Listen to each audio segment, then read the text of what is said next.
Sorry to keep you waiting. That is perfectly all right. My data indicates clear skies in the coming days. Current conditions for maritime travel, optimal. I'll be ready whenever you are. But are we really gonna set off without telling anyone again? Funny you mention it. You'll never guess who Paimon saw on the way over. Hey! You didn't seriously think we'd let you leave without a farewell party, did you? No chance. Yeah, come on, Traveler. We've already made all the preparations. And most importantly, how dare you try and slip away without first paying your respects to the almighty Dragon Lord! A little bird told us you'd soon be leaving for Nodcry. So, we asked Paimon to give us a heads up before the date of your departure. You sure it's not time to think about changing that little habit of ours? Don't worry, we won't keep you long. Besides, everyone's there already. Chaska, Ian-san, Auroron, even the Pyro Archon herself. You're invited too, Anefa. Shilonen has a special gift for you. Accompaniment request accepted. Shilonen demonstrates excellent massage technique. My impression of her is exceedingly positive. Wait, so robots like massages too? Or is it just that Shilonen really knows how you're wired? All right, enough with the chit-chat. Let's head to the venue. Woohoo! Party time!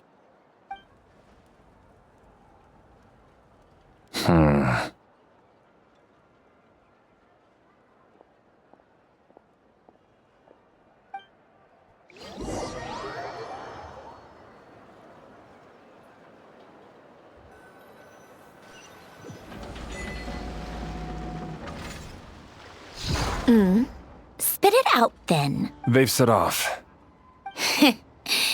Just as my calculations projected. About time I met this variable in person.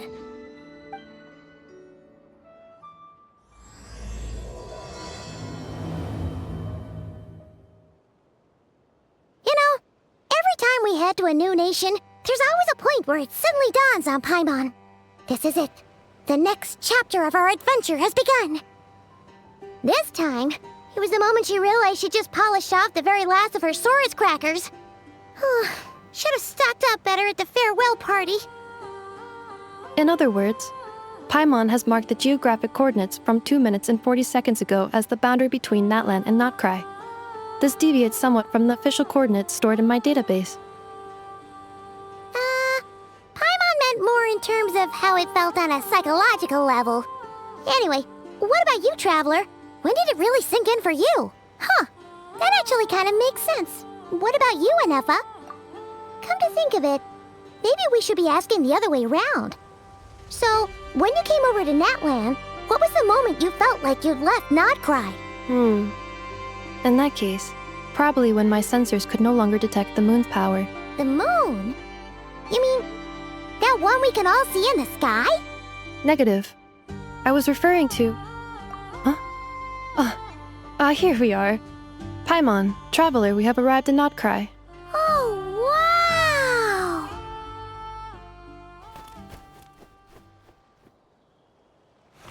Paimon, Traveler, welcome to Notcry.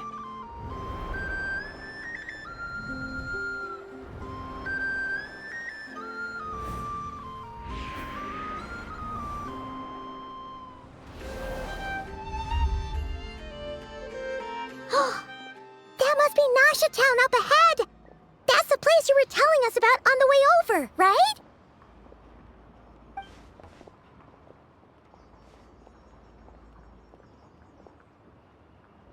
That is correct, Paimon.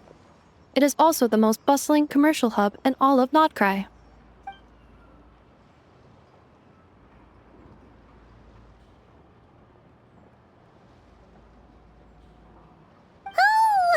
Sounds like the perfect place to start trying out all the local specialties! Huh? Is something up, Traveler?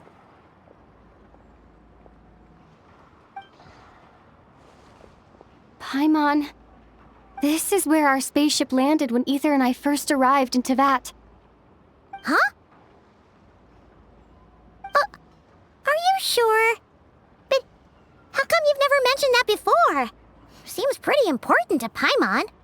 Well, because those memories are really hazy. All I remember is Ether waking me up and us leaving the ship.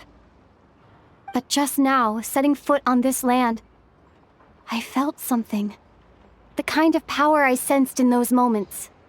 Are you referring to Kuvaki? Kuva, what now? The locals refer to it as Kuvaki. It is a unique elemental force found only in Notcry, or rather, a pure, primordial form of elemental energy. That is correct. Another similar concept I have found in my database is the primordial sea. Legend has it that long, long ago, the moon that shines in the sky above us once rose from the land of Notcry. Modern geological surveys and meteorite studies conducted in the region have since supported this claim. So, when you mentioned being able to detect the moon's power earlier, you were referring to Kuvaki?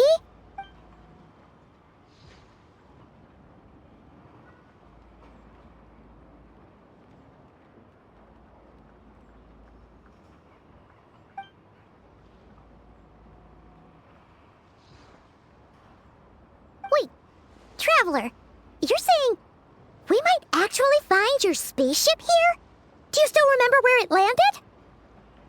Notcry is surrounded by the ocean.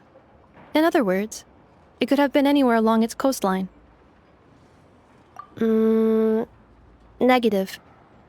Description still lacks sufficient detail to pinpoint target location. Hey, it's okay if you can't remember everything right away. After all, it's been a really long time. Let's just do what we've always done and keep searching as we explore. Besides, what have you got to fear with your sidekick Paimon still here? I'd be more than happy to help you out as well. Our pleasure. Anyway, just knowing that your spaceship's here in Notcry surely counts as a big step forward, huh? Like we've crossed another boundary? Paimon couldn't have put it better herself. You sure are a quick learner, Inefa.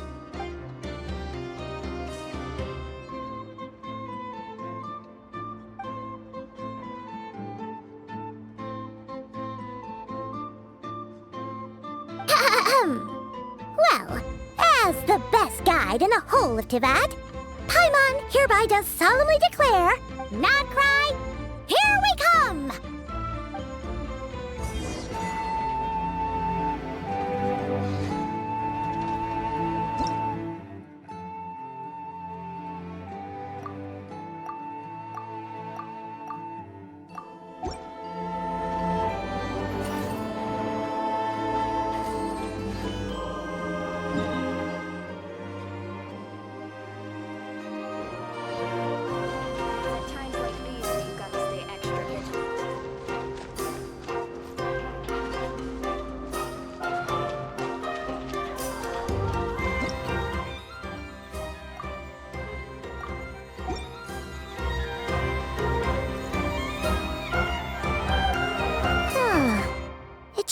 To Paimon, if we were looking to put out a missing spaceship commission, or to learn more about Notcry, wouldn't it make sense to drop by the Adventurers Guild? The guild is located in Nasha Town. Simply follow this road and you'll reach it.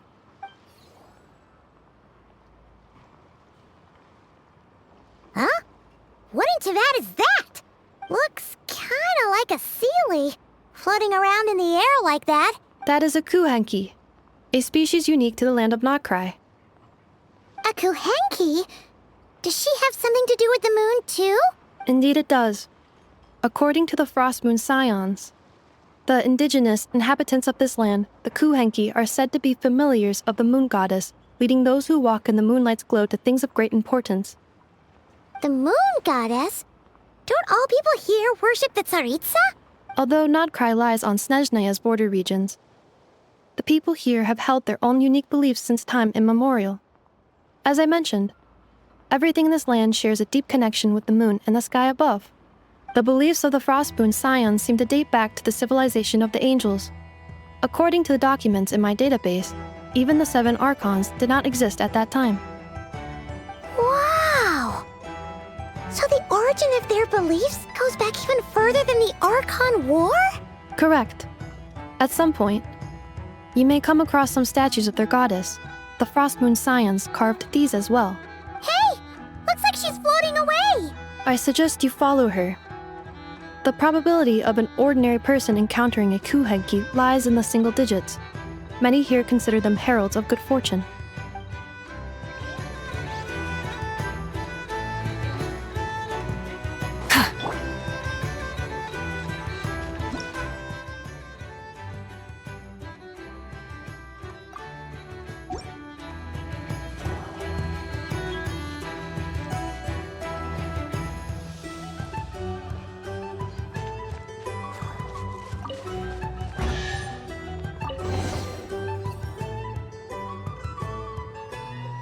Is this a travel guide? Huh. It actually led us to something useful.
Are there any particular points of interest? Oh, it all looks pretty interesting to Paimon. If we have time, she'd love to see, pretty much everything. Recalibrating route. If we keep following the current path, we will arrive at an area of scenic beauty. From there, we will be able to identify both the Adventurers Guild and several must-visit specialty stores. Yikes! Why is Paimon suddenly getting the feeling that if she doesn't step it up soon, enough is gonna put her out of a job?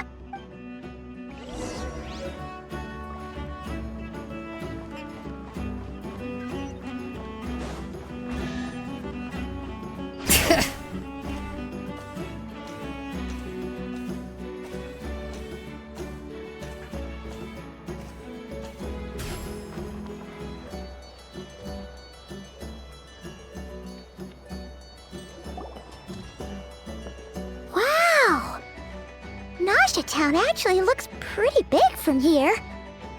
Feels a bit different than Paimon imagined, though. Which aspects in particular deviated from your expectations? Well, Paimon keeps hearing people describe Nodcry as an adventurer's paradise. So, according to legend, there was indeed an era of peace in Nodcry's past, the age of the Fae.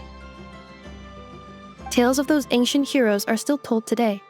One of the most well-known is that of the Lantern Fae. This individual performed many good deeds for Nodcry. The present-day Lightkeeper's nightly lantern patrols are, in part, a tribute to their memory. But then, one day... What happened? There came a devastating abyssal calamity that swept across Nodcry, and for a time it was left desolate, heartbroken by what had become of the land they had so cherished. That Fae extinguished their light, just as the abyss had extinguished all hope. Nowadays, the paradise people speak of is more of an aspiration, or an irony, perhaps. Huh. An irony? Today, no official authority governs Nodcry. In theory, at least, it is somewhere a person can do whatever they wish, and become whoever they want to be. The Adventurers Guild is just over there, in Nasha Town's Central Plaza, and the flagship tavern is over that way. Hey, what's that building over there? You know, the biggest, tallest one. That is Aino's Boom and Blast Kuvaki energy cannon.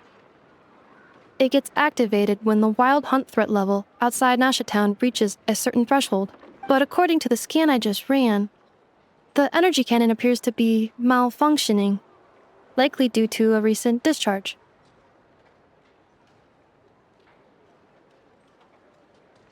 The wild hunt? Isn't that the abyssal calamity you mentioned that's specific to Nodcry? It is a phenomenon that has been occurring for several centuries now. Yet the time and location of wild hunt attacks are seemingly random. At first, it was more of an old wives' tale that adults used to scare children. If you don't start behaving, kid, some night, the wild hunt's gonna come for you. Listen, do you hear that? That weeping in the fog? Those are the cries of a young woman being dragged away. You're saying people actually hear things like that? I have not witnessed enough wild hunt attacks to give a statistically sound answer, but the oldest legends say that all people saw was the ghostly shadow of a woman in the mist. It wasn't until later that it became a full-blown calamity. Abyssal monsters and all. Huh. When you put it like that, Paimon's really gotta hand it to Aino. Not only did she repair you, but she's even built a giant cannon to keep the wild hunt at bay. Absolutely. Aino is very impressive indeed. Anyway, according to my schedule, it is time I took you over to the flagship. Oh, sure. After all, we shouldn't keep Barca waiting. Well, Paimon's not sure if he'll actually show up at the bar this early.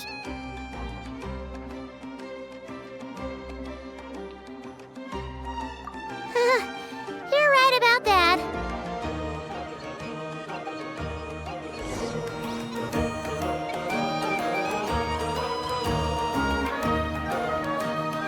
Teamwork is dreamwork!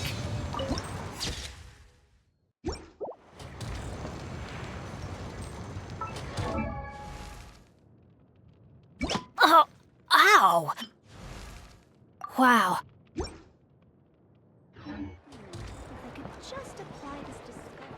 This elevator was inspired by the one in Maritime Harbor.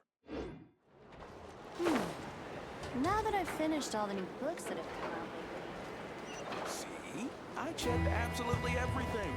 Turns Huh. out Isn't this the Adventurers Guild? Why isn't anyone here? Does that mean that Catherine and Nodcry actually gets to clock out? Anyway, let's come back later.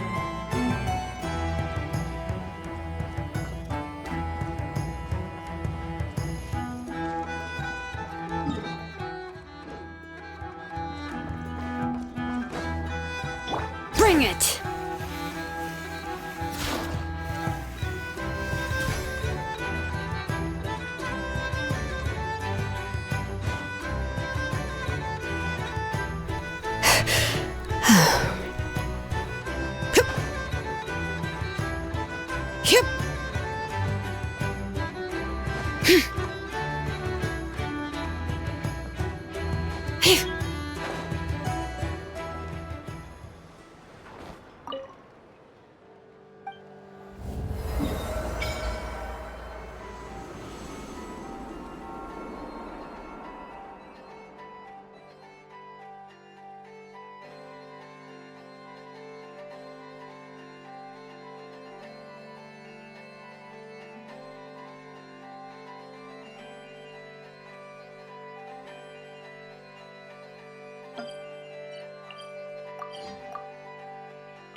Here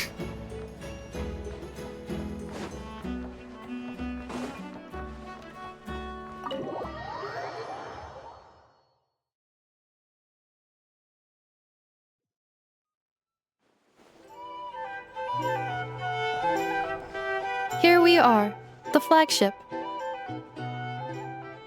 Varka told us to meet him here in his letter, right? Let's see. Varka? Varka!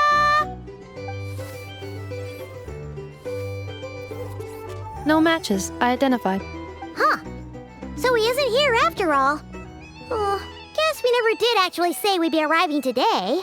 Hey, why don't we go ask the owner? If what they say is true, Varka's drinking prowess must have left quite the impression.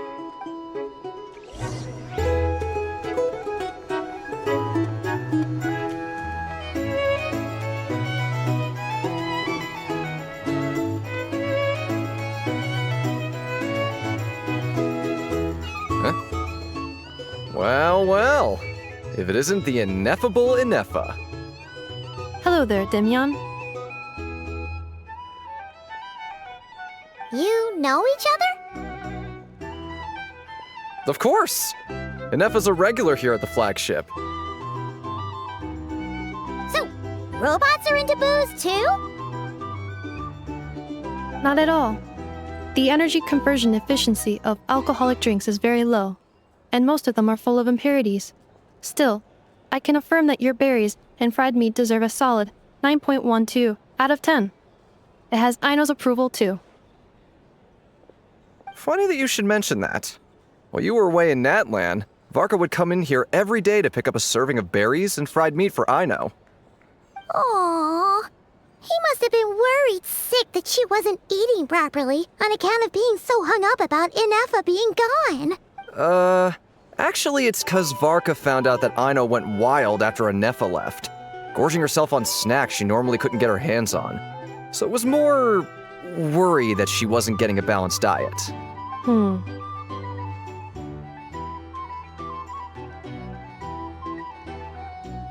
I think I might have just put my foot in it.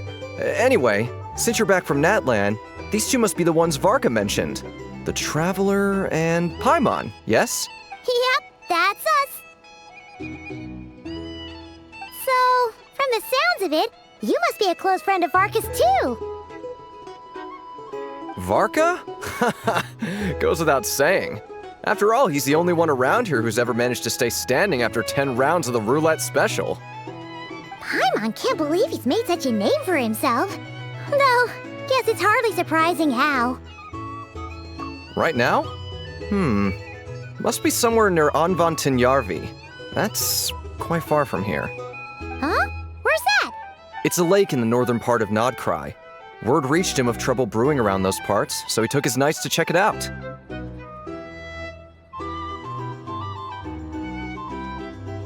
Oh. So, we missed him?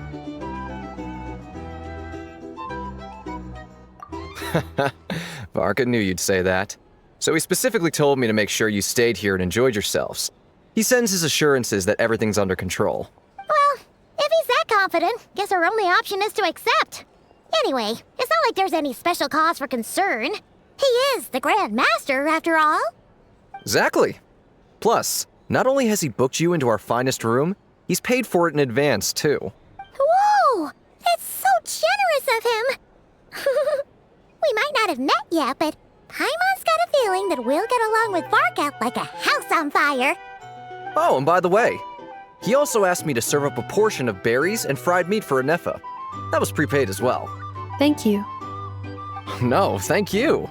I'm the one who should be grateful for your business. Traveler, Paimon, why don't you go ahead and drop off your luggage? I can use this time to go pick up some components that Aino asked me to bring back. Sure thing. Besides, now that we've got ourselves a map, once we're done unpacking, we might as well go for a stroll ourselves. Why don't we meet up again later? Oh. So you no longer require navigational assistance? No worries, we should be fine. We've got a rough idea of our way around town, so Paimon's reasonably confident we shouldn't get too lost. Thank you. This translates into an approximate time saving of 30%, meaning I will be able to see Aino about 45 minutes earlier than previously projected. Oh, right. You must miss her a lot, too. In that case, we better get a move on.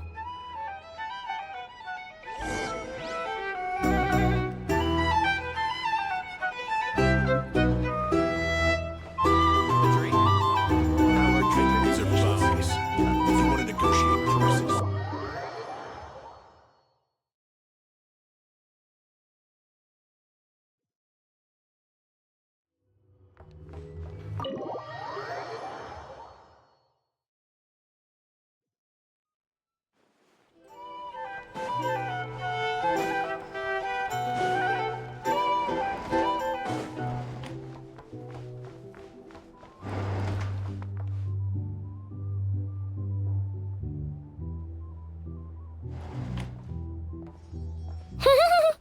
Feels pretty nice having someone sort out our food and lodging for us, huh?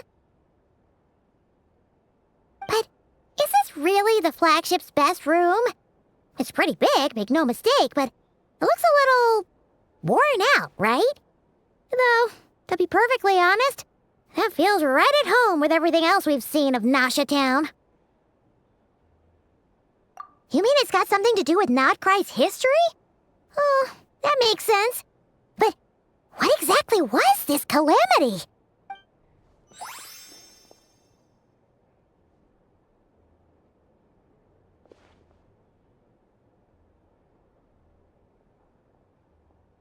Oh, should we try the berries and fried meat too? Paimon's getting hungrier and hungrier every time someone mentions it. Oh, sorry about that. Paimon wasn't watching where she was going. Please, there's no need to apologize. If anything, I'm the one who should be sorry. Clearly, I shouldn't have gotten lost in my thoughts in the middle of a hallway. Wait a sec. Are you staying in the room next to ours? Ah, quite the perceptive one, I see. First things first, allow me to introduce myself. My name is Kirill Chudamirovich Flintz, but please, just call me Flintz. Whoa, that's an impressively long name for sure. Oh, is that so? Names like mine ought to have been fairly common in Snezhnaya, at least in the past. Would I be correct then to assume that the two of you are travelers in this land? Yep, you sure would be.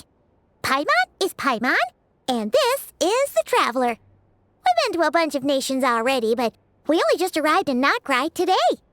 What a rare honor it is to meet such worldly travelers. Are you here for travel too? If only I had the time to spare. No, I'm just staying the night. Oh, so you're here for business? That's certainly one way to put it. I'm a ratnik of Nodcry, normally stationed near the burial grounds to the north. My sole cause for being here today was to repair this lantern of mine.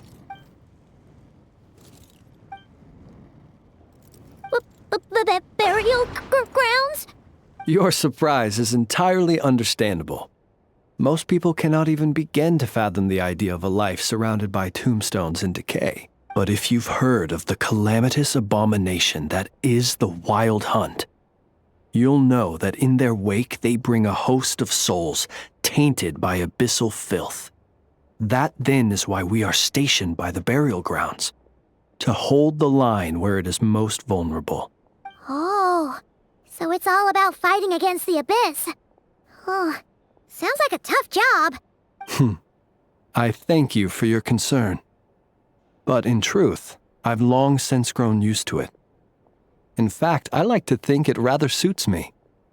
If anything, I'd say I prefer the peace and quiet of a graveyard to the hustle and bustle of urban life. Paimon sort of gets it now. But even so, she is still pretty sure she could never get used to living in a graveyard herself. For one thing, she'd be too scared to fall asleep at night. Oh, I assure you, there's no need to worry on that account. The kind of ghosts you find in cemeteries aren't too big on talking. But even when they do, They're usually far more discreet than the living. Well, would you look at that? Who'd have thought we'd end up chatting this long? Must have a lot in common, huh? Forgive me, but I must excuse myself, for the time of my appointment draws near. And in terms I'm sure you'll understand, a lanternless ratnik is like a mapless traveler. A serious conundrum indeed. Oh, sure. In that case, you go right ahead. We won't keep you any longer. Not at all. Should the opportunity present itself, I'd gladly continue our conversation another time. You're always welcome to come visit my grave. The grave I stand watch over. Your visit would bring much-needed light to that place of final rest. Right. Well, if we get the chance. Then allow me to wish you a traditional ratnik's farewell. See you by the graveside. Ugh. Jeez. What a weirdo. Not to badmouth him at all. In fact, he seemed pretty cultured, but at the same time, kinda spooky? Must be all that time he spent around graveyards. His lantern? No, not really. You mean, 'cause it was broken? Huh. Guess you've always had a nose for stuff like this. If you're worried, you can always ask him the next time we cross paths. Hey, don't you start spouting all that weird stuff too.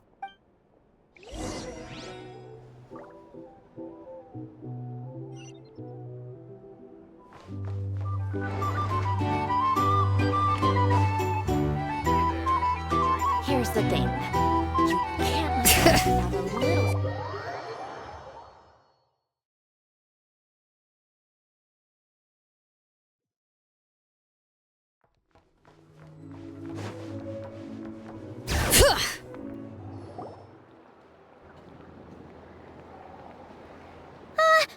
Paimon almost forgot something super important. Were we gonna go try out the berries and fried meat? But now, heading all the way back to the flagship feels like such a waste. Please, accept today's boon. Come night or day, may the blessings of the moon goddess shine down upon you. Huh? What's going on over there? Wait, free food? Wow, the people here are so nice! Quick, let's grab some too. Paimon's super curious what their food tastes like. Moonlight illuminates the path before you, travelers from afar. Huh? How'd you know we were travelers? Just now were a song the birds in the sky, singing of your wanderings. You are no ordinary guests, it seems. The birds and the... what now? Forgive me. I should not have laid the words of others out as a welcome mat for our very first meeting. You, too, must be wondering who I am. I am Lauma, moon chanter of the Frost Moon's scions. Please, as do our followers and other passers-by, accept today's boon. Happy to oblige. Paimon's name is Paimon, and this here is the traveler. Thanks so much for sharing your yummy food with us. We'll take one each. Think nothing of it. These fruits were the finest we found, delicacies gathered in the wake of the morning dew. It is my hope that partaking of them may lift your spirits to heights anew. The finest you found? Wow! That sure is kind of you, but wouldn't you want to keep those for yourselves?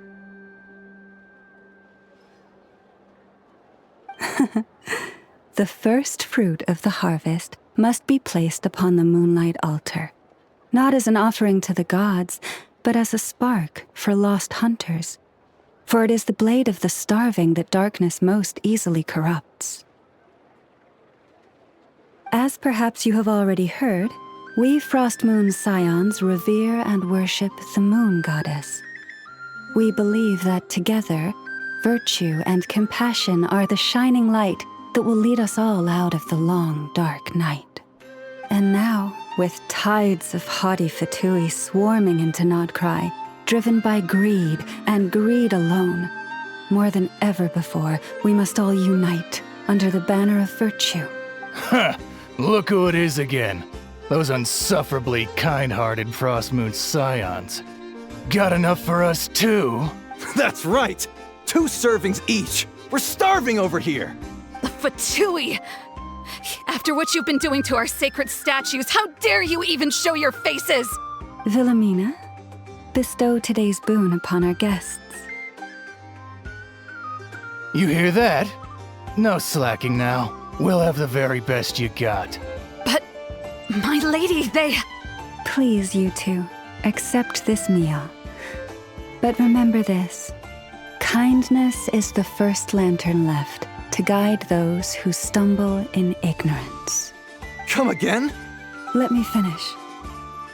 But should they still refuse to follow the moonlit path, then by our frosted blades shall we show them its shadow. You! Hey, look who it is. Tch, whatever. Just you wait. We'll be coming for you next. Huh? Where's the meat? Who wants to eat this garbage? Those stooges really are the worst.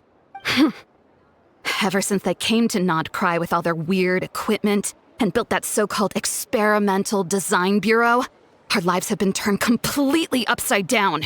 Judging from how they reacted just now, it seems the Fatui already know who you are.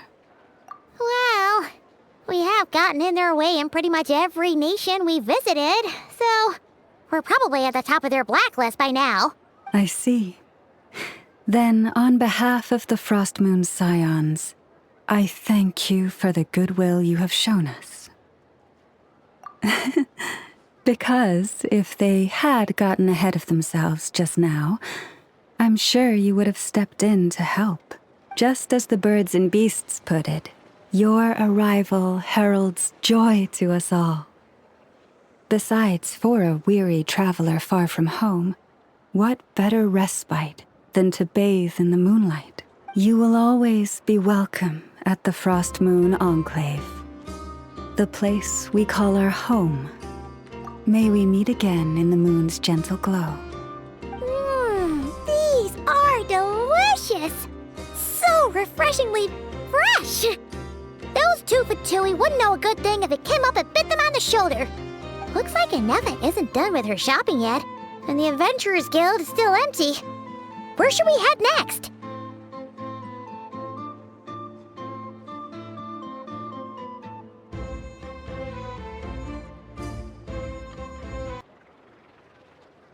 Good idea! Wouldn't want to let the Kuhenki down, after all.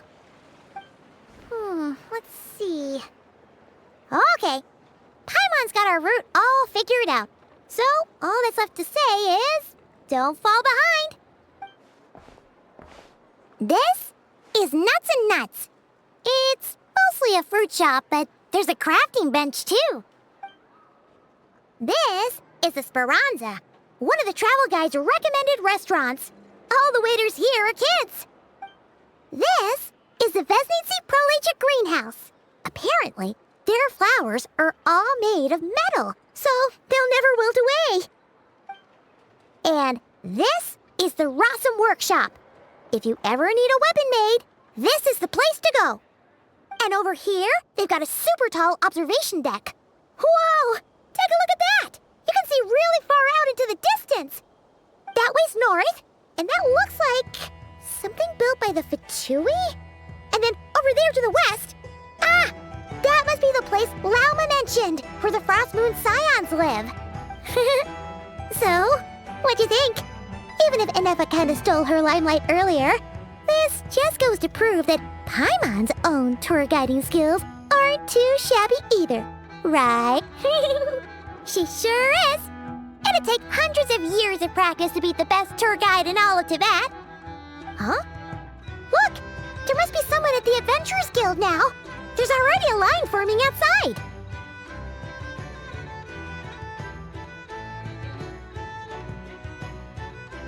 Looks like we'll finally be able to ask about your spaceship. Oh, or was there anywhere else you wanted to stop by first? Where? Which one are you? Oh, now you mention it, Paimon Paimon's noticed it too. Ugh. Better not be who she thinks it is. Anyway, where we go first is completely up to you. Either the Adventurers Guild, or that suspicious-looking shop. A word of warning, though.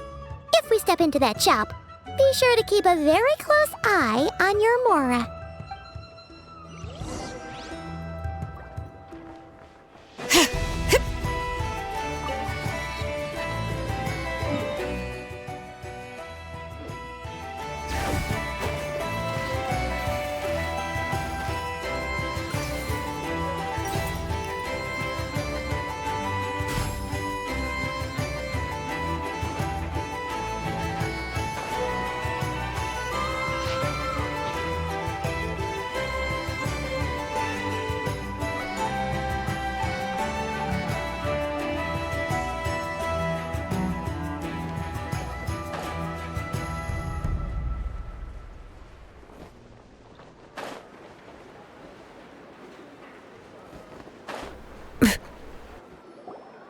Lucky us! The line seems to be gone now!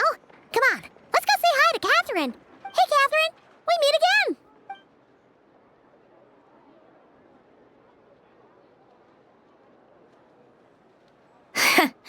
How ridiculous. Huh? They often say that mortals, shackled by their own flesh and blood, may fail to perceive the truth of this world, even when it is right beneath their very noses. Yet I had not expected to have the pleasure to witness such heights of absurdity firsthand. But Paimon must have gotten the wrong person? At second glance, you do seem a bit younger than Catherine, and you certainly sound a lot less friendly. A creator might forgive ignorance, but being mistaken for one of my own creations is beyond all pardon. Look very closely, for standing before you is none other than Marionette, 7th of the Fatui Harbingers.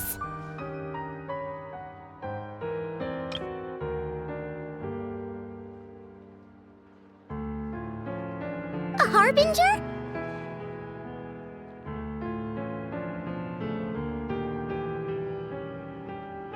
I told you already, I'm not Catherine.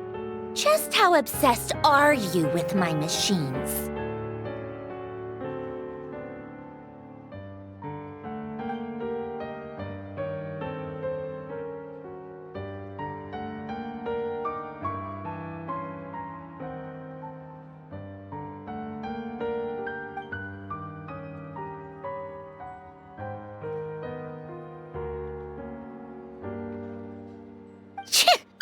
Today's encounter is merely a courtesy call. A friendly warning, if you will. You interfered with my work once before, with that little robot. I let it slide. After all, it was nothing more than a distraction, a side project at best. But we are in Nod Cry now. And as such, I strongly advise you not to stand in the Fatui's way. Otherwise, the next time we meet, I might just have to drop all this meaningless etiquette. Oh, please. You've got some nerve coming out with barely veiled threats like that. You're the one stirring things up here. Oh, perhaps you have misunderstood. Just because Nod Cry lacks a ruler at present, that does not mean it should not be ruled. We Fatui are simply establishing a new order. Yeah, right. More like shady experiments, judging by your massive, creepy research facility. I've said what I came to say. What you do next, only you can decide.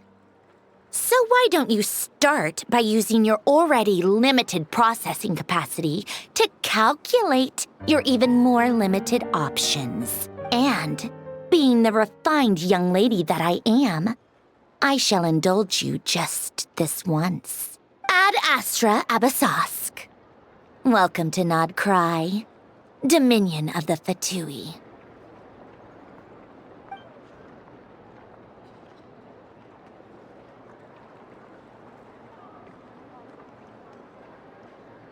Ugh! Paimon's so mad right now! How can anyone so obviously evil be so annoyingly self-righteous? But if a Fatui Harbinger is here to greet us in person, that can only mean one thing. We'll have to be extra careful from here on out. Paimon hates feeling like she's being watched. Hey! The real Catherine's back! Ad Astra Abyssosk. Welcome to the Adventurers Guild. How may I help? I will do everything I can to assist you. Oh, you're so much nicer to talk to, Catherine. Please don't leave us again, okay?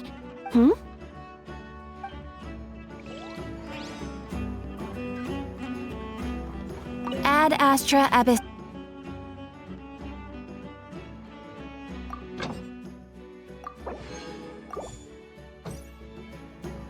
Ad Astra. Ah, traveler. You have come at just the right time. I have something for you. You're certainly very familiar with the kind of work we do. But I'm afraid this has nothing to do with any of the above commissions. Please take this brand new Adventurers Guild notebook. The Adventurer Handbook is for recording details of your completed commissions and intel on all sorts of monsters, whereas this notebook is for recording the marvelous people and wonderful events you encounter on your travels. I hope it will be of help to you. Anyway, that's all for now. My commission is complete. Safe travels, traveler. Ad Astra Abyssosk.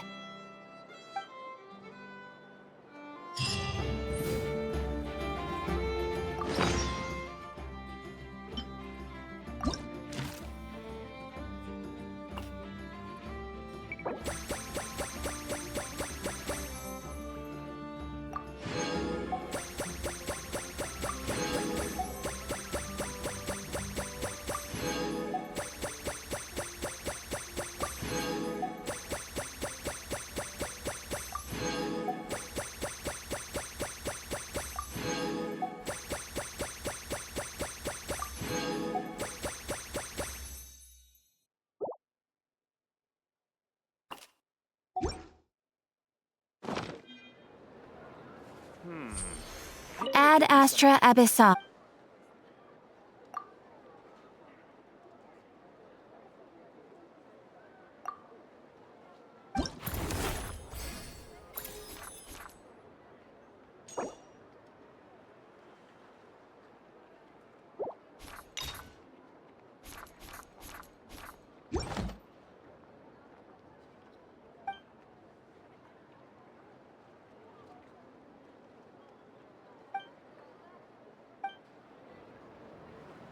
Ad Astra Abyssosk.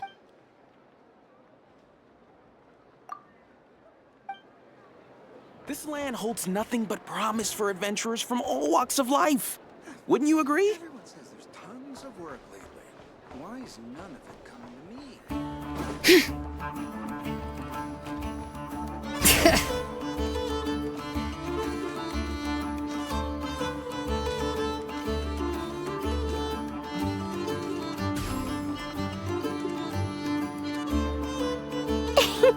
Please, here you go. And if you ever need anything else, don't forget to make the great Lord Sangama Bay your first port of call. Oh dear. So it is the real deal. Of course it's the real deal. Everything you'll find here is 110% real, meaning every one of my deals is as real as a deal can... Wait a minute. Well, if it isn't my two most valued clients! And with no small thanks to your munificent patronage. Come. How could you just sneak into Not Cry like this without telling your dear Lord Sangama Bay? If I'd known earlier, I would have made an absolute pulled out all the stops to ensure that your boat ride over was as comfortable as humanly possible. Thank the Archons we didn't tell you. Oh, come now. You know as well as anyone how impeccably and conscientiously above board I am when it comes to doing business. Well, regardless of whether that's true or not, the main issue here is that we had no idea you had a branch in Not Cry. A clever merchant always has a backup plan, or two, or three up their sleeves. As the saying goes, a rabbit with many burrows fears not the hunter's arrows. A merchant with stores galore hears no debtors at the door. Since you're both here in Nodcry, would you care for some of my finest local souvenirs? Whatever you're looking for, I have it. Or if it's Sumeru you're missing, I've got that covered too. We literally just arrived. Do we look like we're on the hunt for tourist trinkets to take back for our friends? My, your high-minded tastes never cease to impress. In that case, I know just the thing. You must be on the hunt for something like this? What's that? Your hat? Information, of course. Information about Nodcry, locked securely in the otherwise impenetrable vaults of the Lord Sangama Bay's brilliant mind. I knew it! I just knew you'd appreciate the value of my wares. On the back of all our pleasant dealings in the past, I'll even take a hit by throwing in some insider info for free. Wow. You sure are feeling uncharacteristically generous today. What do you mean by uncharacteristically? I am the most generous person forget it. Anyway, the long and the short of it is this. The moment I set up shop in Nodcry, it struck me how many different factions there were, all competing against each other for power and influence. Well, as they say, there's no time for business like a crisis. Things got even more turbulent after the Fatui pulled down 2 ancient moon's remnants. People began to catch a whiff of the coming chaos. And the more troubled the waters, the greater the potential profit. Not at all sorry to interrupt, but we're not here for Mora. Oh, really? But surely it was the tales of an adventurer's paradise that brought you here. The chance to take your very own slice of all the latest and greatest business opportunities. In that case, what would you like to know about? The Frost Moon Scions? You mean the people who believe in the moon goddess? They're not a bad bunch. It's just, well, they have such simple tastes. No luxuries, no indulgences, no nothing. Trying to earn a little more from that lot is like trying to squeeze blood from a stone. Still, things between them and the Fatui have gotten pretty tense. It's only a matter of time before the powder keg goes boom. And when that happens, that's when business will start to boom too. Oh, they're an organization set up to keep the locals safe. Apparently, they have a long and glorious history, and they're made up entirely of volunteers. But seriously, a volunteer organization in Nodcry? This place is hardly a magnet for noble hearts. No pay, all work. That's not a business model, and it's certainly not for me. Everyone knows they're here for the Ancient Moon's remnants, but no one's sure why they pulled them down in Nodcry of all places. Anyway, they've been acting mysterious enough, but if you ask me, that Kuvaki Experimental Design Bureau of theirs up north hides secrets wilder still. That bunch of booze-loving monstatters? Ugh, don't even get me started. As fellow Outlanders, I thought they'd be easy pickings, but somehow, every single one of our business negotiations wound up at the flagship. I've done plenty of deals with heavy drinkers before, but those guys? I never once made it to the contract signing before blacking out. I'm getting flashbacks of the hangovers just thinking about it. What now? A spaceship? Nope, never heard of anything like that. Don't you two get involved in any big business here without so much as a heads up, you hear me? At the very least, consider letting me in as a key investor.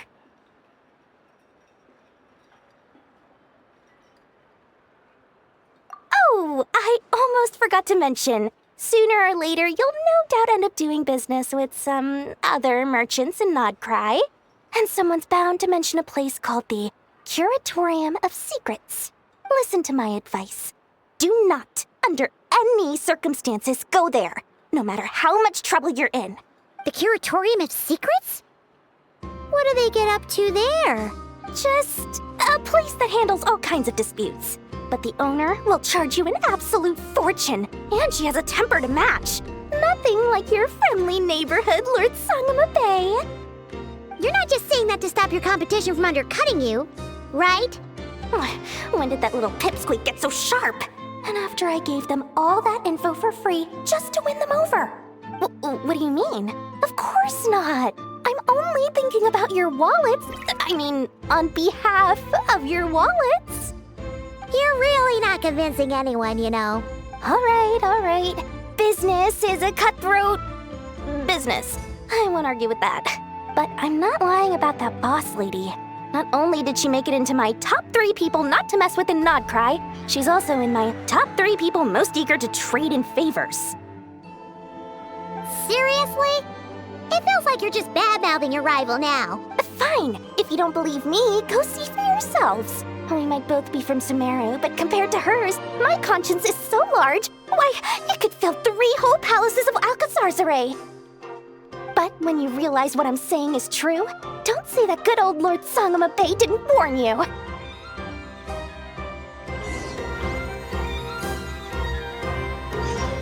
Anyway, don't be a stranger now.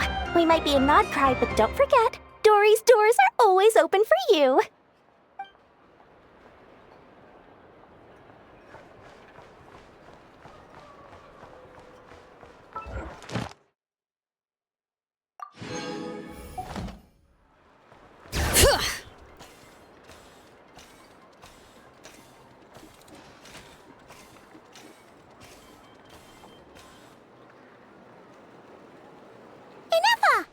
Hello.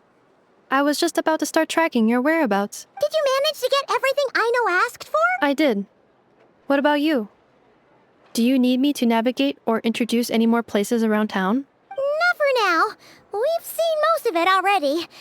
We probably need some time to process everything we've learned, though. Any progress with the spaceship? No. Catherine came back just now, so we asked her, but even she hasn't heard a thing. One possible explanation is the vast stretch of time that has elapsed. Additionally, given the limited resources available in Nodcry, it is entirely plausible that the wreck was scrapped for parts, or even mistaken for a pile of broken machinery. Aww.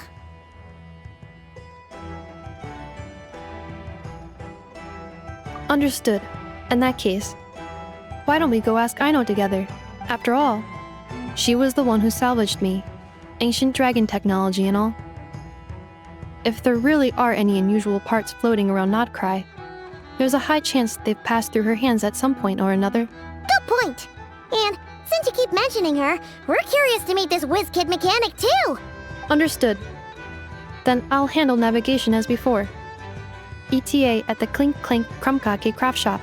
34 minutes ahead of schedule.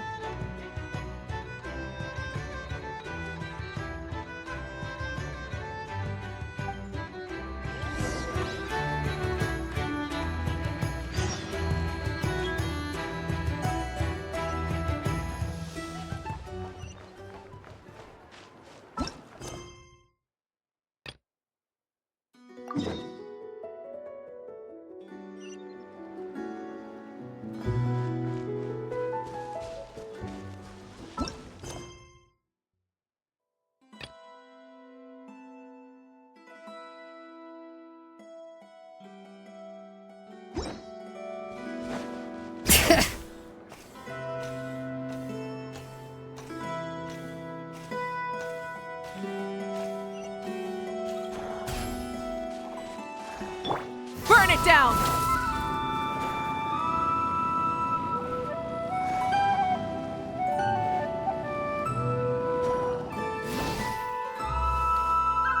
Oh no! There's a little animal trapped over there! Let's go help it out! Huh? That's weird. Why isn't it responding? The tides of Kuvaki affect everything in Nodcry. So much so that many creatures have evolved a kind of dependency upon it, growing stronger or weaker as it waxes and wanes. This little animal must have been caught here unprepared. So you're saying we need to use Kuvaki? Paimon will leave it to you guys then. Don't be scared! We'll get you out of there soon!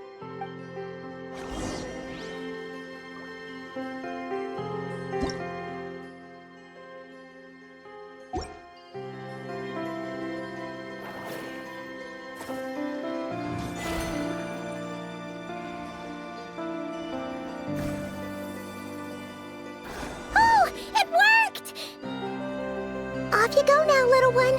Don't go getting yourself caught again.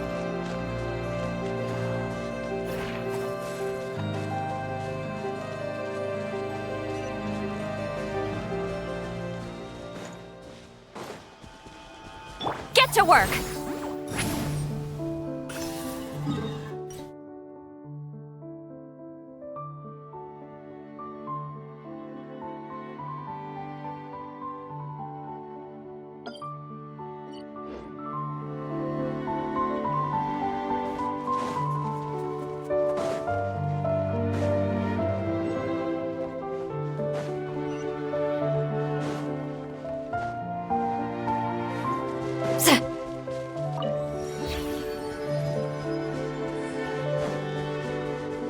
Rise with the sun!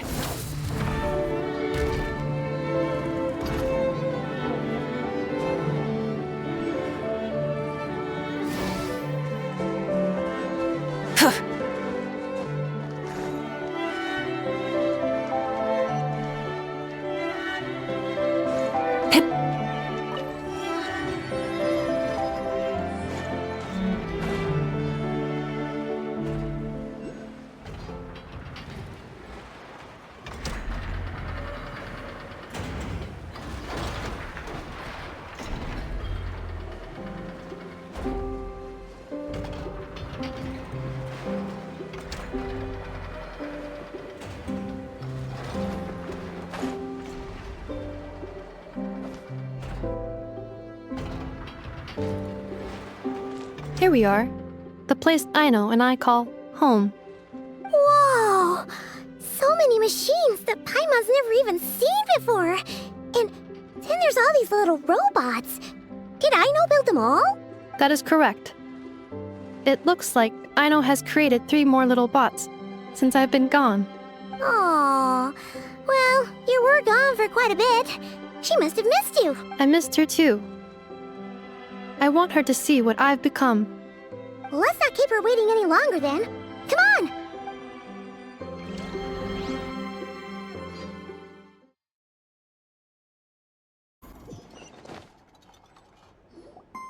Aino, I'm back.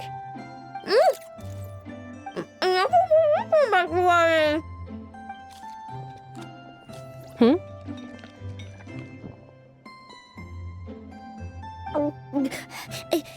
Nefa?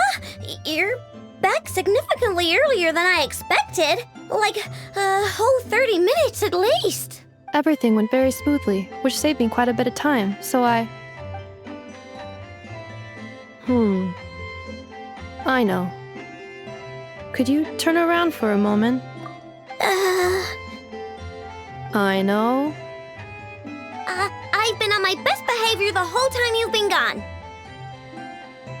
She's got chocolate all over her mouth. I know. While I was away, did you strictly abide by my tailor-made snack intake schedule? Oh, of course I did. 1 whole cake, 1 crumb cake, and 1 pack of chocolates a day, right? It was either a cake or a crumb cake or a pack of chocolates per day. Oh, shoot. When did you finish the snack stash I left for you? Literally just earlier today. Let me just go run a scan on that. I meant today, a week ago.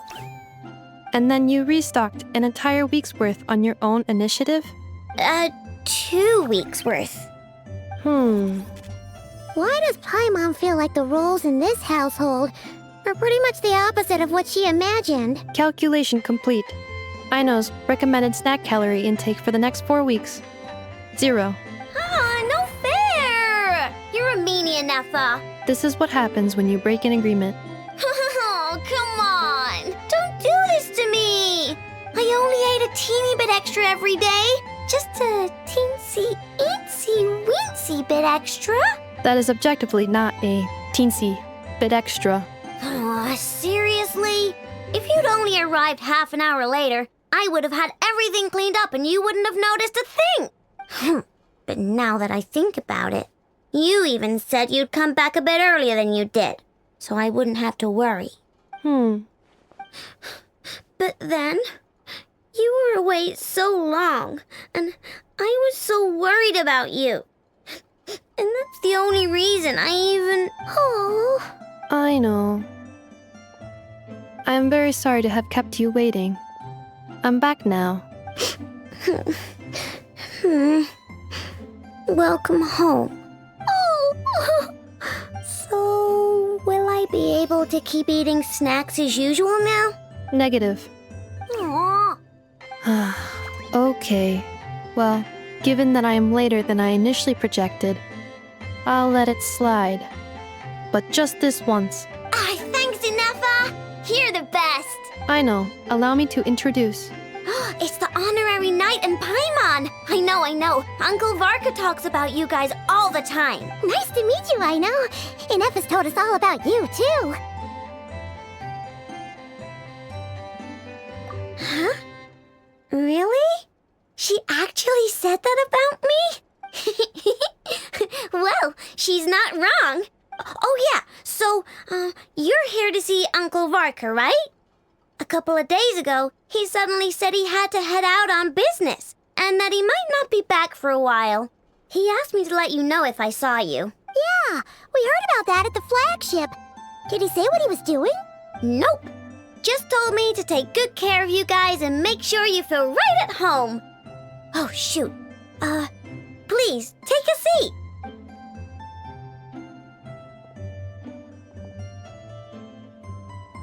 Do either of you need my help with anything? Anything at all? After all, I'm the head of this household. Sure wouldn't know it from that snack tantrum she just threw.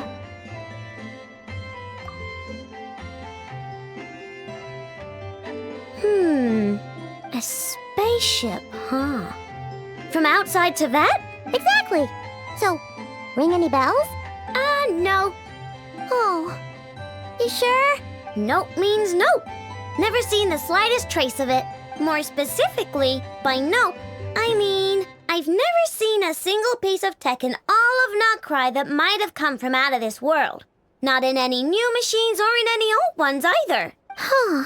What I know means is that your spaceship almost certainly has not been disassembled nor repurposed as parts for other machines. Oh, so that's what she was getting at. Yep. I've taken apart pretty much all the fun stuff in this city at one point or another, but I don't recall ever seeing any components that were anywhere near that special. So, either your spaceship crashed somewhere it's never been found, or someone did find it and then hid it really, really well. But who would even do something like that? Beats me. Maybe someone who thought they could stash it away for a rainy day. Just like how I sometimes hide snacks in the... Anyway, long story short, I definitely haven't seen anything like that. Besides, sounds like it would practically be ancient history by now. If anyone still has any leads on what really happened, it'd be the Frost Moon Scion. The Frost Moon Scions? Huh? Haven't heard of them yet? Didn't Inefa tell you about their rituals? There wasn't enough time to delve deeper into their history and traditions. What kind of rituals are we talking about? I've never actually seen them myself. Just heard bits and pieces here and there. They say that each of their moonchanters has had access to an ancient relic that lets them see the true past. Not sure exactly how it's meant to work.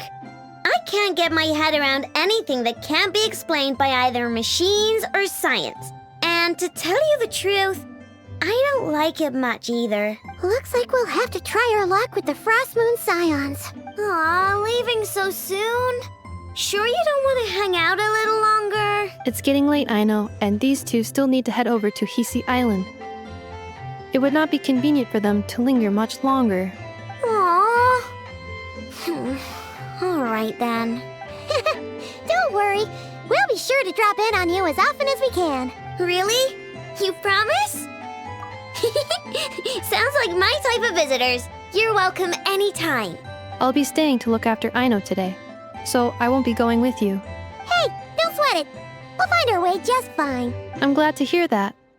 Also, I must admit, I have very much missed the charging bed that Aino made for me.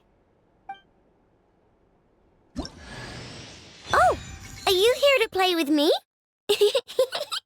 My name's Aino, and I'm an inventor. Me and Anefa live together. I could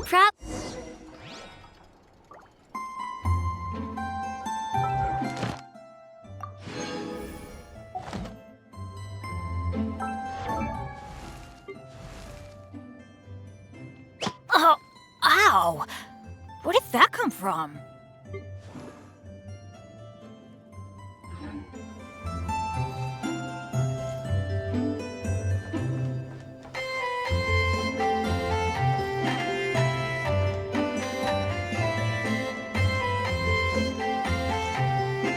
Anefa, Yes, feeling comfortable? I am indeed.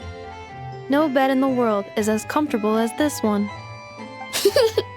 Anefa, Yes, want me to increase the charging rate? please, if you would. Thank you, Aino. Anefa, Yes. I'm hungry. In that case, please enable quick charge mode.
I stand against the long night and purge the darkness!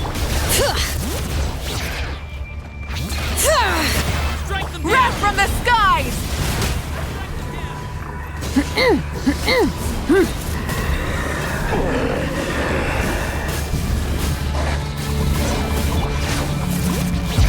Hear the echoes of the valley! I'm going in! Get to work! Suffer the wrath of Easley! Light of the blazing sun!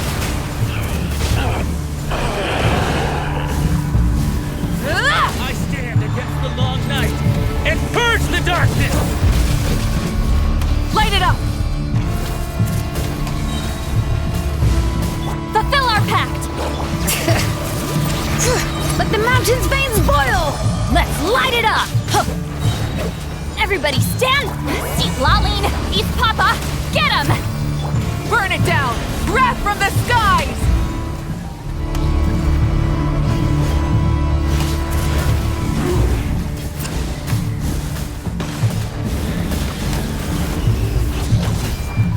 I stand against Rise with the sun! and purge the darkness! Show no mercy! Letting grave names echo! Teamwork is Suffer the wrath of the Eastling! Light of the blazing sun!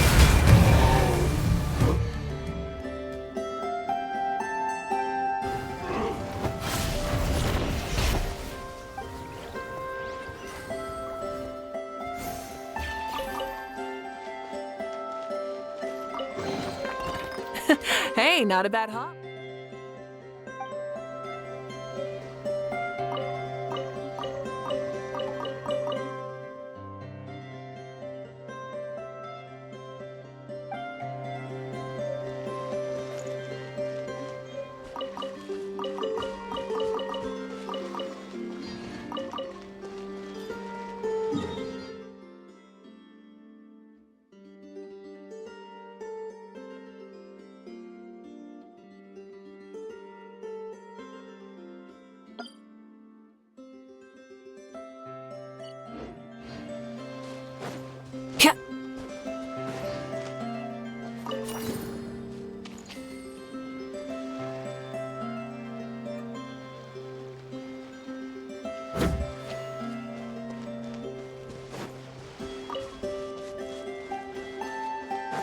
Burn it down!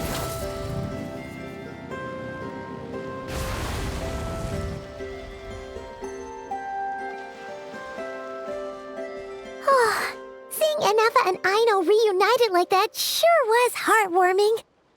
Mm-hmm. We should definitely hang out with them more in the future.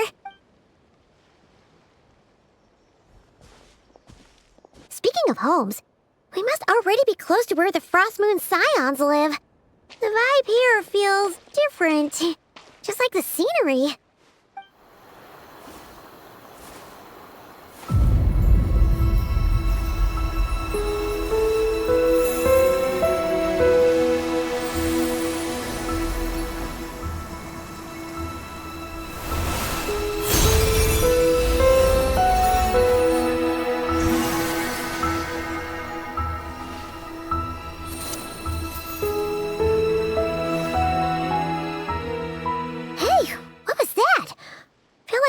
Sort of breeze blew by, and then the petals suddenly turned into... Huh? Is that... a Kuhenki? She looks different from the ones we saw before. Hey there! What's your name? Huh. Doesn't seem able to speak. No idea what she wants. Unless you want to stop, maybe we should just keep moving?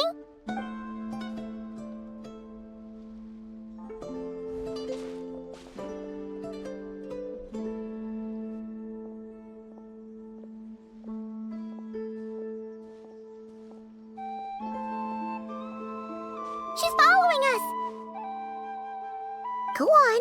Go on now. We've got stuff to do. Best you find someone else to hang out with.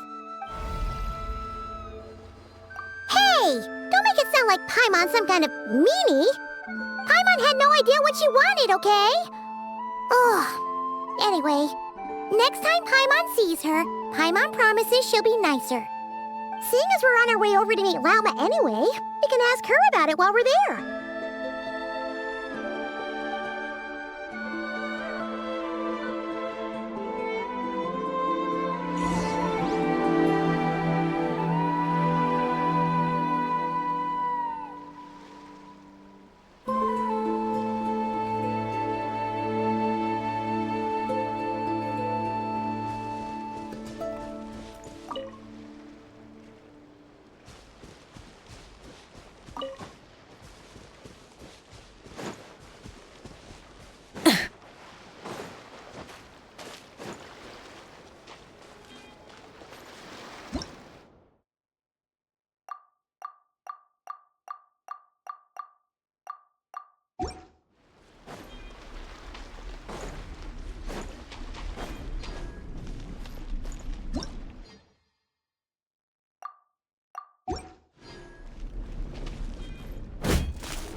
enchanter?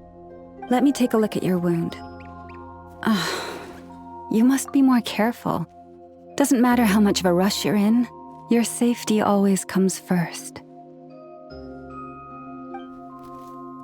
Oh, you're back too. How was your day? You what? Those two Fatui? The ones who were causing trouble in Nasha Town? You went to teach them a lesson? And you put that in their food? You naughty little thing! How could you do that? They didn't notice. That's not the point. You mustn't do that again, okay?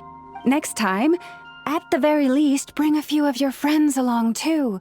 You'll be an easy target if it's just you on your own. Hey, Wilma! Still remember us? Oh, it's the Traveler and Paimon, isn't it? Welcome to Hisi Island. Not at all. Those who come with kindness in their hearts are always welcome with the Frost Moon Scions. Were you just talking to those animals? I was indeed. The Frost Moon Scions bloodline is unique, for throughout our history, there have been many among us who could communicate with all living things. What was that? Oh, is that so? She says she was trapped in a plant earlier, and that you were the ones who rescued her. She wants me to thank you on her behalf. Oh, it was nothing. Barely lifted a finger. If you both are free, why don't you join us at the Frost Moon Enclave for dinner? Consider it a small token of thanks for your kindness. We'd love to! And actually, we had something we wanted to ask you anyway.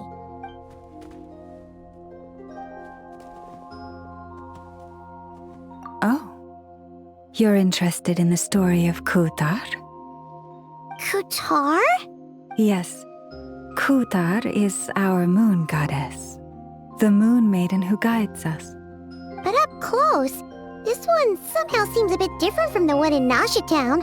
It's like it's more... natural? Or like... more harmonized in its design.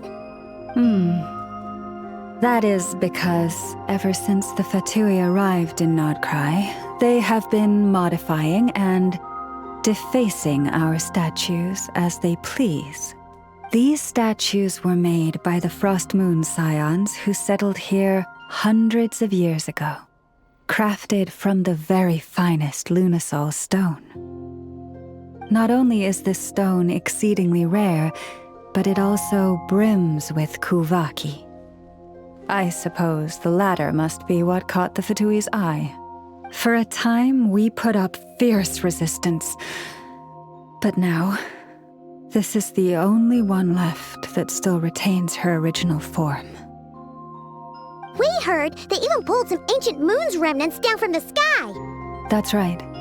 The two largest remnants landed in Nodcry. One here on Hisi Island, and the other on Paha Isle. The Fatui built their research facility on top of the remnant over on Paha Isle.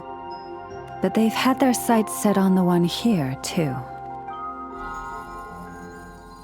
Oh! It's that little Kuhenki again!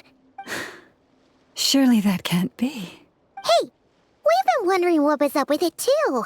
It just appeared out of some petals and hasn't stopped following us since. No. That is no ordinary Kuhenki. These we name Luonnotar, beings born from the moon goddess's blessing.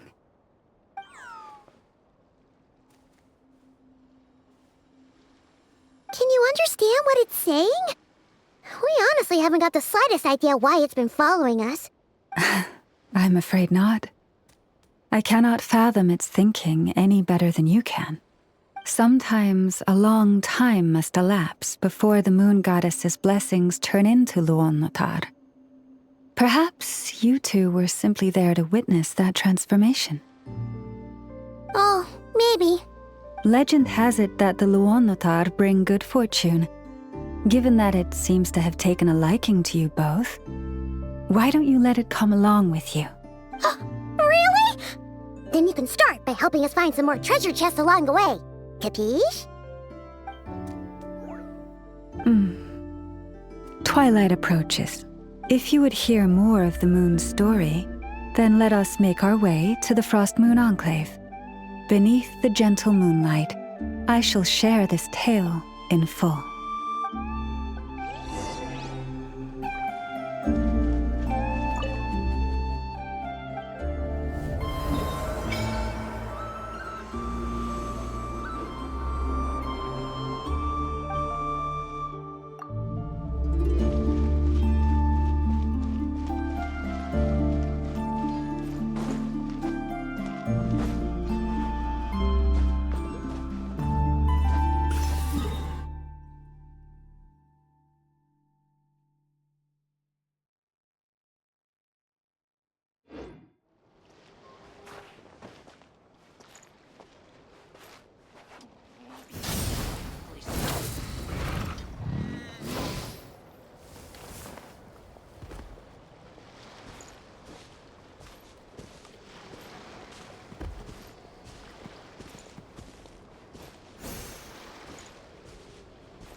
Oh, Lady Lauma, you're back.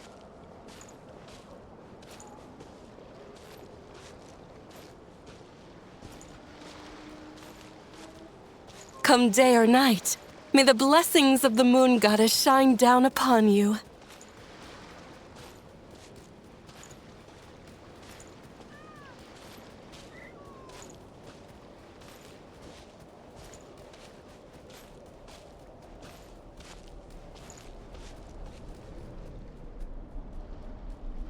Lauma, you have returned. Wilhelmina, this is the Traveler and Paimon. Kindly arrange for 2 additional dinner settings for our honored guests. Of course, my lady. Wow! Everyone along the way here pretty much saluted you. Are you, like, super important around here? I am but a moon chanter, one entrusted to convey the moon goddess's will. Nothing more. She's just being modest. The Moon Chanter holds the highest rank among us Frost Moon Scions. Lauma is our leader. Wilhelmina? I know. I'll send word to the kitchen. 2 meals coming up. Whoa! Paimon had no idea you were such a big shot. It is merely that the unique traits of our bloodline have manifested themselves especially strongly in my person. That is no accomplishment of my own. Please, follow me this way.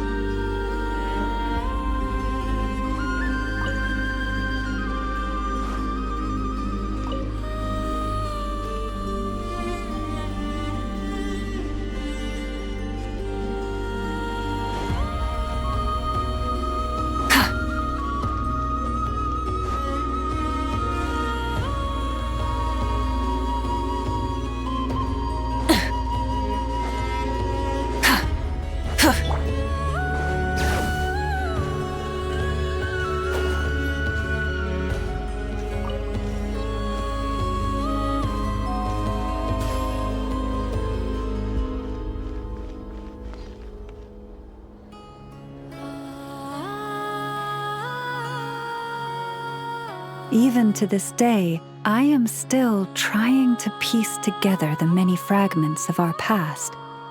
It is a story not only of the Frost Moon Scions, but also of the moons themselves. A story of the moons? Yes. We Frost Moon Scions are the last descendants of the ancient golden realm of Hyperborea. Its former glory may have faded, but what remains is a memory uniquely ours. In the distant past, Tevat had not just 1 moon, but 3.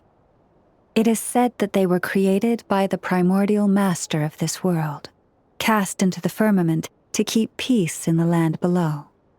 Firstborn was the eternal moon, largest of the 3.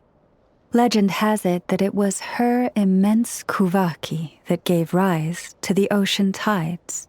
Next was the frost moon. Smaller than her big sister, yet brightest in radiance. Her glow became the cold, undying lantern of the night. Finally came the iridescent moon, smallest of the sisters. Most of the time, her light was barely visible to the naked eye. Yet when she shone, her fleeting halos were all the more mysterious for it. Wow! Sounds like it all happened so long ago. So, what happened to them afterwards? Afterwards, well, as you have seen, the 3 moon goddesses perished. This happened in a war triggered by the Descenders, and of the 3 lunar husks, only the frost moon survived unbroken, while the others were shattered to pieces. Oh, so that's why there were ancient moon's remnants in the sky. Yes. It is also said that when the moons shattered, most of their fragments rained down upon this land like stardust. That is why Nodcry is blessed with such an abundance of kuvaki. As for the remnant that the Fatui recently pulled down, that belonged to the eternal moon. Wait a sec. But you just said that 2 of the moons were shattered, so where are the remnants of the iridescent moon? The iridescent moon's remnants were never found.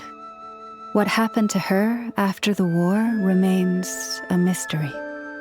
Some say she vanished in an instant, while others believe that her remnants are simply too delicate to leave a trace.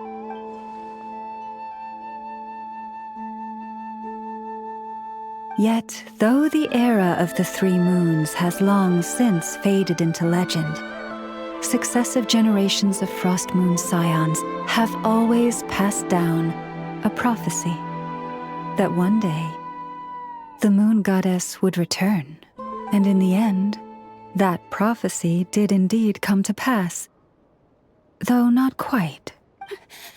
Lady Lauma! Lady Lauma, are you there? Cappy, what is the matter? Lady Lauma, it's my daughter, Karina. Her illness. Take me to her, right away.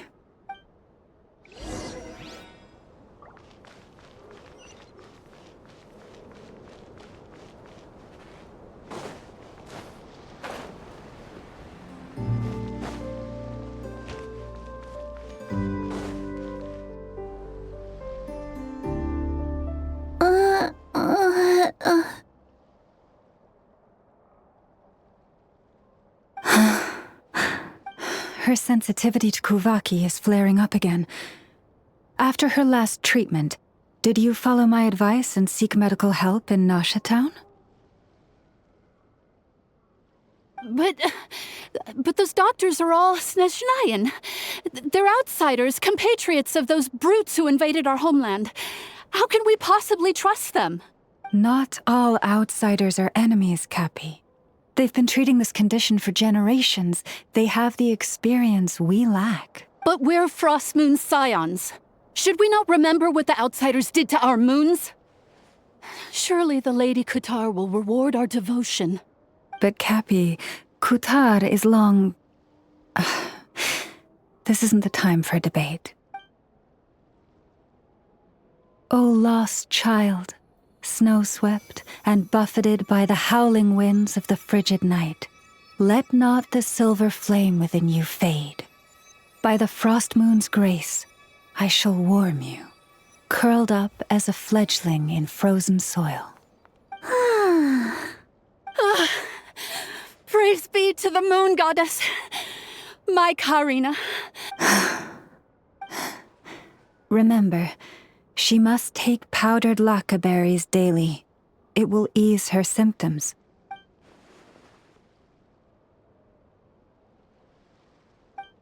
Lama? Philomena, what is it? Dinner is ready. I see.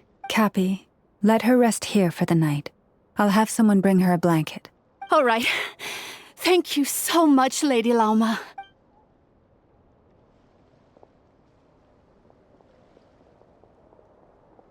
she be alright?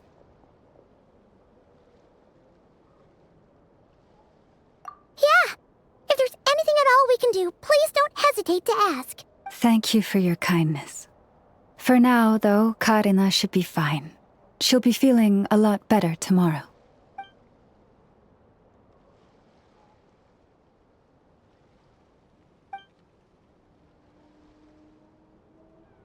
Please do not be worried. Come, let us head to dinner. I believe you still have some questions for me.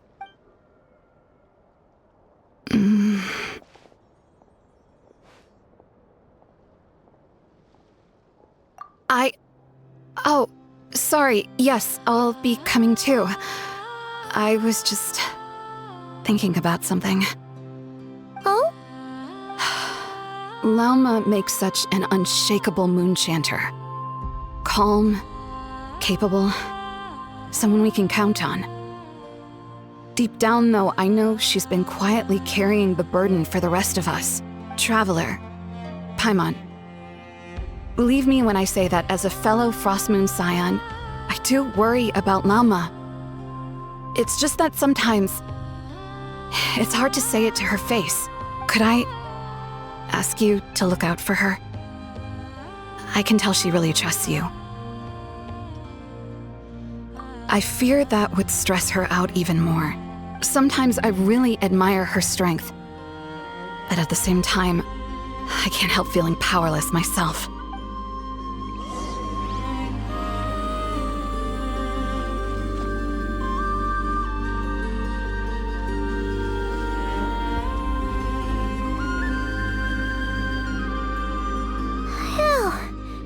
Paimon's so full. That was even better than the stuff you gave us before. I'm glad to hear it. Thank you for accepting such simple hospitality. Hey, we should be the ones thanking you.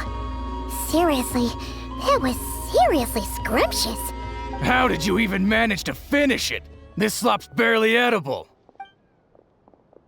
Then again, I guess that's what you'd expect from savages.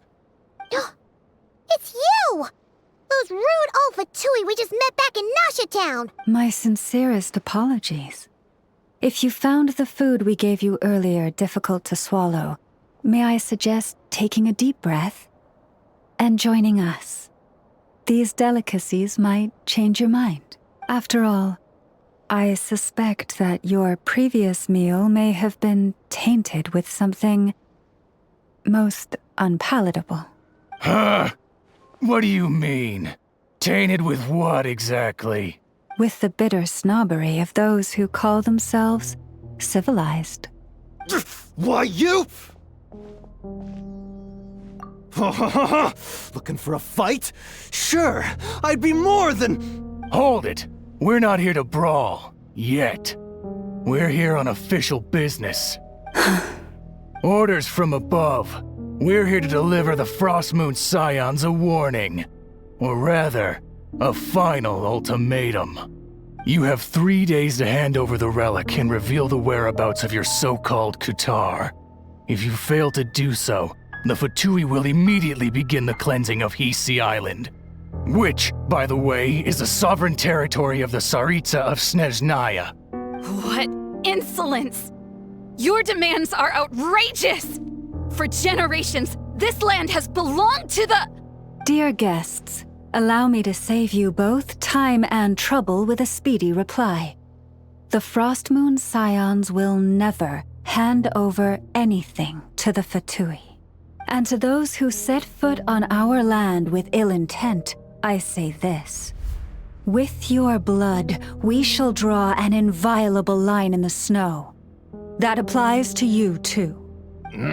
Stubborn savages, the lot of you! Better hold back this time. Forest, protect... Get to work! Bring it! Let the mountain's veins boil!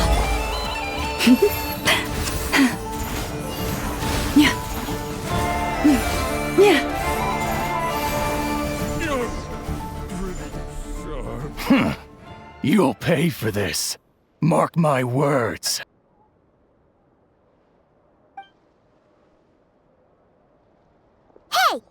so tough. Get back here and put him up!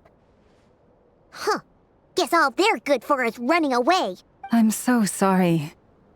You've had to put up with far too much unpleasantness today. Come on, it's not your fault. We don't like bullies like them either. But still, they mentioned a relic and Kutar. What exactly could they be after? Oh yeah, so this might not be the best time to bring this up, but we kinda have a favor to ask of you, Lama. I see. So your questions concern the sacred relic too. Please, do not hesitate to speak your mind. Unlike those insolent intruders, you walk in the moonlight with open hearts. You stood by us when we needed your help, so it's only right that I return the favor. But let us continue this conversation somewhere more fitting. As it happens, there's something I'd like to show you, too.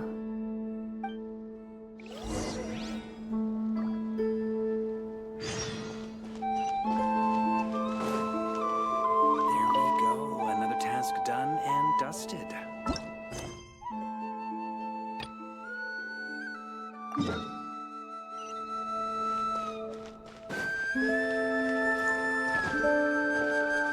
Light it up!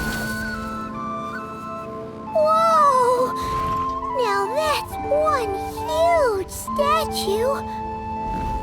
This is a statue of our goddess, the Moon Maiden Kutar.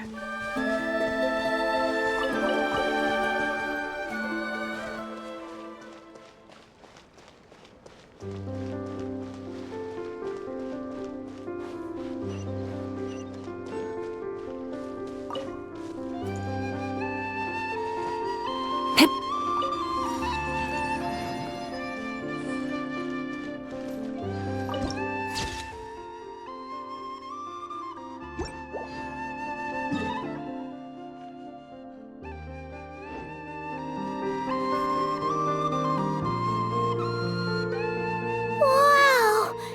It's spectacular! Kutar was born here on Hisi Island around 500 years ago.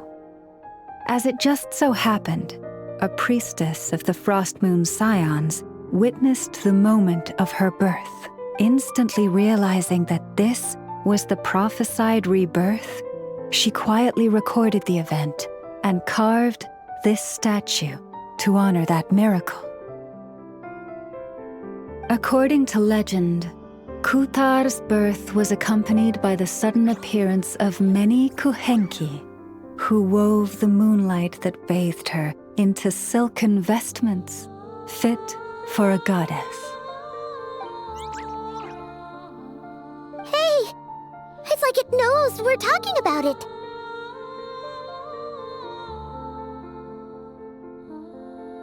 From that day forth, the Kuhenki have been regarded as Kutar's familiars. Some believe that their habit of guiding travelers to hidden treasure stems from an instinct, the same one that not only drives them to protect the moon goddess, but also to make her smile. After all, according to the records, Kutar always looked lonely as she gazed up at the distant moon.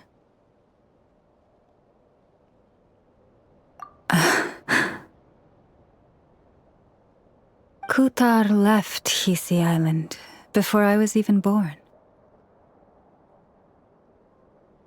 According to the previous moon chanter, the goddess was angered by our people's greed, and that is why she left us. Where did she go?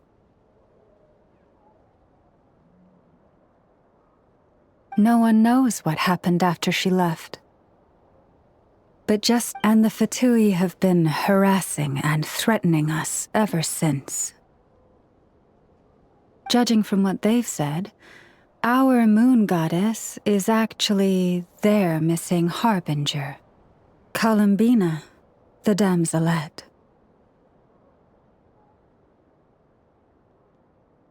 The damselette? But isn't she number number 3 amongst the Fatui Harbingers? So she's actually the moon goddess.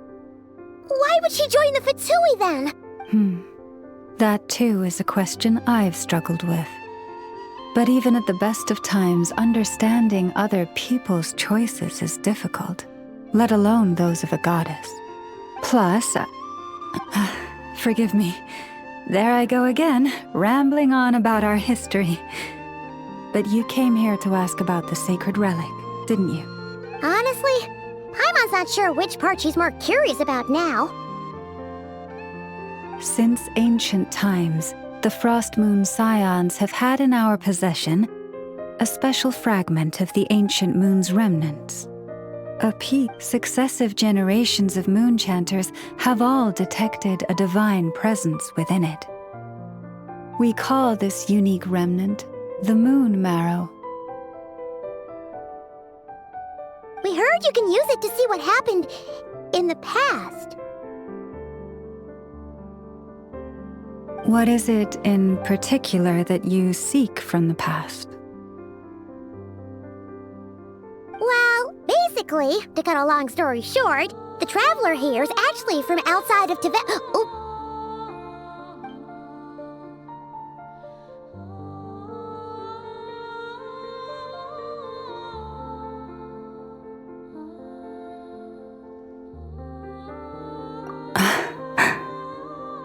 Thank you. Your honesty is a sign of your trust, both in me and the Frost Moon Scions. Unfortunately, though, I won't be able to use the Moon Marrow to shed light on your past just yet. Our people revere the Moon Marrow as a sacred relic. I'm only permitted to retrieve it from the secret chamber in which it is hidden once a year, on Moon Prayer Night. Oh, really? So, when's the next Moon Prayer Night?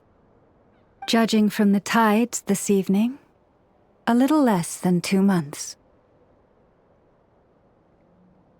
Huh? Does that mean the date changes every year? The ceremony is held on the night when the moon is closest to Tevat.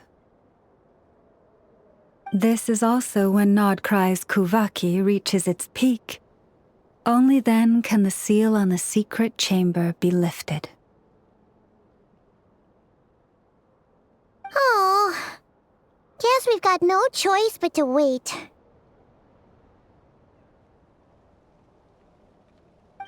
I am truly sorry that I cannot help you sooner.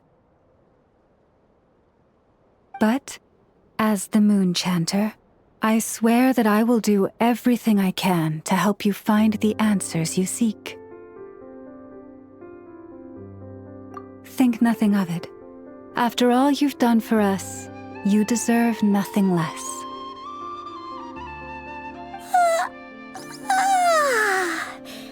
Who'd have thought today was only our first day in Nodcry? Feels like so much has happened already.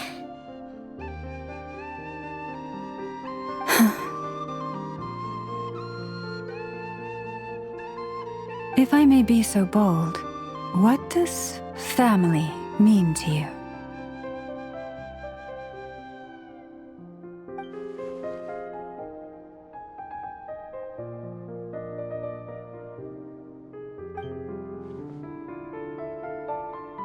If you are aware of something, a secret that could hurt your family, would you be honest with them, or try to hide it?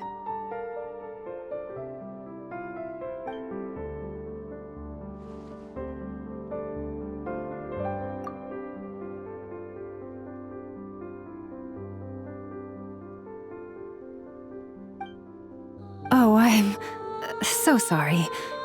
That was a strange question. I didn't mean to put you on the spot.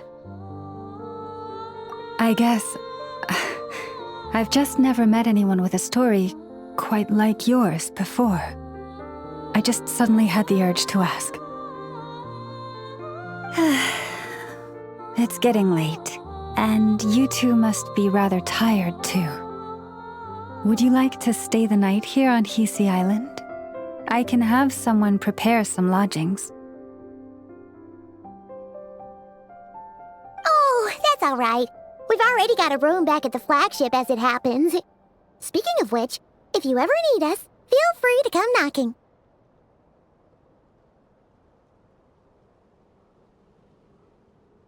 Do you need me to show you the way back? No worries. It's quite a way, and you should get some rest too, Lauma. We'll make sure to be careful. Understood. Then I won't keep you. May your first night in Nodcry pass in stillness and peace.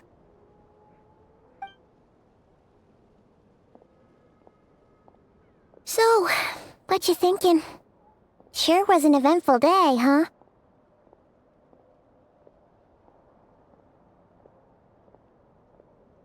The good news is, we're not at a dead end in the search for your spaceship yet. We can always learn more about this place while we wait. The usual drill, huh?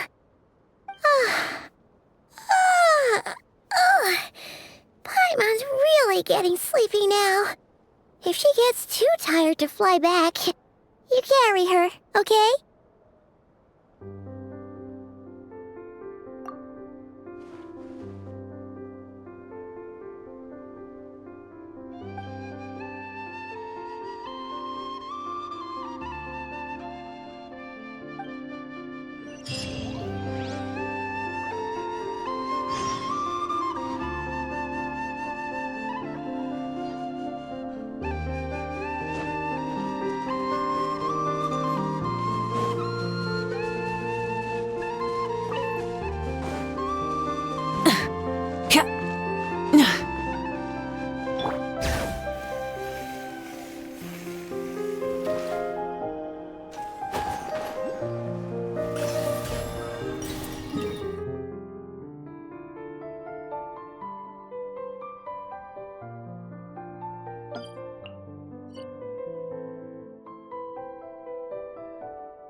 There's a lot of good stuff in here. Want to split it?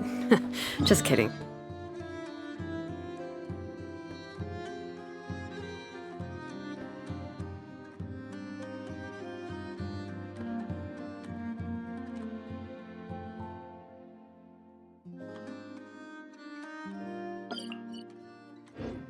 You can take it.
Hey, what are you doing here? Oh, these flowers. I remember when you first appeared, there were flowers like this all around you.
Who goes there? How did you get in here? I am but a passing traveler. I followed your song here. I'm very sorry if I've intruded. The Kuhenki. She brought you here.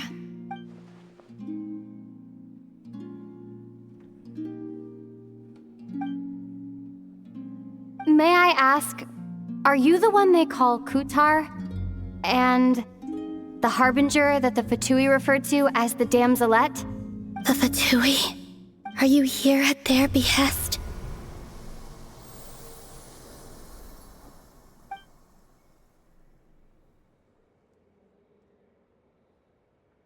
Please don't get me wrong. I have no intention of doing anything for the Fatui. I just wanted to ask you about Nodcry. And the moons. The moons? Do not believe in what you can see. What truly matters is what you cannot.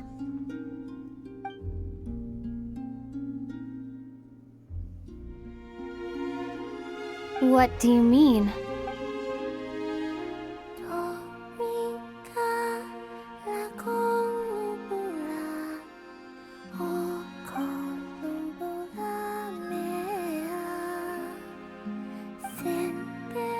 Listen, I'm the Traveler. I'm on a journey through the nations of Tevat. Hello.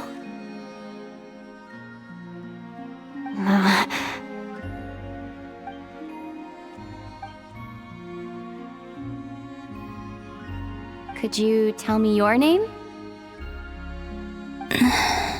Columbina. Kutar, the damselette, the moon goddess. Pick whichever takes your fancy. I do not know my own name.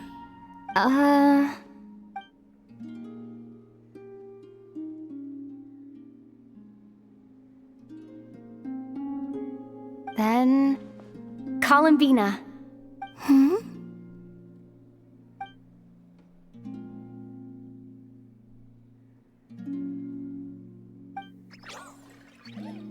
This Kuhenki, this Luanatar, did you bring her into being?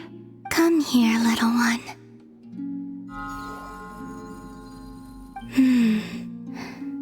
The trace of a blessing, but not one of mine. People always assume I can do many things. Assume I have done many things. But I haven't. All I ever wanted was to.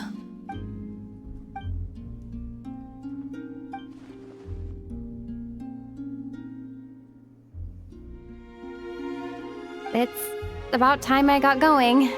I'm very sorry for disturbing you today.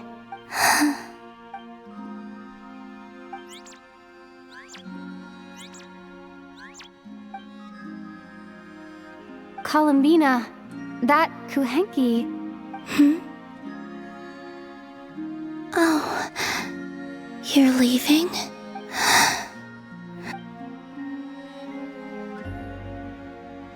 Go then.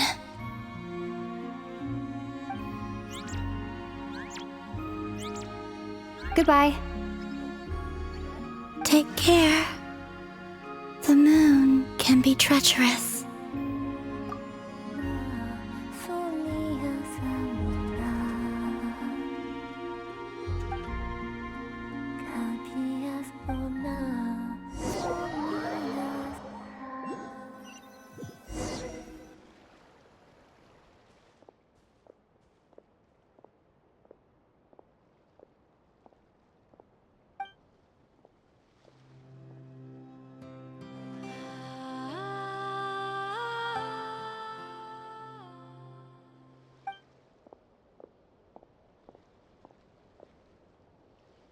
Wait, is that... Ether?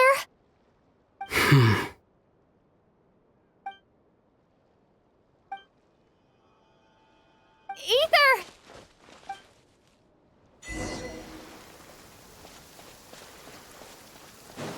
Ether!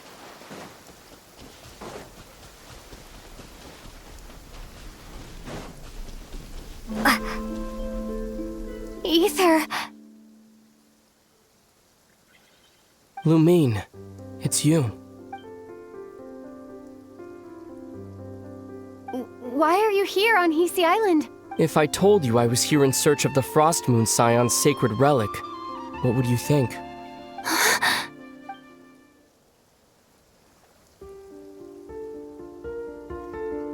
Are you also here to uncover the truth about our past? That's right. What happened to us in the past? How we came to Tevat? Why our spaceship crashed here? There are things I want to know too. But I'm not about to sit around waiting for another 2 months to find out. Wait! Wait? But I still have unfinished business.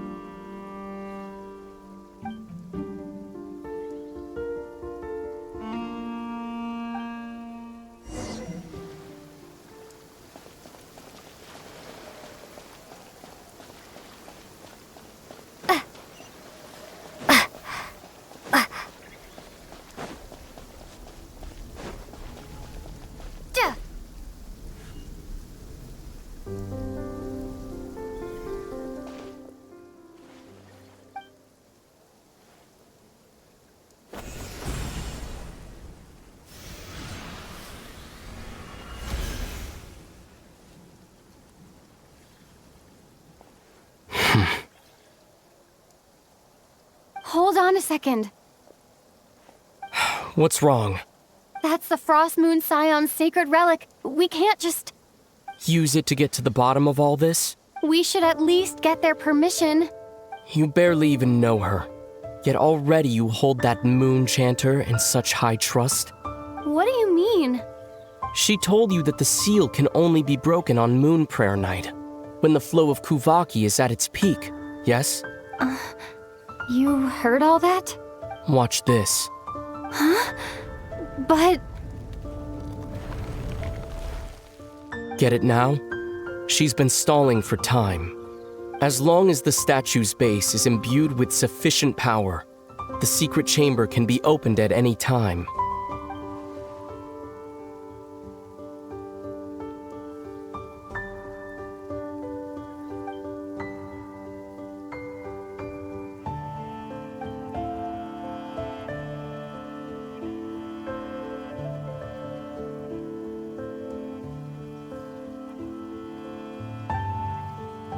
Is it such a sin when I don't put all my cards on the table for you, but not when someone else is doing it? It's not like that. Is it? Ether, you've got it all wrong. This whole time I've wanted to ask you, what happened to make you like this? I admit, I've been having trouble accepting it. But after all this time apart, I've finally come to terms with who you are. Willful side and all, I trust you. I still do. Through all the worlds we've traveled, you've always been there by my side.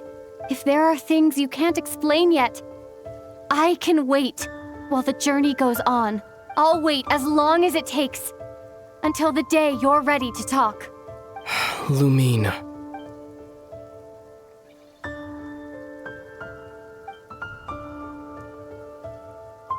I'm not looking to borrow the moon marrow simply because of our past. It holds answers about the very origins of Teyvat. I've always believed that if you want the truth, you have to see the whole story for yourself. I'm not asking you to trust me, Lumine. Just don't try and stop me.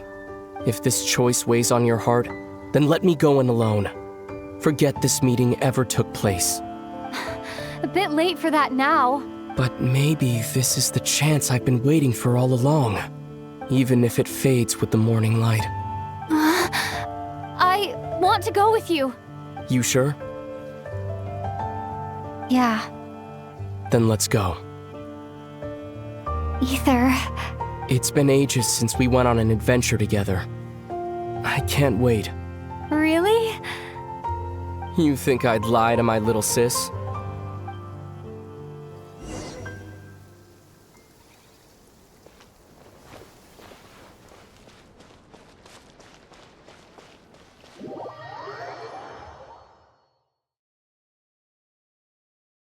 From what I understand, the path ahead is likely to be full of trials and challenges. A deterrence against intruders, and a test for those who truly seek entrance. Nah, I doubt the two of us will have any problems. I agree.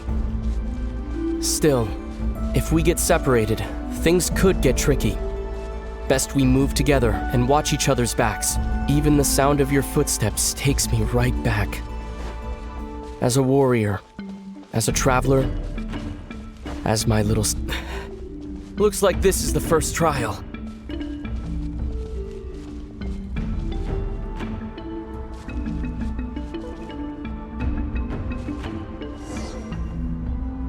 Lumine, do you understand how Kuvaki works? How it exacts force through push and pull? Okay, I'll leave it to you then.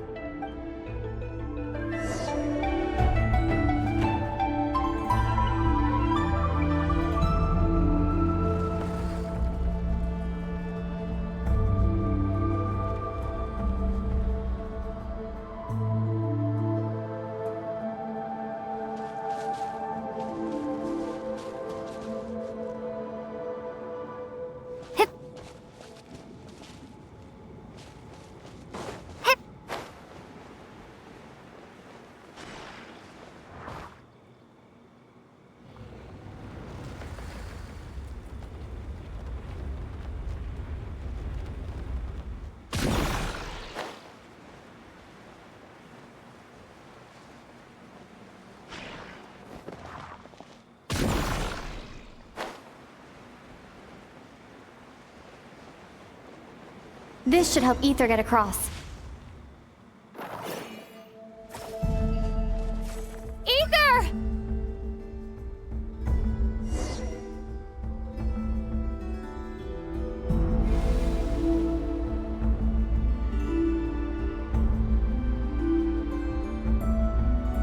We make a pretty great team, huh? Just like the old days.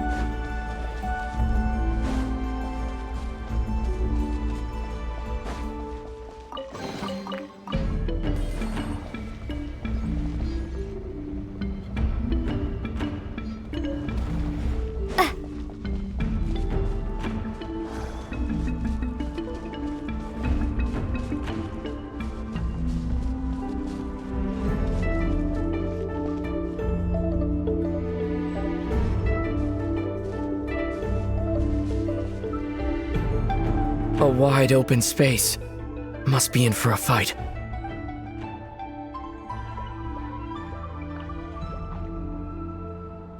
Was that it? What a letdown.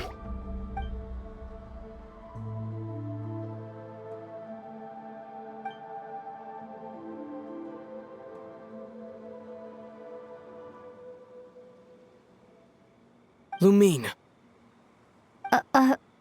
What is it? Why are you looking at me like that? Those enemies were weak, were they not? Maybe it's because the trial's only just begun. Actually, I've got an idea. Why don't we have ourselves a little friendly competition? Let's see if your journey has made you rusty. You're on.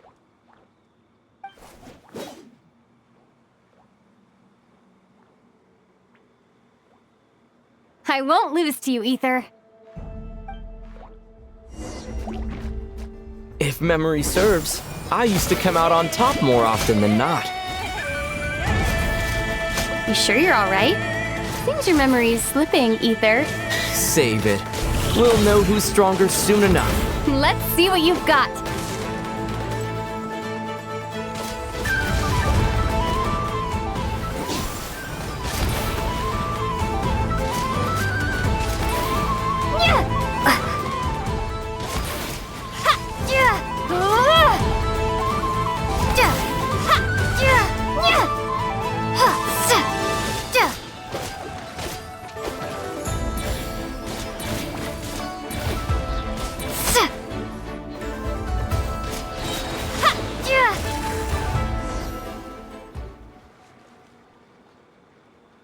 Been slacking off on your combat training? Or has no one been around to keep you in shape? No, I just wanted to let you win. Been too busy practicing your excuses instead, huh?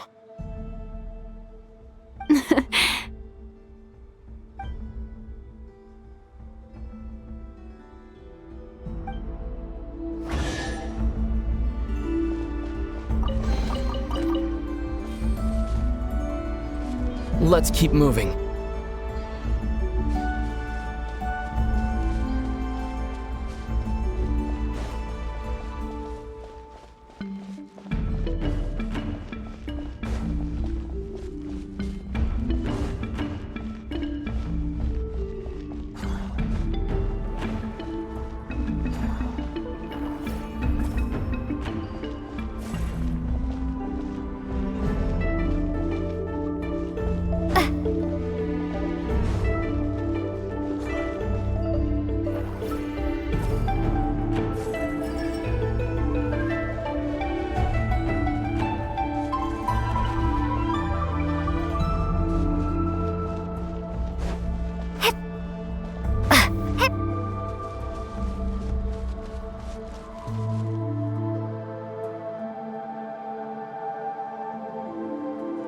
What is this place?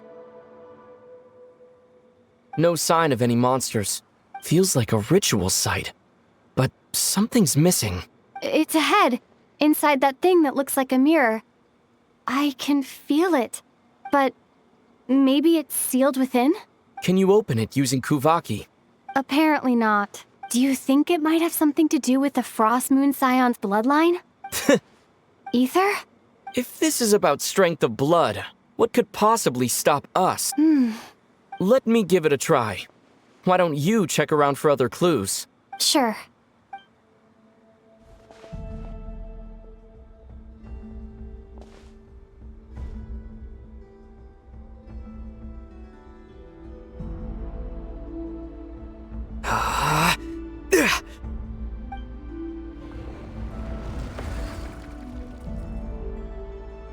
Found it. This should do the trick. Okay.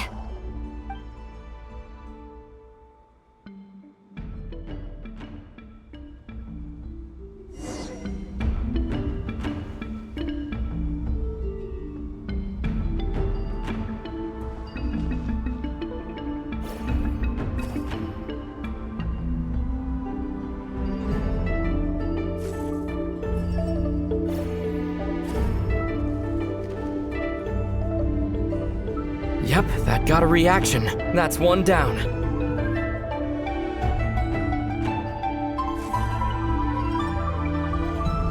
Nicely done.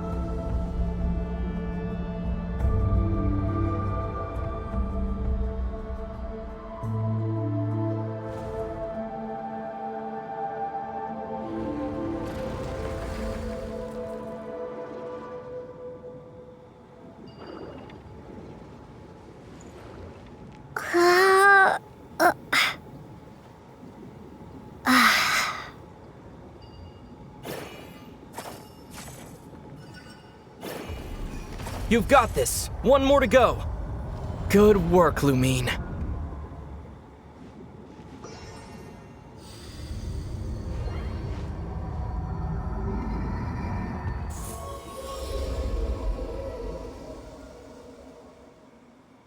The door's open. Come, we must be close.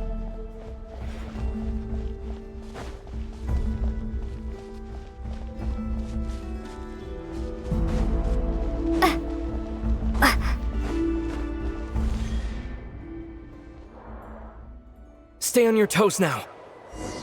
Have you considered that I might be the more experienced between us? Is that so?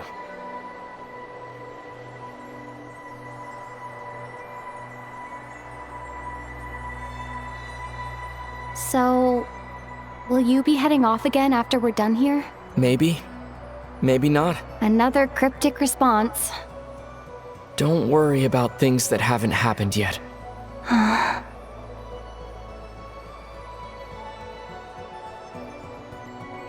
At the end of all this, what do you think we'll find? Whatever it is, we can handle it. What about the end of our journey? That's not something we need to worry about right now.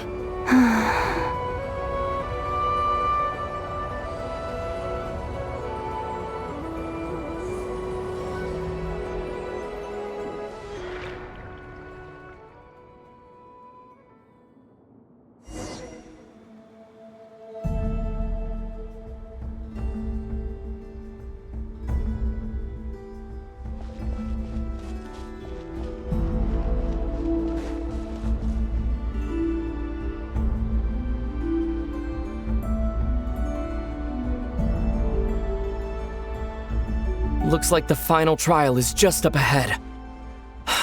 Ready for battle? When have I ever not been? What's wrong? Going on an adventure with you side by side, it's been so exciting. But at the same time, it just feels surreal, I guess. Maybe because it's been so long. You know, this is only the second time we fought together since the day we both woke up in Teyvat. Maybe that's it. Lumine, let the light of our blades come together once more, just like they did in the past. Ether.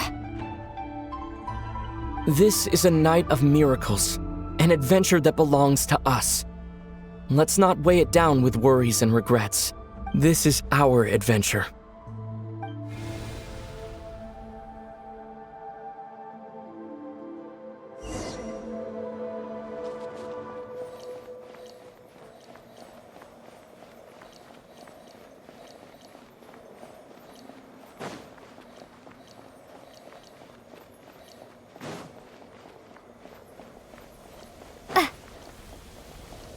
Here goes nothing.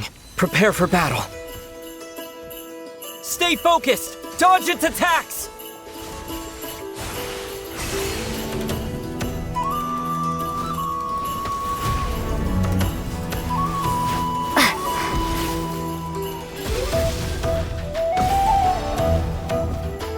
This is bad. Don't forget to heal yourself.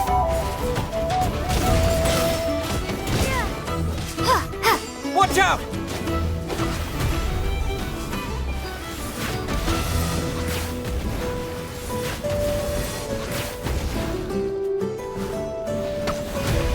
Now's our chance!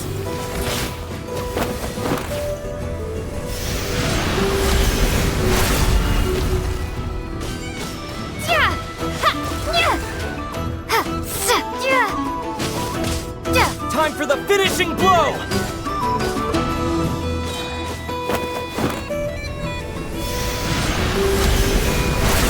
Stay focused! Dodge it to...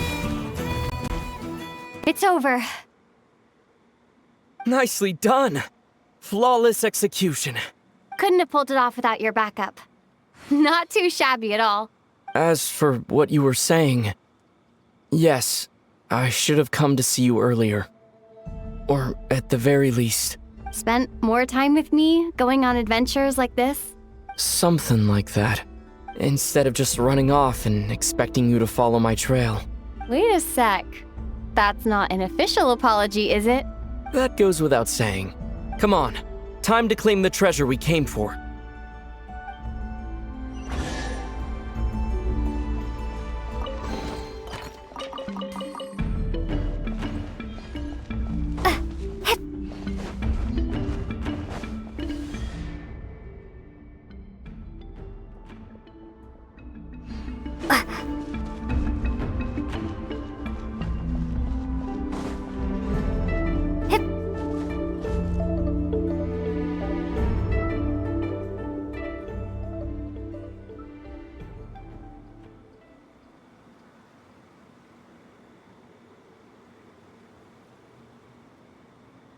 So this is the Moon Marrow, the treasure we've been after. All right, go get it for me, Lumine. It belongs to me. What's wrong, Lumine? After everything we've just been through, you still don't trust me? Don't you want to know the truth too? Just like I do? Rest assured, I'll share the truth with you afterwards. Now go, bring it to me.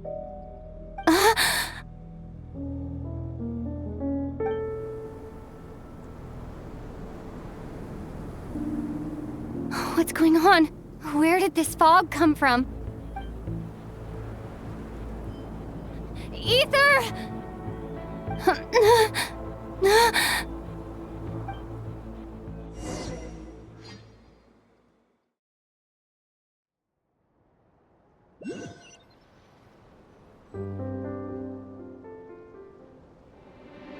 Ether!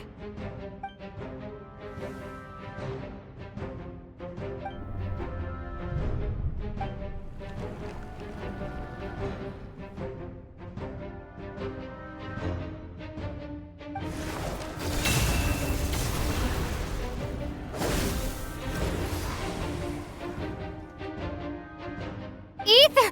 Huh? Huh? What are you doing here? Yes, we ran into each other at the flagship this afternoon. I'm honored you still remember. Are you looking for something here?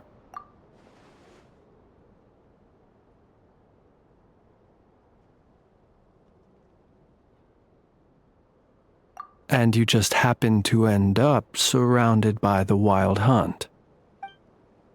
Sorry, I did not intend to come off as pointing fingers. Indeed, perhaps our courses of action do not differ so greatly.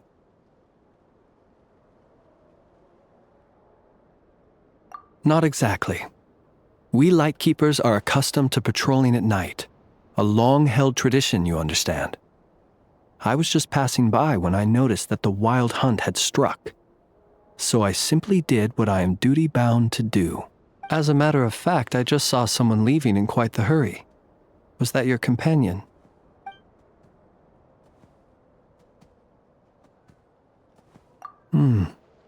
Perhaps I should take my leave now. After all, my patrol isn't over yet. Nodcry is a dangerous place to be at night. I'd advise that you head back soon as well.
Paimon woke up and saw you were gone, so she made you a cup of berry juice to help you sleep.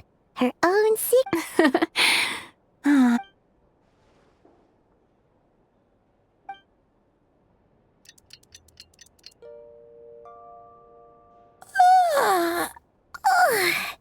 Good morning? If now still counts as morning. When did you get back last night? Did you sleep well? Good to hear. So, where'd you wander off to on your midnight stroll? Anything interesting to see in Nodcry at night? Oh, really? Come on, don't leave Paimon hanging. All right. Guess we'll have to feed your stomach before we feed Paimon's curiosity. Let's go grab something to eat while we talk.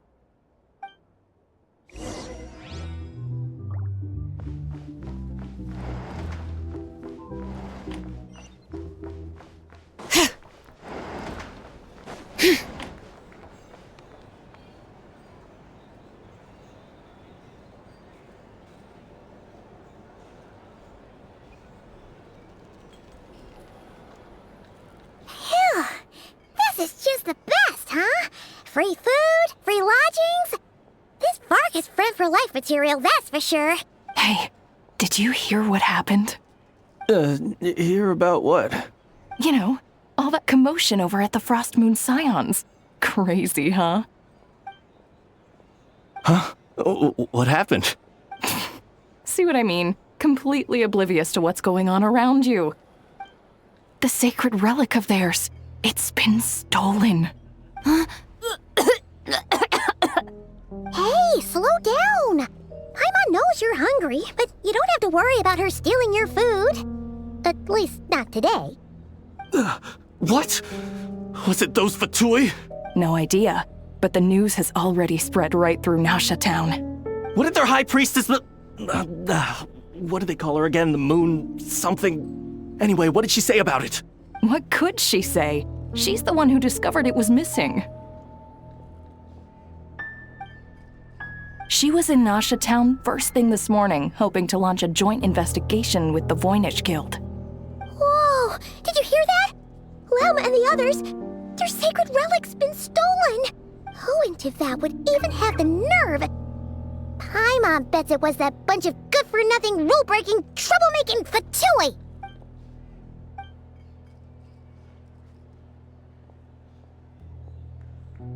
Huh? What's wrong? You feeling okay? A joint investigation? Good luck getting any takers. Unless there's some reward or business opportunity to sweeten the deal. Same thoughts here. So just a few minutes back, she switched gears and headed over to the one place that might actually be able to solve this. The Curatorium of Secrets.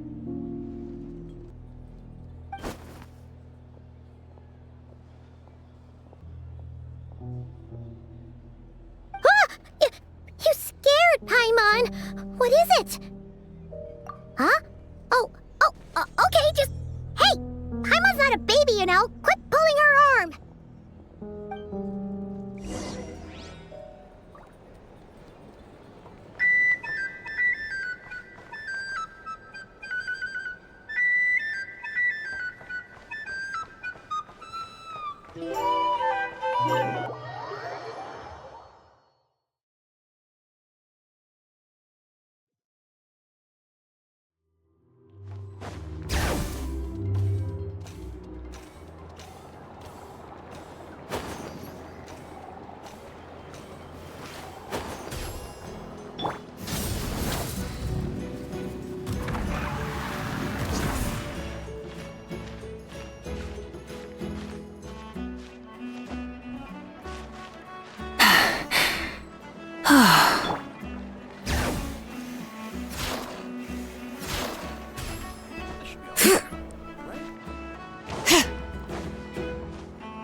Bring it!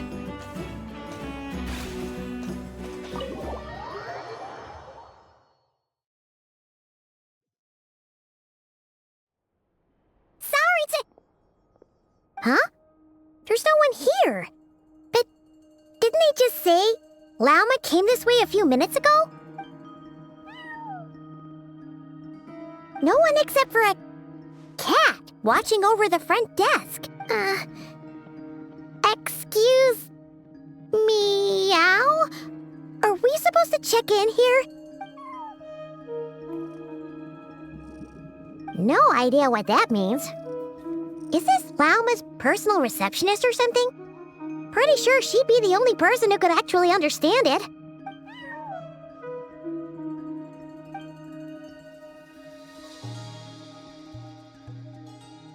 Huh? It's heading into that room! But why not? Like I told you already, that's just... Another client.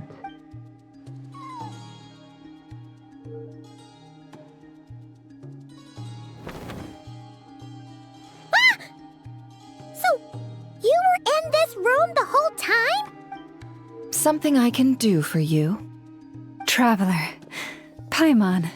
Oh, you're acquainted then? Yes. They visited Hisi Island yesterday. We had dinner together. Allow me to introduce you. Traveler, Paimon. This is Nefer, boss of the Curatorium of Secrets. Pleasure to meet you. They are travelers who arrived in Nodcry just yesterday. Greeted by the birds and beasts of this land, they are kind-hearted souls who walk in the moonlight's glow. Interesting. Thank you, Lauma, but you need not have introduced them. They are great heroes, renowned throughout the nations beyond our borders. Oh, really? Do not forget, I deal in information. Just because most people in Nodcry pay scant attention to foreign affairs, that does not mean the same goes for the Curatorium of Secrets. They're the heroes everyone was talking about before. The ones who saved Natlan during the Abyss crisis.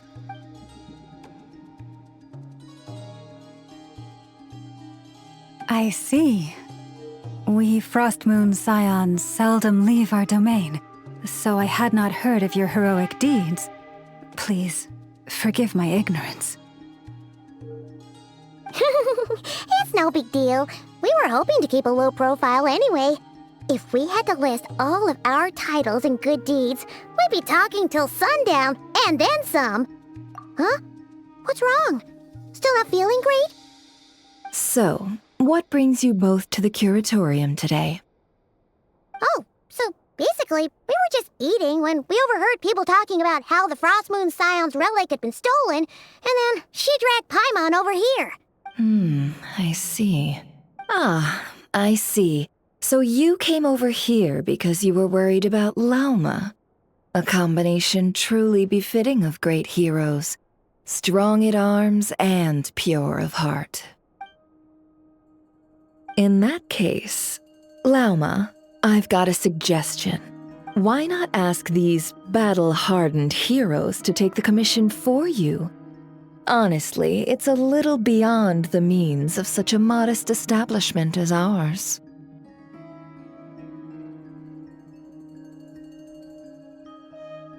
Your modest establishment?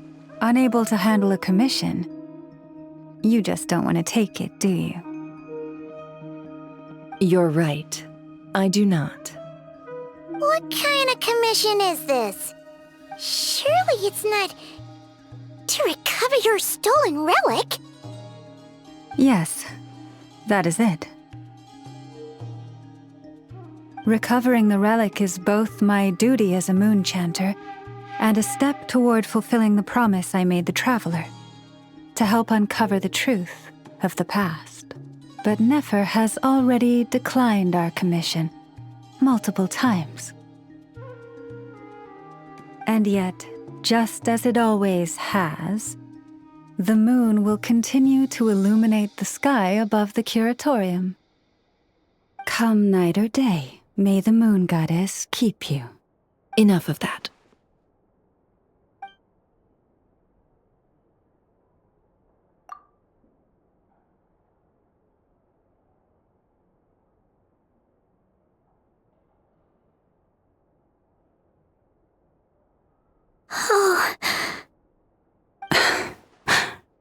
So, according to her, she never came into contact with the relic.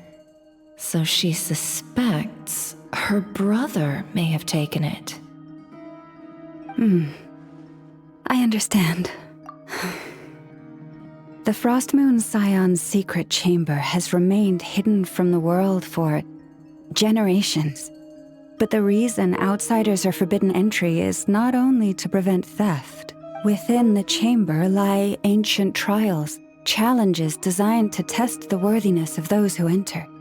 To intrude without rightful cause is a most perilous act indeed.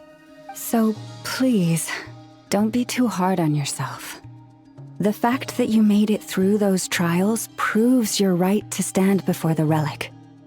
To put it simply, the Moon Marrow itself has deemed you worthy. No.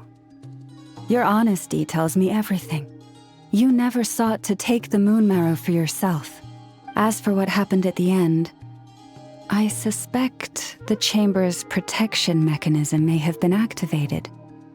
Among those who entered the final chamber, there was either someone with impure intent, or else an abyssal presence. The abyss?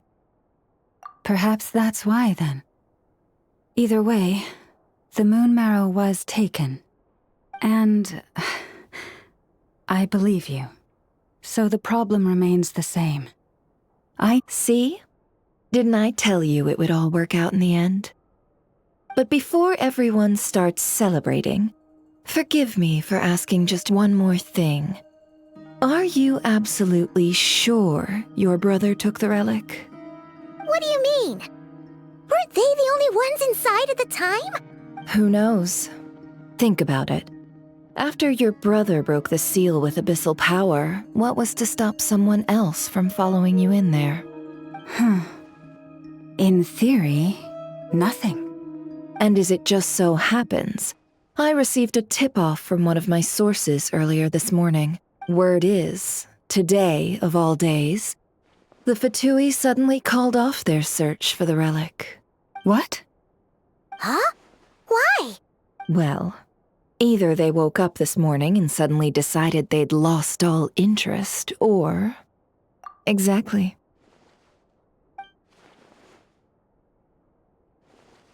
Are you wondering if your brother might be in cahoots with the Fatui? Which is why I asked, are you absolutely sure your brother took the relic? Or to put it another way, do you really know your brother?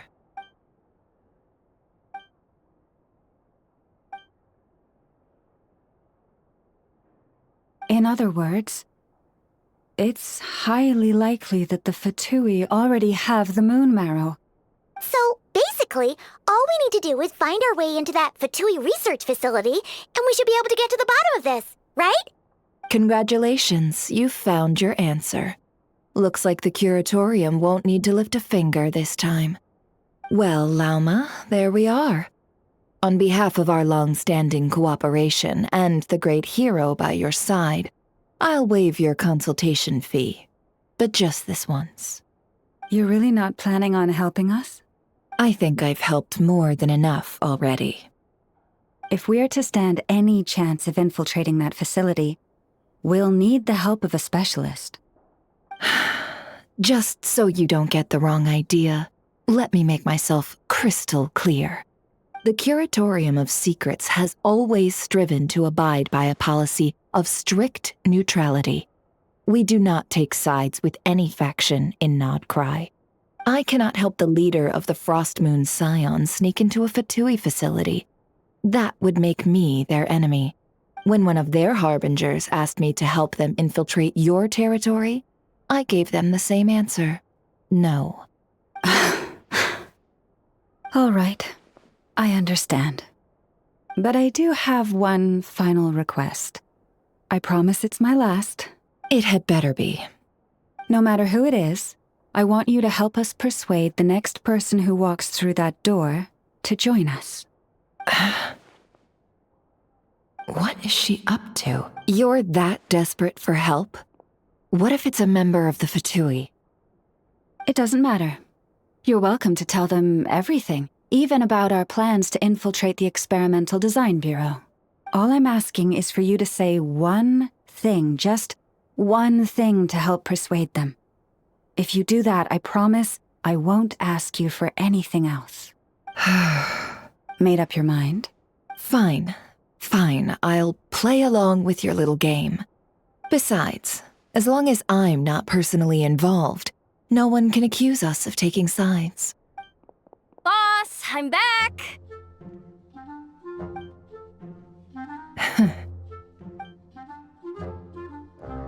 You won't believe the luck I've been having today. Remember you sent me to find that runaway cat, yeah? And you said I'd only be back after dark? Well, guess what? Right after I left the house, this big ibis flew over and the missing cat was right in its claws. And once it got close, it loosened its grip and... Boss, you're meeting clients. I'm so sorry. I'll get out of your way.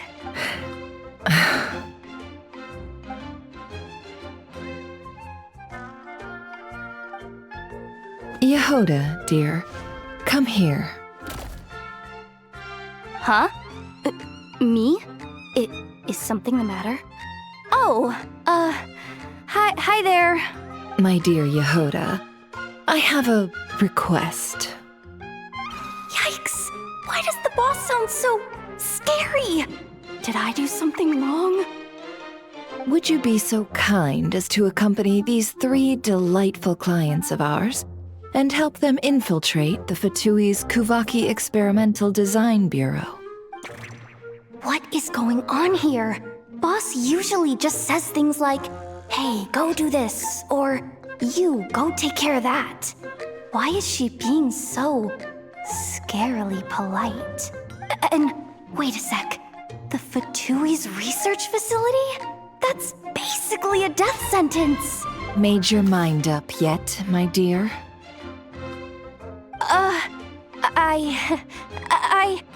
What is up with Boss today? Am I supposed to say yes to this? Or maybe it's because the mission's too risky, so she's actually looking out for me? Why is everyone looking at me like that? Is this some kind of test? I can't let the boss down. Can I? Have you made up your mind? That's... Sure, why not? Really? You really don't mind helping us? Huh? Oh, yes. I mean, no. Of course, I guess I do.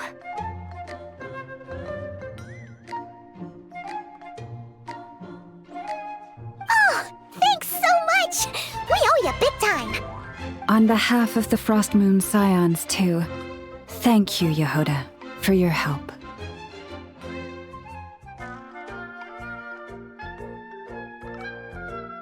What the? Seriously, what just happened?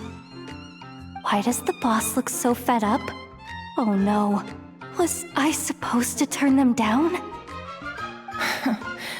All that mentoring, time spent teaching her how to deal with different factions. In one ear and out the other. Never. You got what you wanted. You promised that was it. I know this goes against your principles. I won't forget the favor. Trying to get me to change my mind now? Of course not. I just wanted to say thank you. So, thank you. Oh. Yehoda, we'll leave the planning to you. Let's discuss the details elsewhere. Huh? Oh, okay.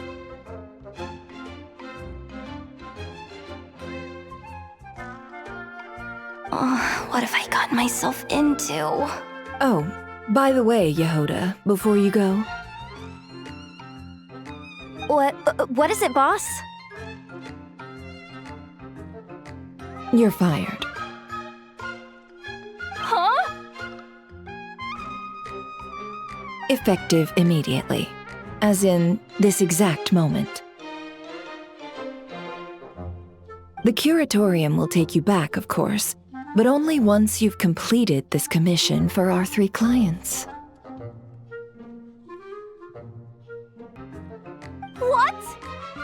Is there some issue? Well, here's the upside. Without me taking a cut from your commission, you'll earn more. Seriously? Can someone explain what's going on here?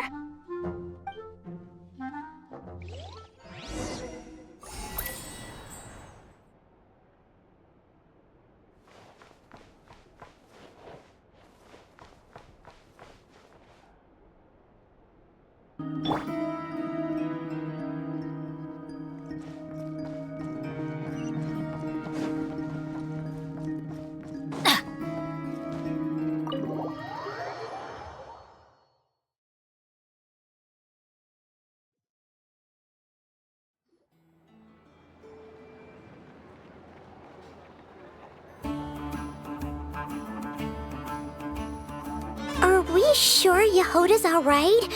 She looked totally crushed just now. She'll be fine, she's just in shock. But one thing's for sure, the curatorium's professional standards are beyond question. The fact that she only requested 1 day to prepare says it all. As an apology, I'll ask my animal friends to help her out more often in the future.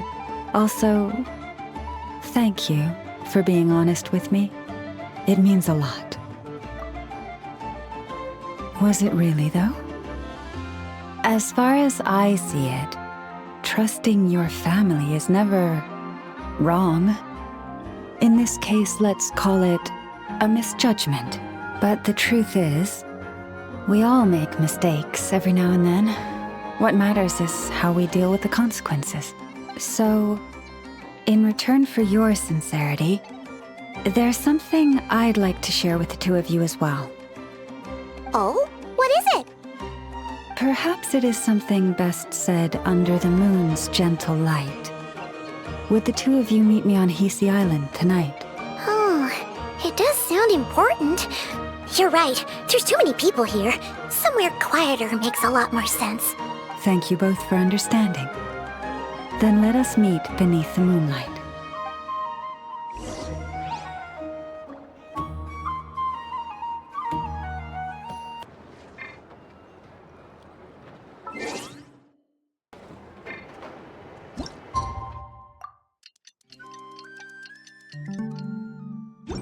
It's about time, and the moon's already up. Let's head over to the place we agreed to meet Lauma.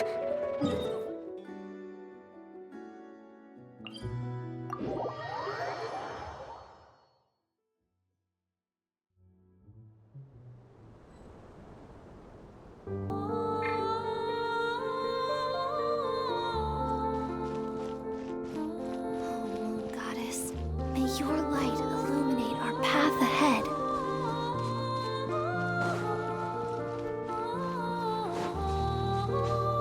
Adventure time!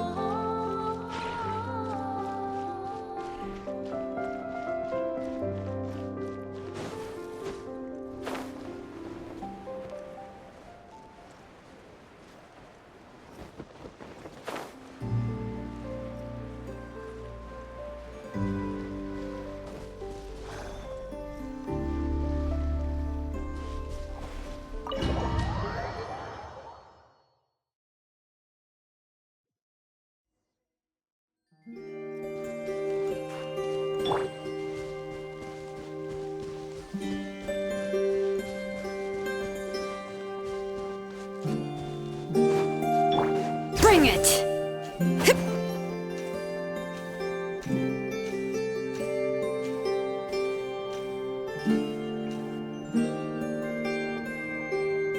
Lauma, we're here! Huh? Lauma, are you praying? I am indeed. For the moment I was born, my people exclaimed, "Behold, eyes like the moonlit tide, antlers like the crescent moon, and blood that glimmers silver as the moon's reflection." From as far back as I can remember, I was revered as the Frost Moon's emissary and the Moontide Maiden. The first words I ever learned were prayers to the Frost Moon. The first gestures, those of our sacred rites. Wow, that must have been tough. Back then, I didn't know any better. It all just seemed so natural.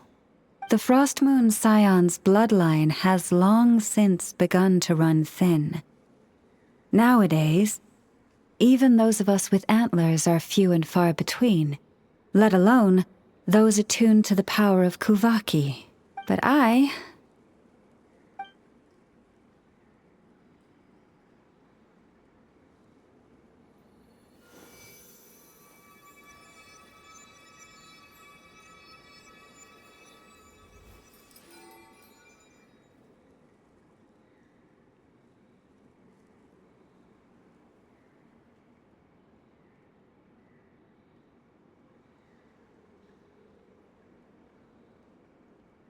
Whoa! Your antlers are so pretty. They say it's an extraordinarily rare condition. Once in a century, if that. I am unusually sensitive to the moonlight, as well as to the Kuvaki's ebb and flow. As a child, I could barely sleep because of it. Oh no! It was that serious? To others, fluctuations in Kuvaki are something you easily get used to, like a gentle tide lapping away at the shore. But to me, that same tide is a towering tsunami, a surging swell crashing against me. Of course, as the years went by, I learned how to suppress my senses and my power, enough to keep it all from overwhelming me. But because of that, I also had to walk the path of concealment. Concealment? From the moment I was first taught to pray, my kin would point up to the night sky telling me, "That, Lauma, is the Frost Moon, the last of the moons, the sole surviving truth." But I would ask them in response, why?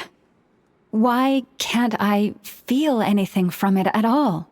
Later, I came to understand that they simply could not tell where the real tide was coming from. They couldn't sense it. The true moon beyond the sky's veil.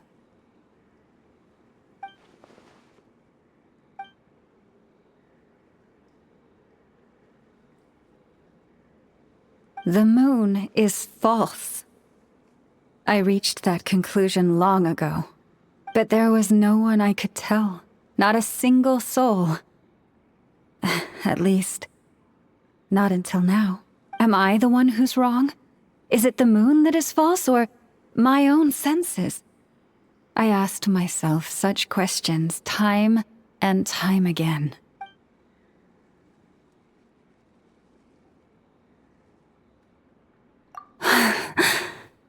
Thank you. When you called yourself a descender, I had a feeling you might be able to confirm what I had always suspected.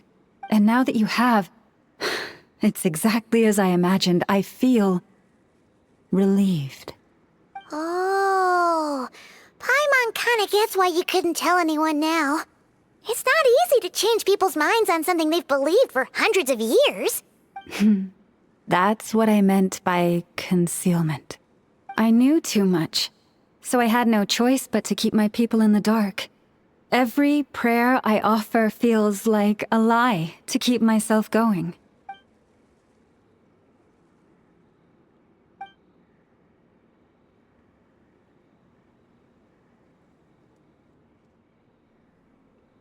You've already met our Kutar, haven't you?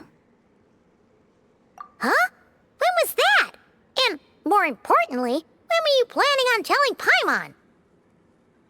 Ah, no wonder. What did you think of her?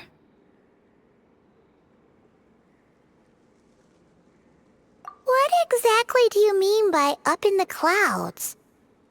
I understand what you mean. She is quite indifferent to the world outside herself.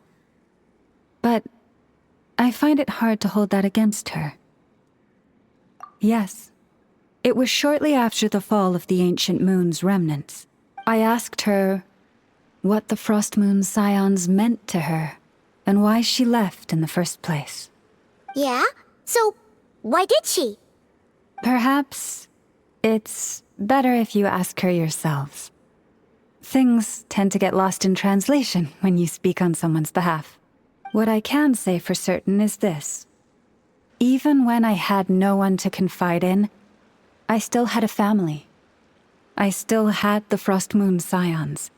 But that girl, born beneath the moonlight, perhaps she's never felt she had either. The truth is, though, she might have had it all, if only the Frost Moon Scions hadn't let her down.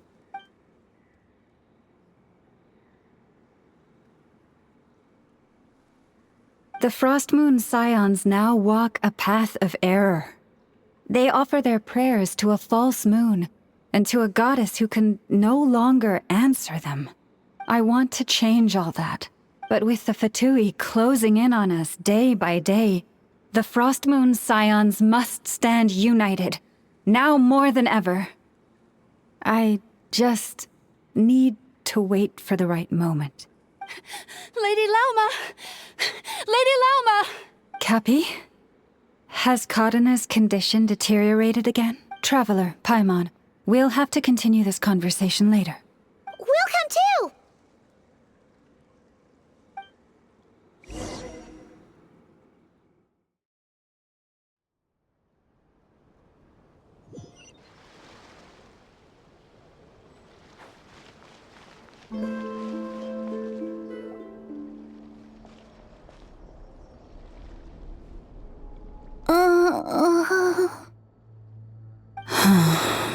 Why?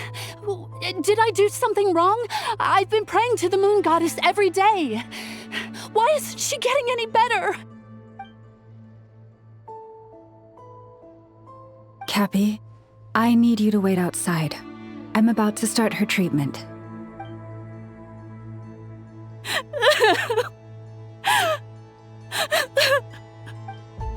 Is there anything we can do to help? Just don't be alarmed by what you're about to see. And please, don't let her mother see it.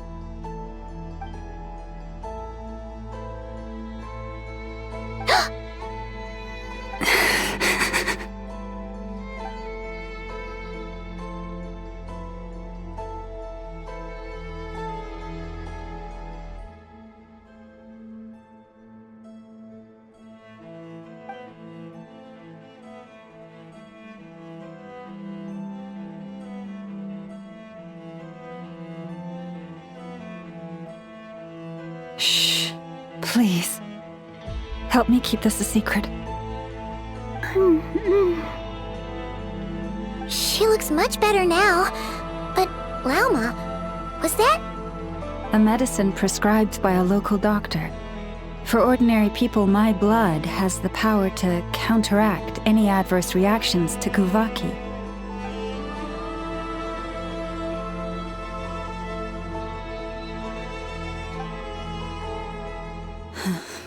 So, now you know another of my little secrets. I had hoped to guide the Scions out of error before Karina's illness reached this stage, but clearly, I was too late.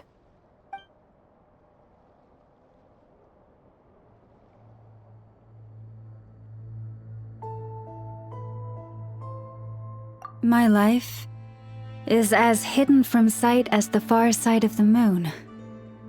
Yet people only look to the bright side for guidance. If the day ever came when the two sides were reversed, could they truly accept it?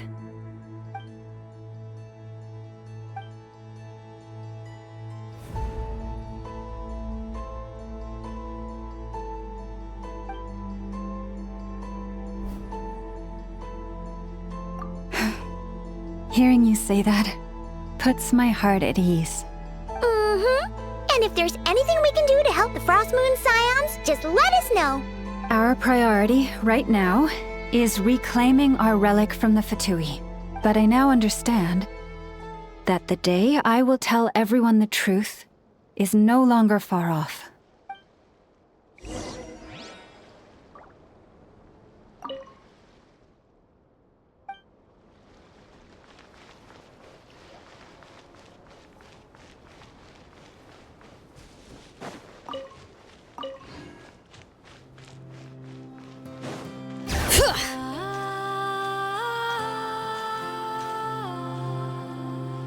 Wow! Paimon would never have guessed Lauma had all that bottled up inside. Hey! Watch your step! Ah! What's wrong? Oh, you scared Paimon.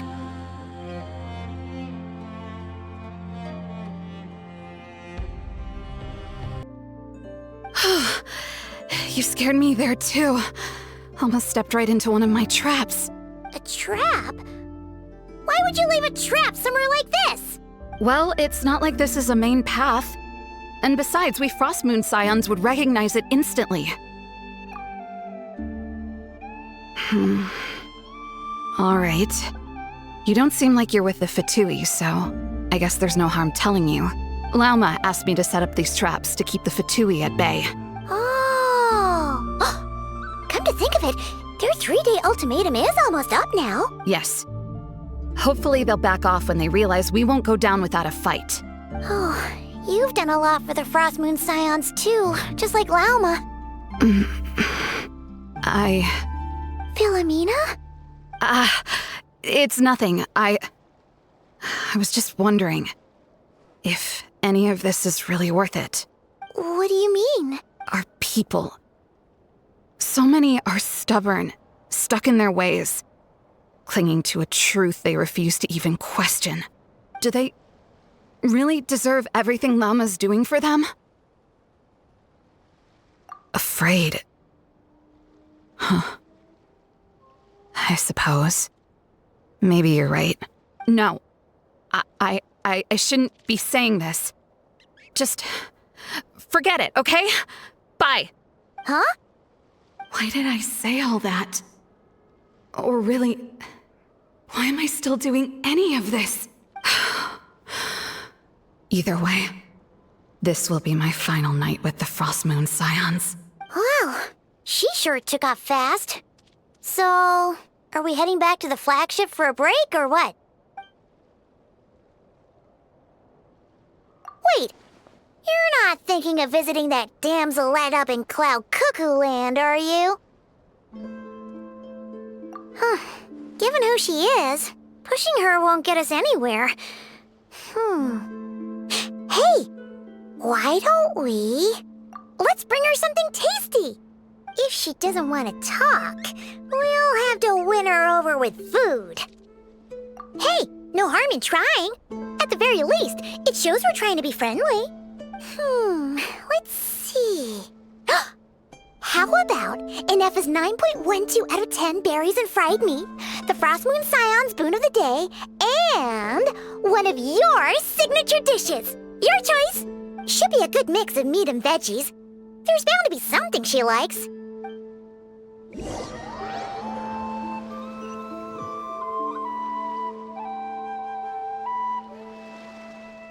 All right, food's packed and ready.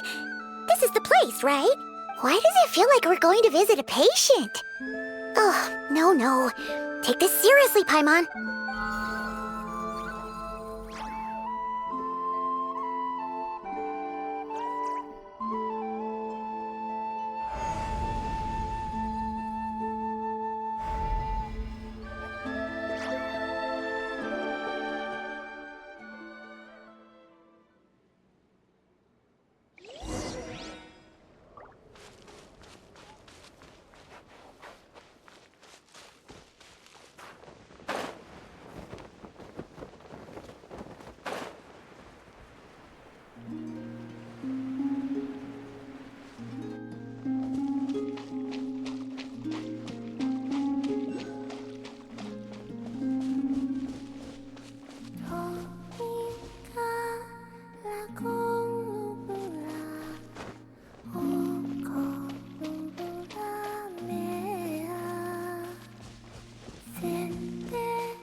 Remind me, who are you again?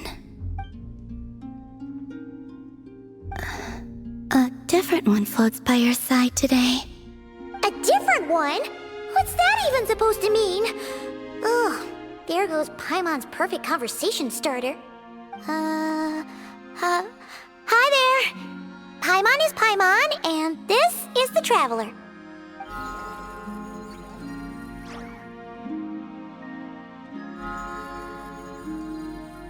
Oh, there you are. Between the two, I suppose you're cuter. Wait, what do you mean Paimon's less cute than that? Columbina. What is it? What's your favorite kind of food? Is this a treat? Or an offering? Let's go with treat. Anyway, this is all the Traveler's cooking, so please, help yourself.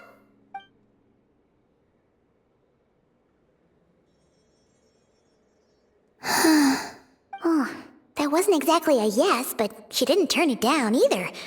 What could she be thinking?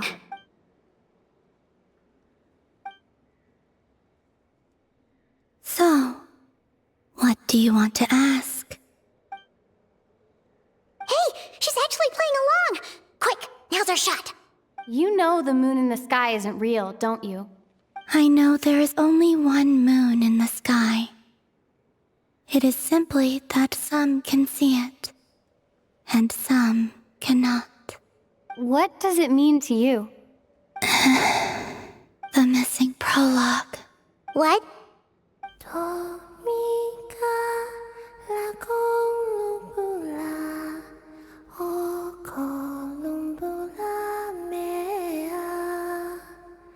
Huh?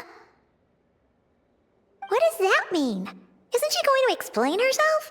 Can you tell me more about that melody? You were humming it last time too. It must be important to you.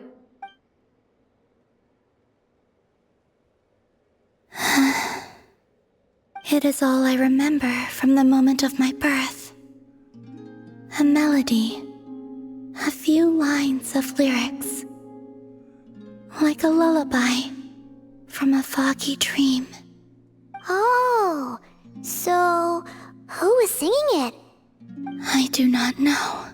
I have nothing else. Just that song. Huh? And the Frost Moon Scions who found me. They had nothing either, but hope.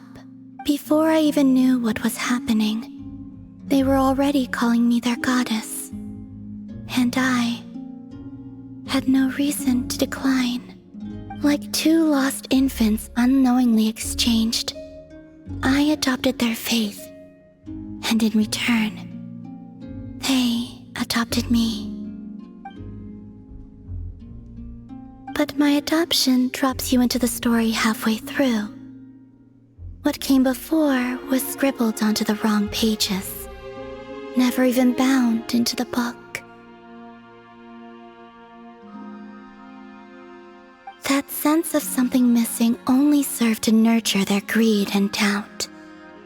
And thus, I came to realize that this place was never truly my home. Greed and doubt? O Moon Goddess, forge weapons for us, drive out our enemies, and expand our lands. O Moon Goddess, heal our wounds, ease our suffering, grant us strength. They asked for everything, and I obliged. Until the day came when no answer could be given. If mortals can turn to the gods when they are powerless, then who do the gods turn to when they have nothing left to give? You've got Paimon there. In those days, the Frost Moon Scions cared more for faith than for truth. Reality rewrote the sky in words I could not understand. I did not want to read a tampered version, so I simply stopped looking. The real beginning of my story lies up there, on the moon, forever beyond my reach. Like a message carved for blind hands, sealed away where no fingers can find it. Huh. So that's how it is.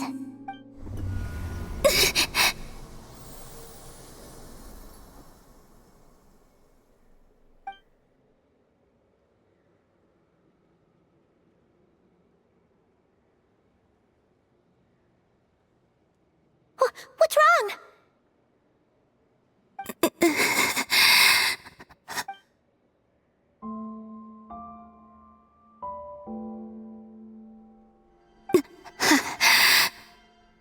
You should go. What, now? But you really don't look well. Did something just happen? Is there anything we can do to help? No. Aside from answers, I have nothing else to give you in return. This is the price of running away from home a second time. Running away from home?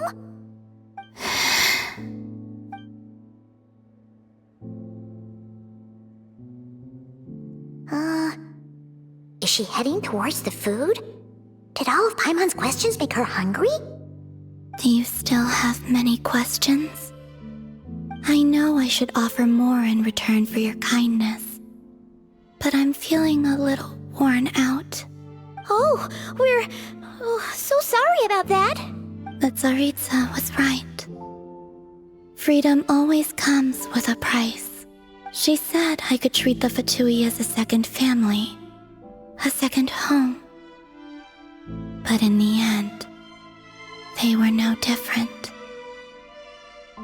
All they wanted in truth was my power as the moon goddess. I'd rather not dwell on such unhappy memories.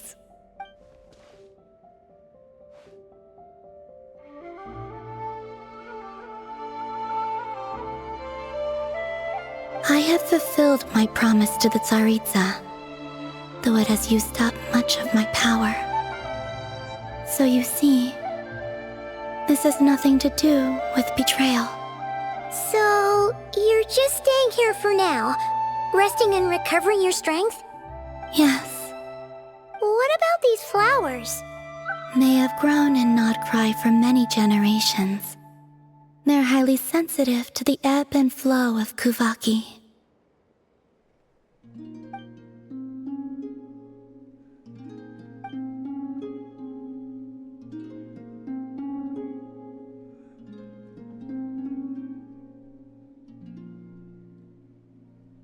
At times, I thought about using that relic the Frost Moon Scions had hidden away.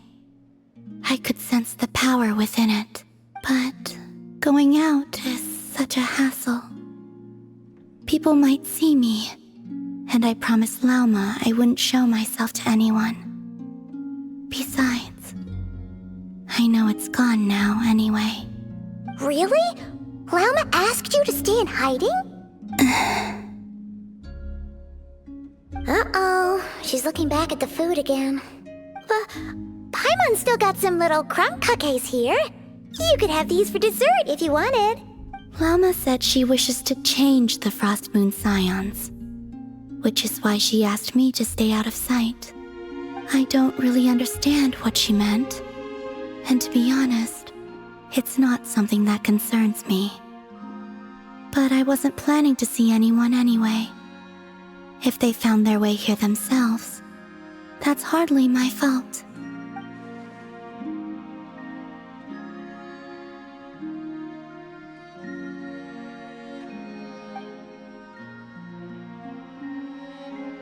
Lauma, the Maiden of the Grove. She is quite unlike any Frost Moon Scion I have ever met before. After hearing my story, she actually apologized for how the Frost Moon Scions treated me back then. She told us she feels like she's been living on the far side of the moon. Is that so? I actually got the opposite impression. She's been keeping her true power hidden away, afraid that people might be dazzled by its brilliance, and that they'd no longer be willing to look her way.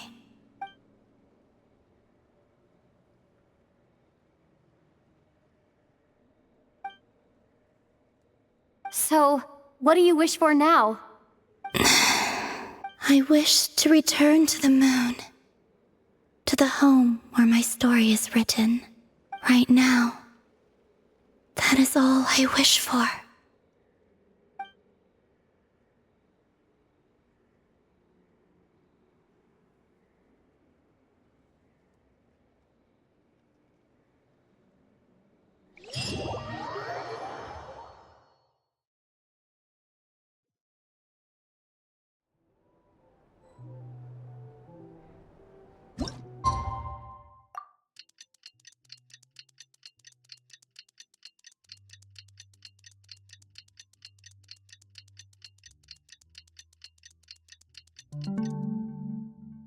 Infiltrate the Fatoy's Experimental Design Bureau. Come on, we better go meet up with the others.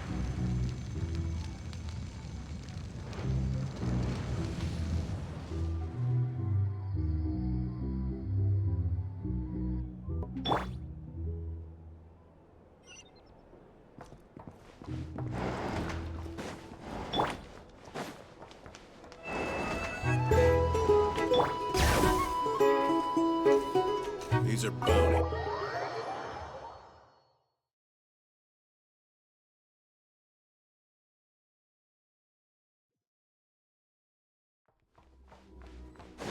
Bring it!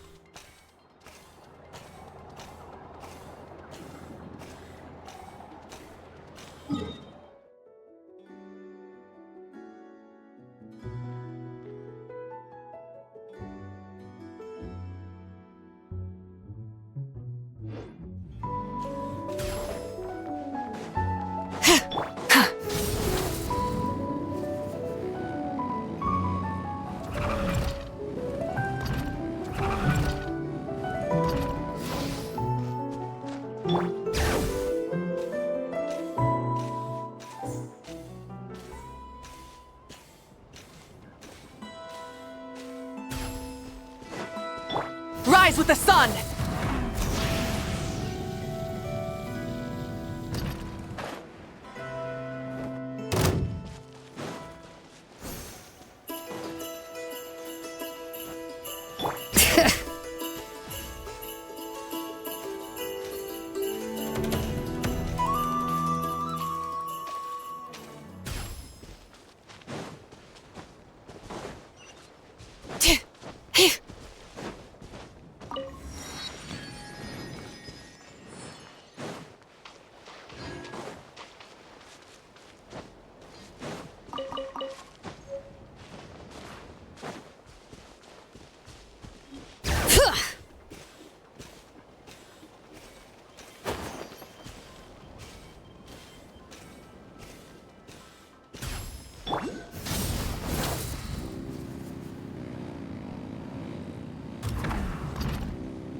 Bring it!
Huh?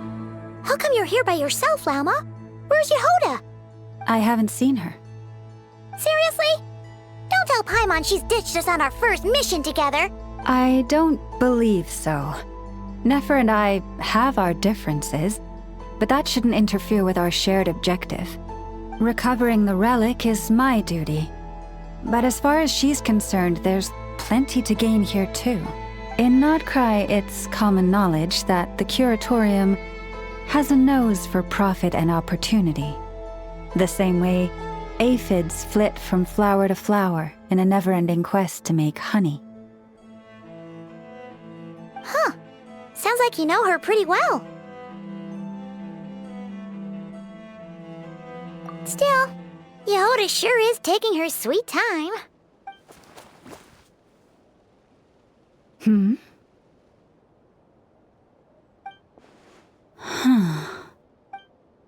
I believe we may have misjudged and underestimated Miss Yehoda. Huh? What do you mean? As a former employee of the Curatorium, I'm confident that she possesses both professionalism and integrity in ample measure. Huh?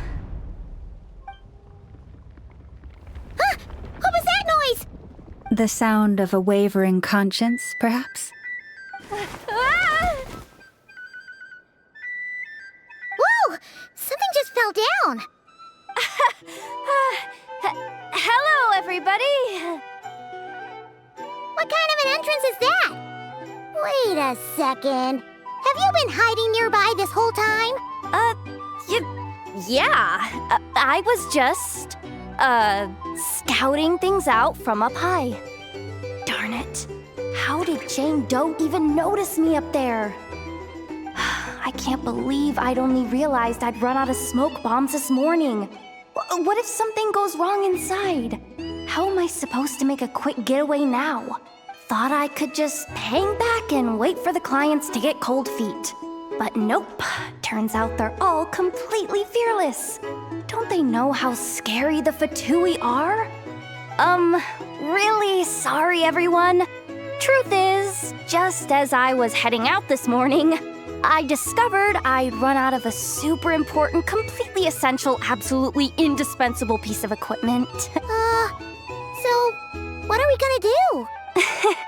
Well, as I see it, there are two options. Plan A is we take a detour to Nasha Town to restock. Though who knows if any shops will still be open this late. Plan B is we call it quits right here. Disband the team and I'll go home. My place is only like a 10-minute walk from here, so... Personally, I vote Plan B. Bada bing, bada boom. Maximum efficiency, minimal effort. Don't try to solve your problems by running away. Not a fan of either? Then I guess our only option is to fall back on Plan J. That's J for Yehoda, by the way. Why didn't you just tell us that was an option in the first place? Come on, that would have totally ruined the surprise. Boss pulls this trick all the time, and it's always the clueless ones who end up praising her to the skies. Feels like you just threw shade at a whole lot of people. I have faith in your professionalism, Yehoda. You don't need those flashy tricks. Your abilities alone are more than enough to earn our respect. Huh. This Jane Doe sure has an eye for talent. Speaking of which, maybe it's time I started calling her something nicer? You really mean that, Jane? Laumado? I do. I'll tell you what, it's not every day you get to work alongside such considerate clients. I have a feeling we're gonna make a great team. Plan J is this. We find our way in through the freight access on the facility's east side. It's tucked away from view, and security's lighter at night. I've prepared some special gadgets too, so we should be ready for anything. If we want this to go without a hitch, we'll need to work together every step of the way. So everyone, stick close behind me. Now that finally sounds like a real pro talking. Hey, you saying I didn't before? Kinda, yeah. You... Ugh. Never mind. A top-tier treasure hunter like me never lets the naysayers get to her. All right, let's go over what we agreed on yesterday. The goal of infiltrating the Kuvaki Experimental Design Bureau is to locate and, if possible, recover the relic that the Fatui stole. We also need to figure out why they built the facility in the first place. I'm worried that they've set their sights on the ancient moon's remnants on Hisi Island too. Well, now that we've got a plan, time to get this show on the road.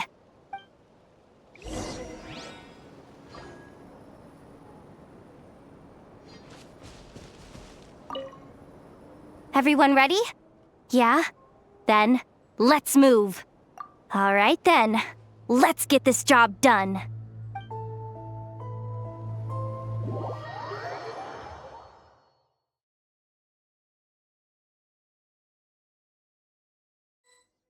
Go, go, go!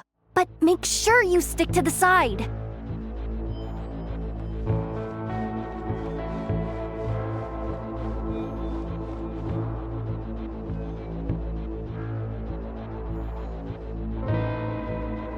Just as I thought. There's a gate controlling access from the outside. Good thing I brought this keycard, huh? Well, technically, I stole it. But no need to tell them that, right? Blame that chump who thought it was a good idea to get wasted at the flagship during work hours. Ooh, is it top-level clearance? Course, that goes without saying. Let me read it out loud for you.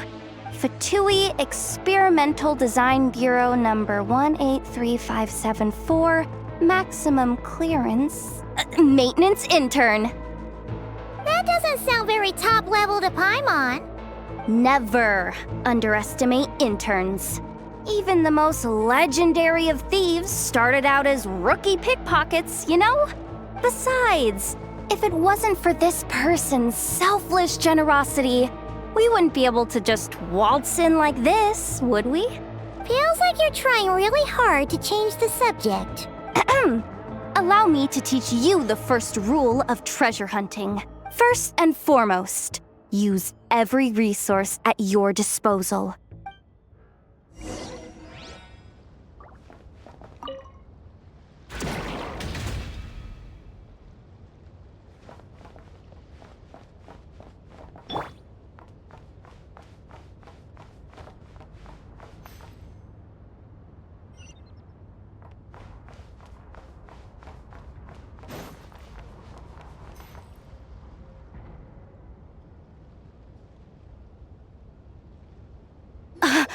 I get it now. It's like a pair of light bulbs just lit up in my head. What did you just get? The blue light, aka Plan A, is telling me to take the path along the left side. It'll be a lot stealthier, but that might mean a bit of a detour. The red light, aka Plan B, is saying, just charge straight in. But that'll mean dealing with like a dozen sentry bots already powering up. Although, I might be able to switch them to training mode. Their attacks will be weaker, but we'll still be in for a fight. Can't you just put them in sleep mode?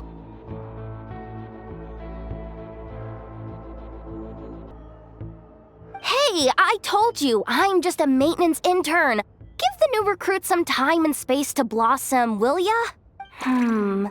We're still pretty close to the entrance. Surely they'll call the whole thing off once they see what these bots can do. Anyway, I say we go with Plan B. Either way, I won't be doing any of the fighting, so the shorter route sounds good to me. If we can avoid fighting at this stage, we should. Plan J is to call it a night so we can all make it back to bed before sunrise. After all, the deeper we go, the more dangerous this is gonna get. So we might as well give up while we still can. Okay, here are the bosses. Just don't forget, whatever you do, don't let those recon bots spot you. Let's see. No kidding. Enough told me about something like this before. I can't believe that dumb robot actually helped me out for once. All you gotta do is this, and the recon bots will be reassigned to another position. That way, when it's time to move forward, the path will be clear. Which reminds me, it's about time I taught you the third rule of treasure hunting.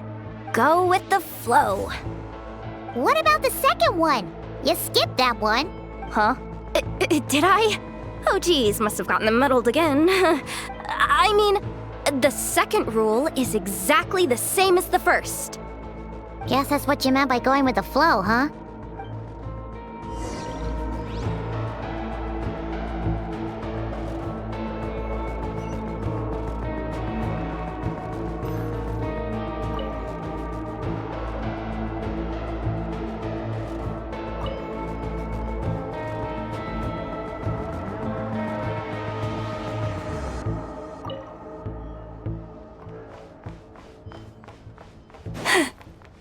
Wait, is this really the route we're going with? Oh well, too late to turn back now.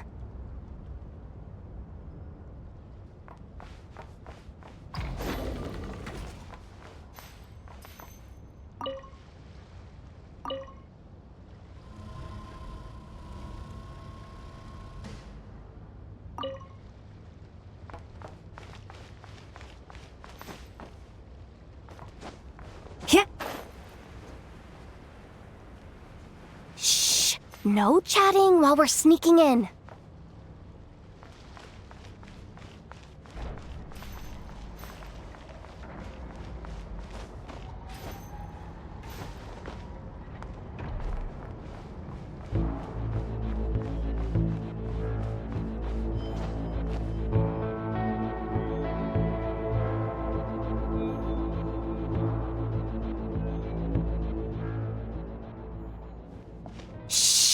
Someone up ahead! Has the lockdown been initiated? Move it, soldier! The cargo has already been transferred. The lockdown procedure is complete, Commander. That sector is now fully sealed. The night shift. Just our luck.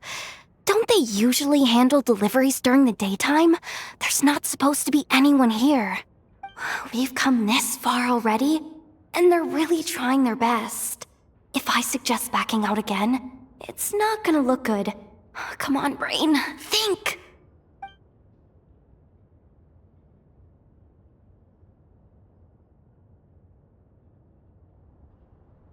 Got it! The freight shaft to the upper levels. We might have a shot there. Let me see. Huh? The recon bot in the middle's not responding? A double lock failsafe? We've been outfoxed! Stay calm. Stay calm. One step at a time. Let's just find a way across first.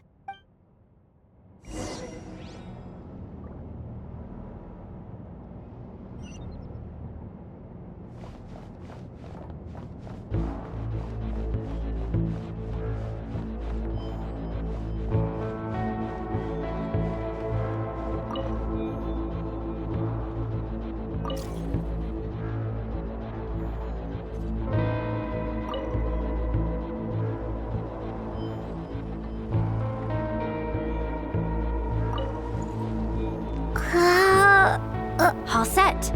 Let's head down this way.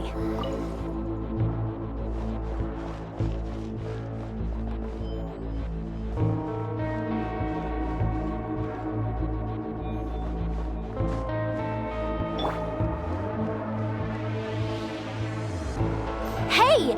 Another control terminal!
There are guards here, too! Don't worry. Bots are way easier to deal with than people. At least their behavior is predictable. First, let's find a safe spot to land. Good. That spot shouldn't draw their attention. Let's go. Let me just try something. Maybe I can use the terminal to command them to move out of our way. Security verification? With 10 questions? Are you kidding me? You really trust me that much? Fine. I'll do my best. But just to be clear, if I can't answer a question, I'm backing straight out of the terminal. No way I'm risking triggering any sort of alarm. Come on, Yehoda. You can't give up now. Question 1. What is our motto? Oh, I know this one.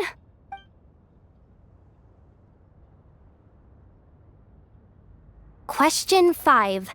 The name of the harbinger in charge of this facility. Let's go with the Sandrone. This one should be the Pale Star Edict. I've heard one of Boss's informants mention that before. Final question. Enter employee ID. And it's timed? Okay. 183574. Confirm. I actually got them all right? What a miracle. Not bad, Yehoda. Not bad at all. Guess you're an official maintenance intern now.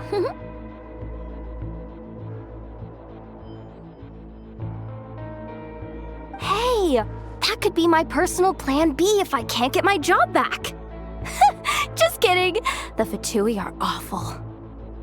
The bots have taken the command. They're moving off. Let's get going while the coast is clear.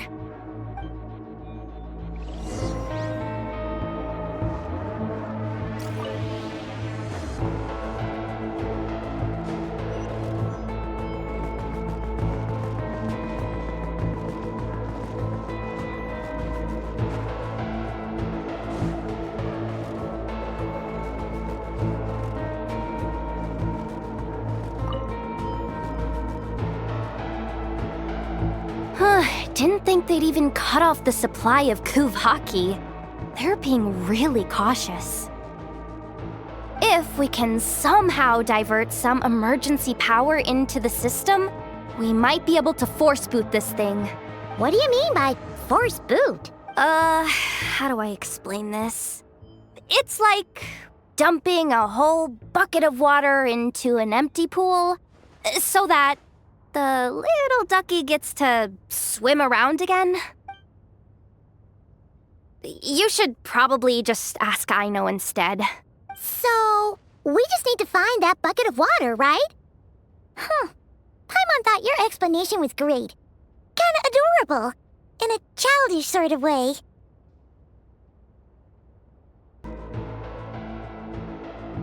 Hey, you could have just skipped that last part. Here, bucket, bucket, bucket. Where are you hiding? Judging from the concentration of Kuvaki. Wow, you can sense that, Laumado? That's incredible.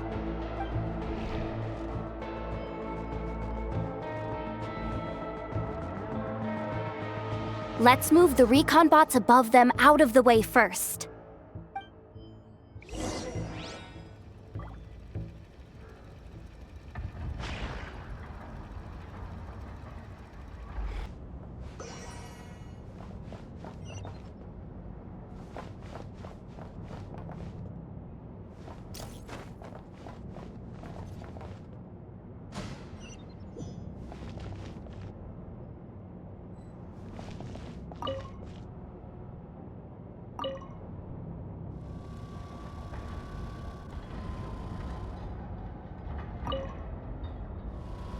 All right, that should keep the alarm from going off.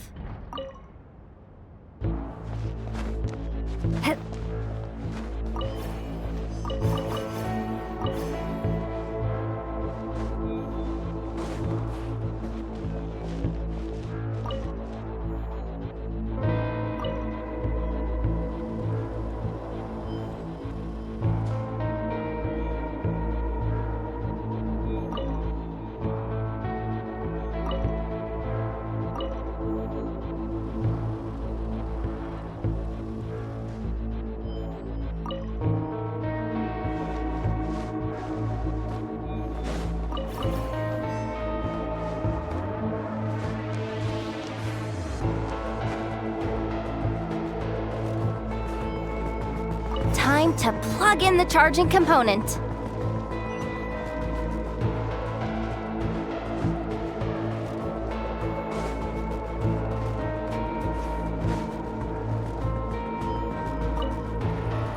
Up and running at last.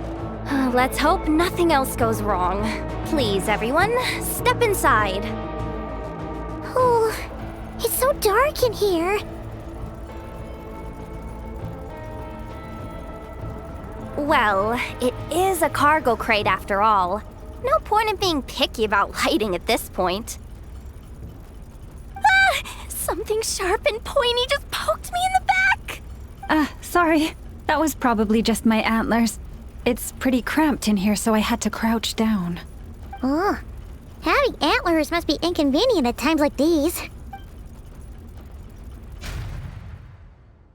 Ah! What's going on? Don't tell me something's gone wrong already. Looks like there was only enough juice in the emergency power supply to lift us this far up. Ugh. Awkward. Am I gonna get docked for this?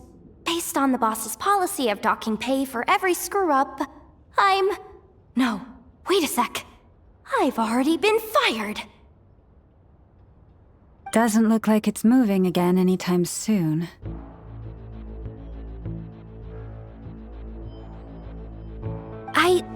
I think we can get through if we follow the ventilation duct along the outer wall. The entrance has gotta be somewhere. Don't worry, this was totally part of the plan.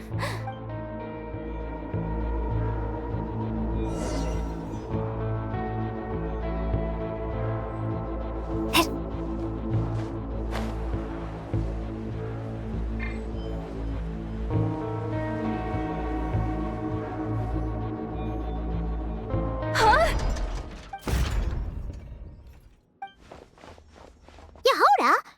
How'd you end up outside? Looks like she slipped out at the very last second, just before the gate shut. Impressive reflexes, I must say.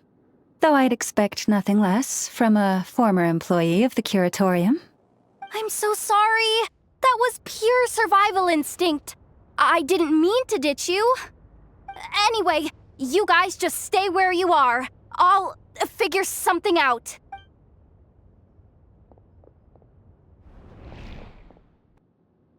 Hey, there's a terminal nearby. Hang tight! Can you hear me now? The duct security protocol has been triggered. The gate must have dropped when it detected a living presence. Wait, so we're trapped in here? I'm checking what I can do from this end. Watch out for the laser up ahead. What laser?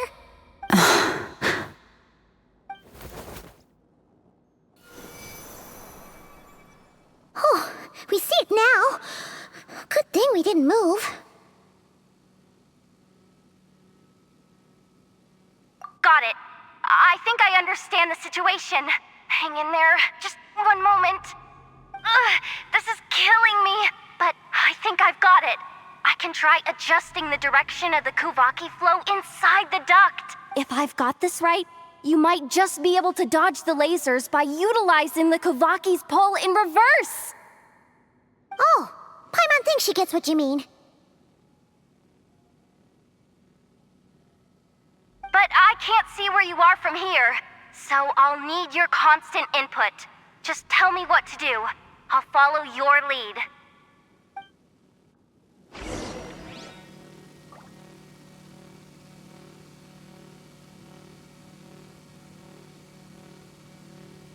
Sure thing.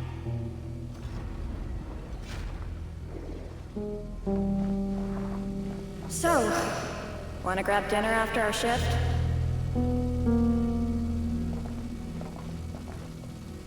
How about the flagship? Too far. And besides, we're not exactly in with the locals.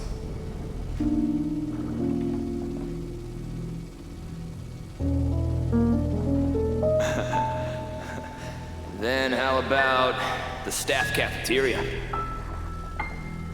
Brimming with bright ideas, aren't we?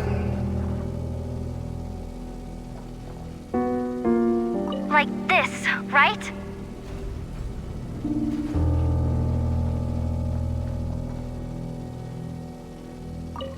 Sure thing. Like this, right? Sure thing.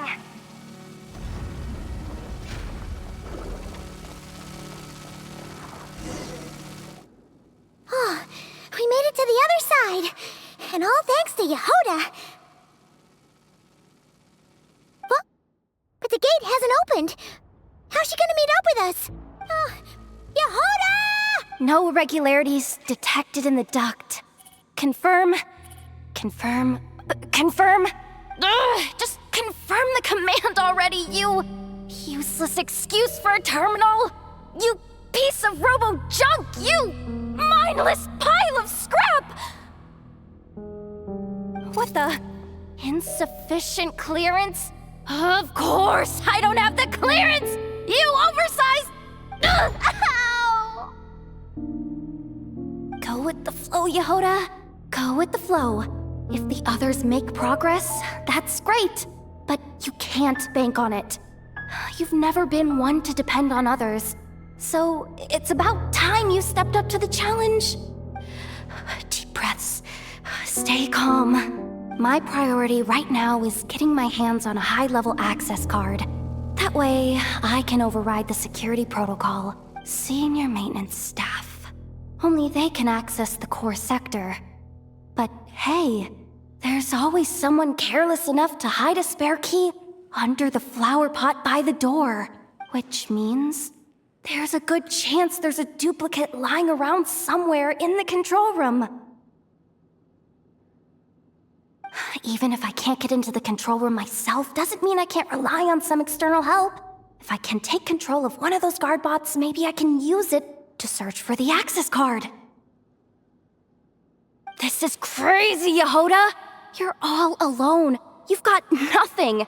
And yet, you're charging ahead like fear's a foreign concept. Maybe that's exactly why. 'Cause I've got nothing left to lose! Confirm!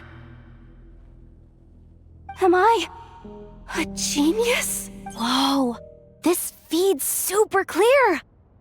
This is gonna be a piece of cake. Wait a second. This thing's not a guard bot. It's a janitor bot.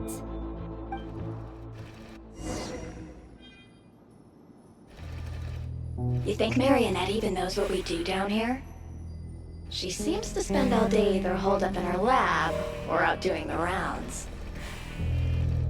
It's still a mess over there. Go clean it up. Why? Planning to skim a little off the top? No, nothing like that.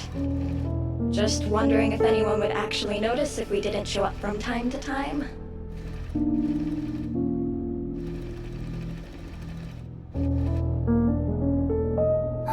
Let me see. There it is! Hey! Why'd you stop? You haven't finished sweeping that corner. But, I can see the card from here. Guess I have no choice but to swallow my pride and stay in character for now. Sweep up the crumbs by my feet. Yeah, good luck with that. What are you gonna do when they ask for a progress report?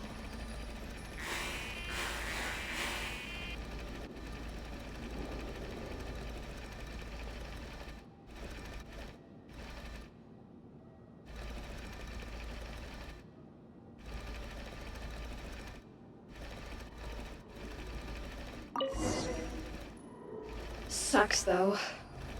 Finally sent somewhere warmer than Snezhnaya, yet we barely get to see the outside world. Come on. Where's that bot passage when you need it? There! The terminal's just ahead. Clean this spot too. I saw you skip it.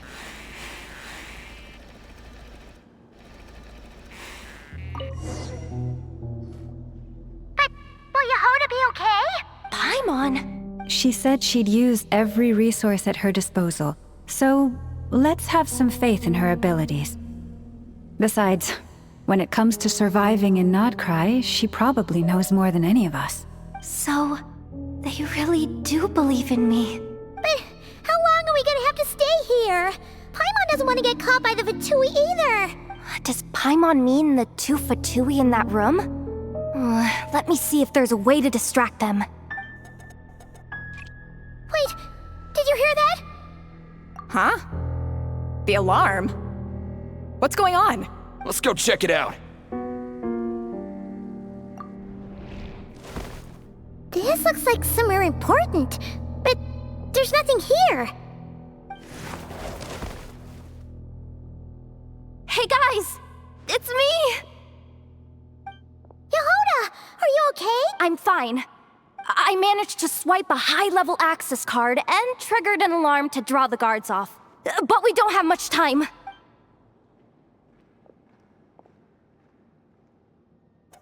All right, looks like we can control the elevator. Come on, hop in. Let's take it further down.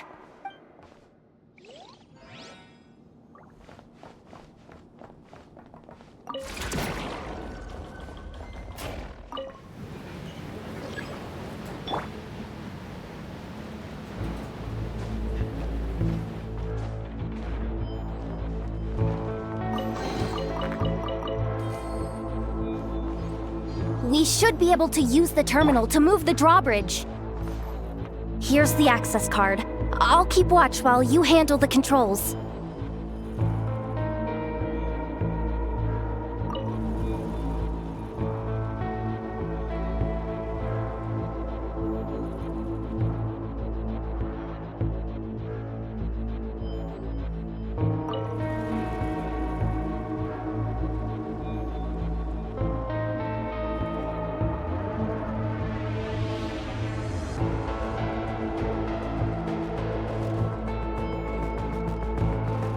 All done. Let's keep moving.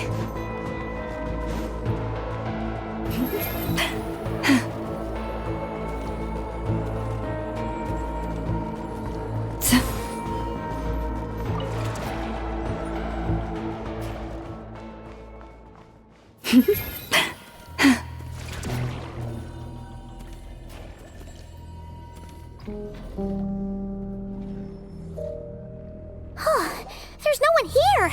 That's good news for us. Let's head inside. Looks like a rest area for the Fatui's Oprishniki. Huh? The terminal's still on?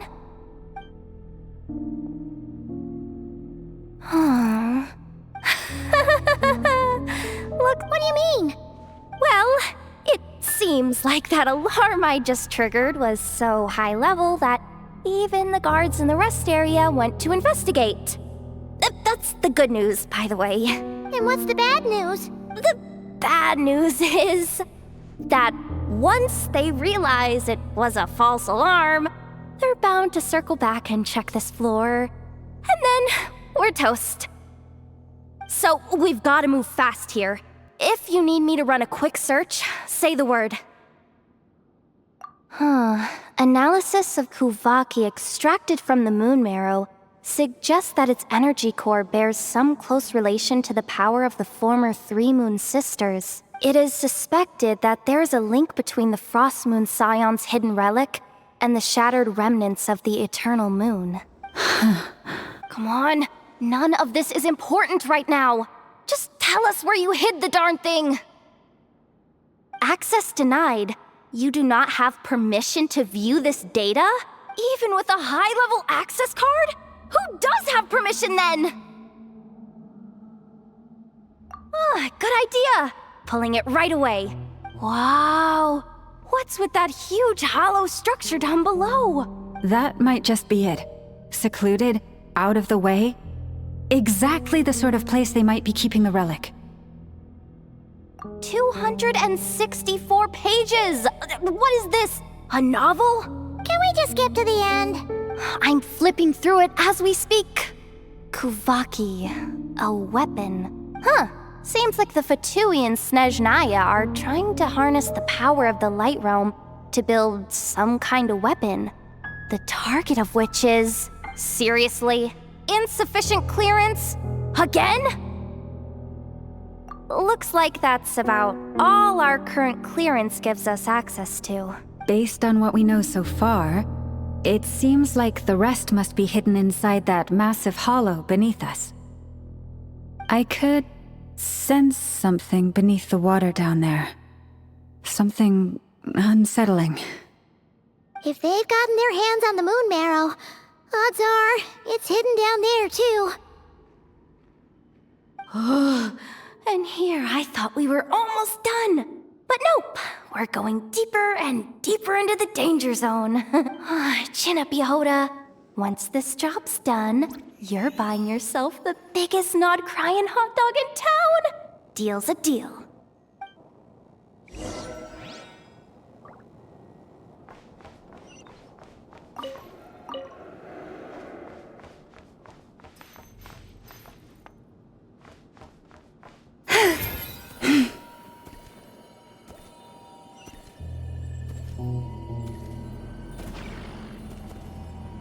Watch out for that defense bot! Ah! It's aiming right at us! You'll have to use Kovaki to deflect its attacks back the way they came!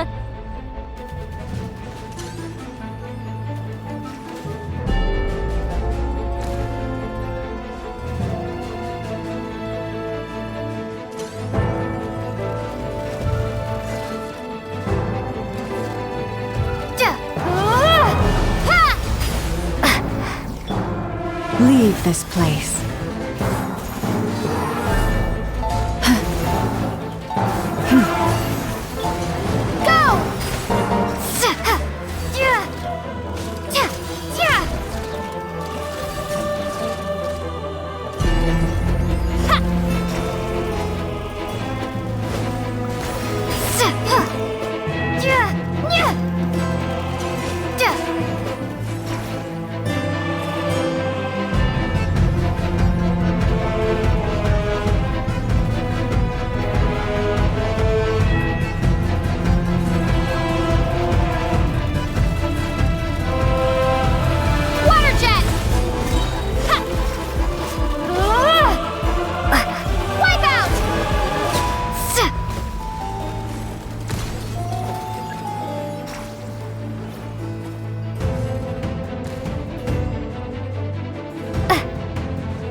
The ebb and flow is over.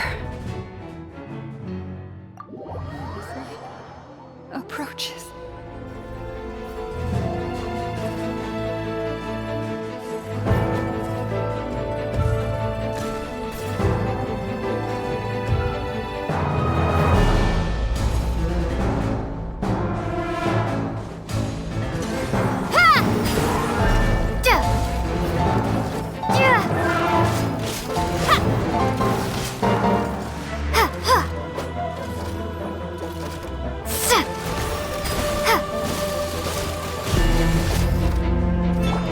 You poor lost lamb.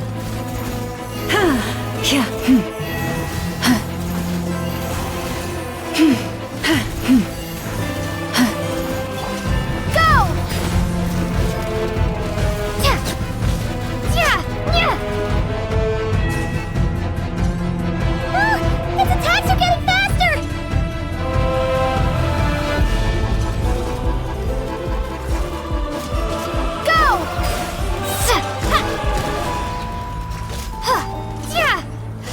Bombs away!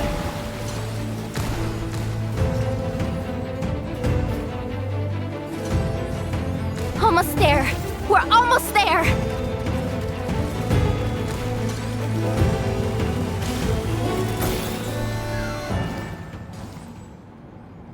Oh, it's finally down. Quick, let's hurry down to the lower level before we're spotted.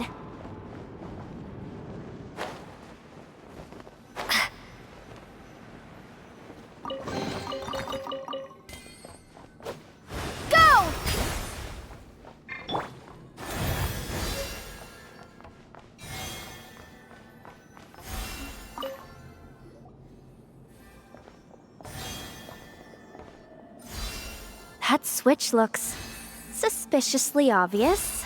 No way I'm pulling that. But you guys, go ahead. Hey, you spotted it first. Shouldn't you be the one to pull it? Not a chance. I'm just the guide, remember? At most, I'll help you look for an escape route. They don't seriously think pulling this thing's gonna lead to treasure, do they? I'd be amazed if it doesn't set off an alarm. Besides, I didn't even bring my smoke bombs. Which reminds me of the actual second rule of treasure hunting. Better safe than sorry.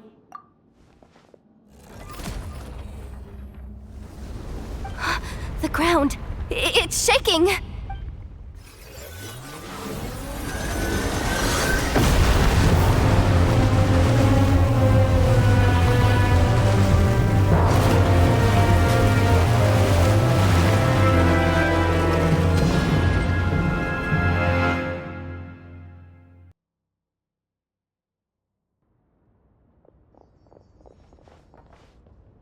Wait, did the surface of the water open up? This is bad. This is really bad.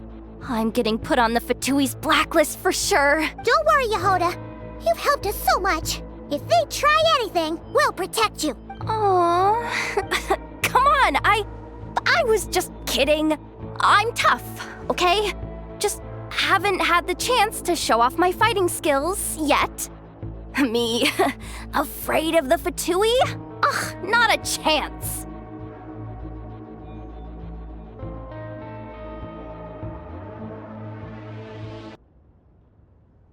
I suspect the relic is hidden down below. Yehoda, your commission ends here. I am truly grateful for everything you've done for us. You don't need to put yourself in any further danger. I'm coming with you. This has nothing to do with the commission or the danger or whatever. This has already gotten way out of hand, so I'm coming too. End of story. Ah, she's blushing. Hey, zip it. Why'd you keep staring? Oh, you looking for a knuckle sandwich or what? Oh, come on, move it already.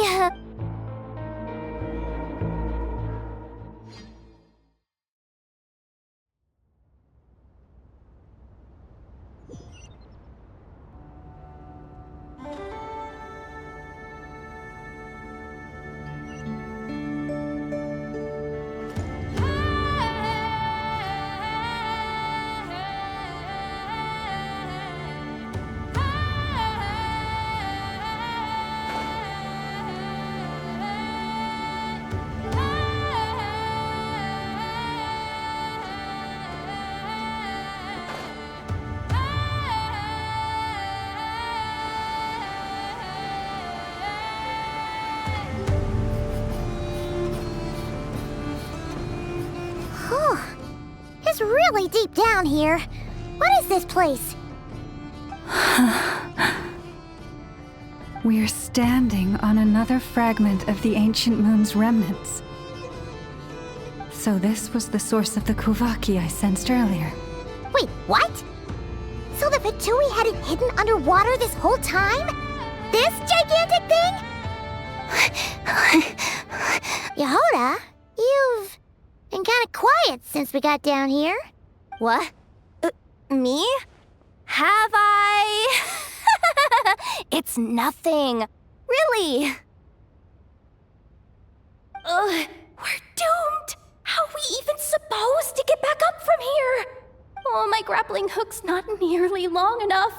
And if someone spots us here after all that commotion, we'll be sitting ducks!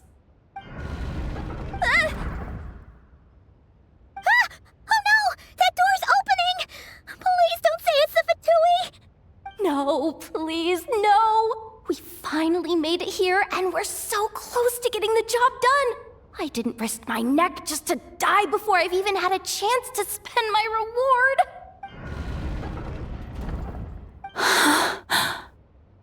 What happened? Why did the underwater barrier open? How could this be? Huh? Lauma? And you guys? Wilhelmina? What's going on here? Looks like there's no point trying to hide it anymore. Well, what are you talking about? I thought you might come, but I didn't expect to see you here so soon. Forget it. The Moon Marrow isn't here. You Joined the Fatui? Yes. When? The day I could no longer bear to live a lie. At first, the Fatui wouldn't accept me. But then, one of their harbingers noticed me and said she'd give me a chance.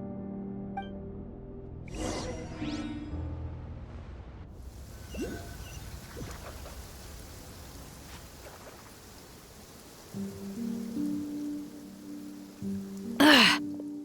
Lost them again. That harbinger told me to follow the blonde traveler who might visit the Frostmoon Scions. Easier said than done, though. The animals are on alert at night. If they see me, Llama will catch wind of what I'm doing sooner or later. Am I really doing the right thing? No. It's too late to turn back now. The empty prayers, the stubborn displays of faith like Cappy's today. This isn't the life I want.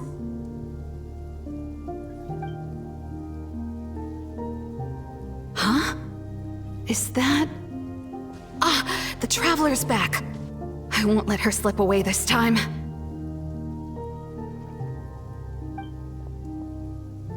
Wait, who's that with her? They look so alike. They seem to be heading towards the statue of Kotar.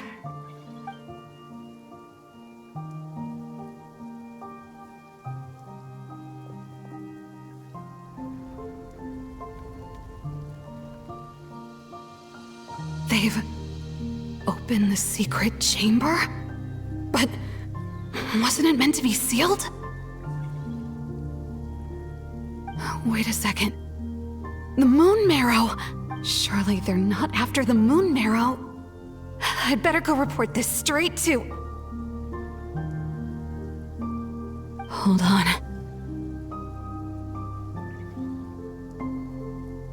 If they do actually make it to the final room, then maybe I'll be able to get my hands on the relic. The one thing the Fatui have been after this whole time. If someone's going to take it, it might as well be me. This could be my ticket to joining them.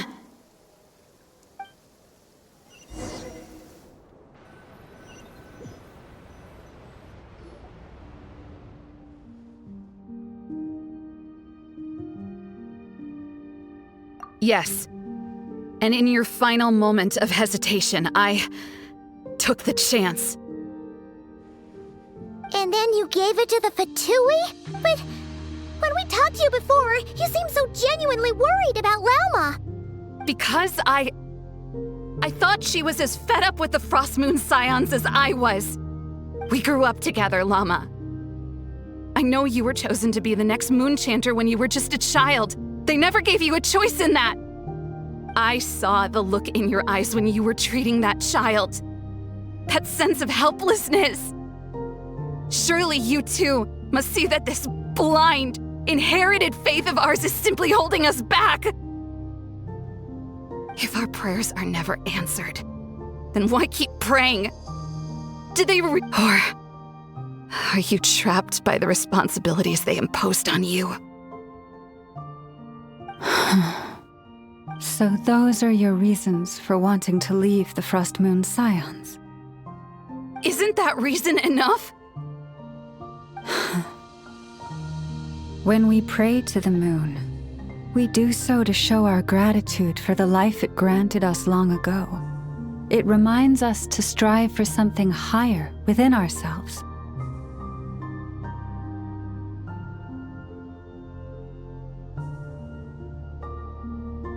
But I know that's not what you want to hear. You're right, Philomena. I have indeed kept secrets from you. I knew it. You don't want to be the Moon Chanter, do you? No, that's not it. I'm talking about the fact that the moon in the sky isn't real. What? You're saying... Huh?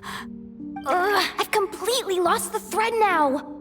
Oh, do we really have to do this here? What if a Harbinger shows up? Oh, I'm not cut out for fighting big bosses! The pain you sensed in me was the pain of hiding this truth. If what you're saying is true, then you already knew that the Frost Moon Scions wouldn't believe any of this. Why didn't you just leave like I did? You don't understand, do you? That's the difference between us, Wilhelmina. I care about the Frost Moon Scions. They're family to me. It hurts because I care. And that's why I chose to hide the truth. But now I understand. That was a mistake. My family deserves to know the truth. I shouldn't have tried to hold it all together with empty prayers. Are you trying to say that I only ever cared about myself? There's nothing wrong with that in itself. No one would have tried to stop you from leaving. But you did not have to stab us in the back like this. We've been spotted! I knew it. I just knew it. Oh, what now? If a Harbinger shows up, I'm out of here. No darned relic is worth dying over. Looks like I misjudged you, Llama. I didn't think you had it in you to stand up to your fate. Turns out, you are a great moon chanter after all. But you were right about one thing. I haven't considered Hisi Island my home for a long time now. Bosses, time to go. I will change the Frost Moon Scions, Wilhelmina, as soon as the new moon rises. Then I guess I won't be around to see it. Say, Lauma, what happens to those who betray the Frost Moon Scions? May their antlers be shorn with silver blades, and let them be cast into the long night of unknowing.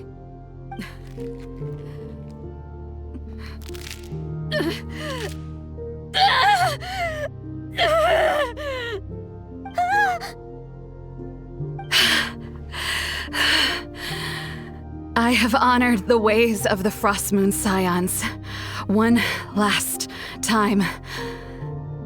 Think of it as a gesture of respect, Llama.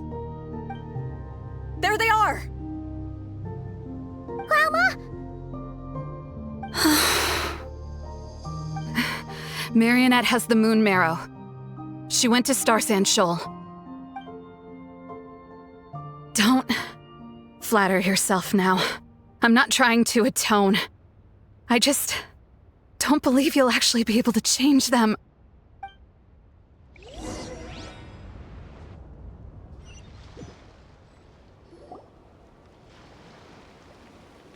An alarm coming from the Experimental Design Bureau. Interesting. Hey, wrap things up and get yourselves ready. Looks like we might be having some guests. Yes, milady. Perfect timing. This job's been boring me to death. Time to test some hypotheses.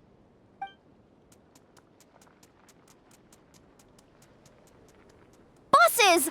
I mean, esteemed clients. I mean, generous benefactors. Wait up! Come on! Sure you don't want to consider heading home first and coming back another day? Nasha Town's that way. You are aware that this is the way to... A little ahead of schedule, aren't you? Oh no, it really is a Harbinger this time. Marionette. So you are here after all. Hand over that relic right now. It belongs to the Frost Moon Scions. You mean that thing your antlered turncoat brought us? I have never much cared for trophies given up without a fight. But watching you tear each other apart over it? Priceless. I'm not in the mood for warnings today. Ooh, how frightening. Had I a Trimble function, I'd have rattled off at least a dozen screws by now. Or perhaps I've just set my sense of humor parameter too high. Were you trying to be funny just now? You don't honestly believe you're a match for me, do you? Go on then. Let's serve our guests a little appetizer.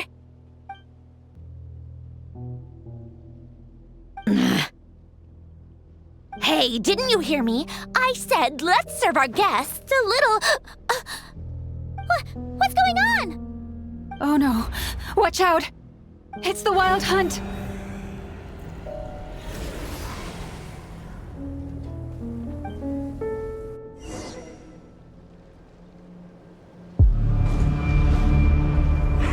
Get to work!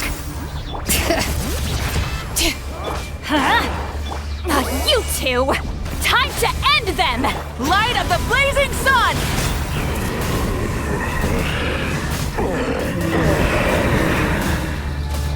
Incinerate!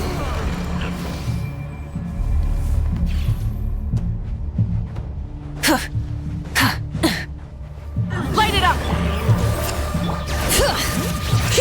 Hear the echoes of the valley! Everybody stand back! Pyroclastic surge!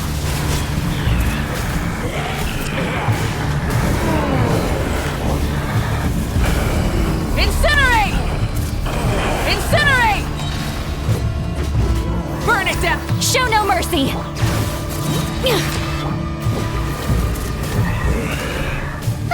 These things just keep coming! Isn't there anything we can do?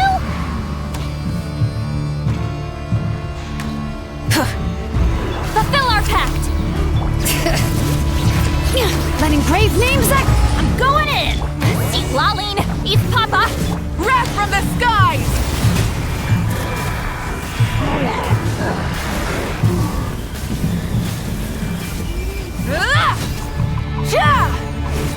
Light it up! Get to work! Hear the echoes of the valley! You two! Time to end... Light of the blazing sun!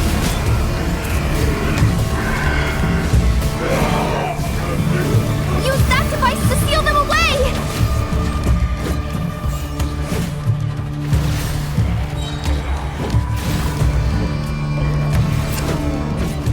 Fulfill our pact! Everybody stand back! See Laline, eat Papa! Wrath from the skies!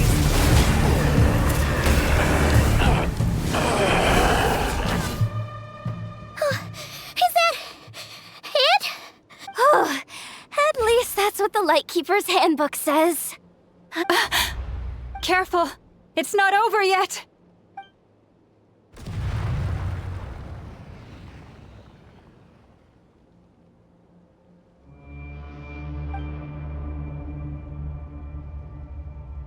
Paimon! Lauma! Yehuda!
What was that?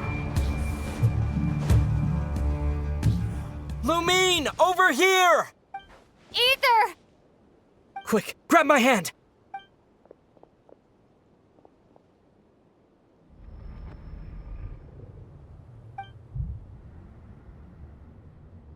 Lumine, what's wrong? Why are you here at all, Ether? What do you mean? If I may be so bold, what does family mean to you?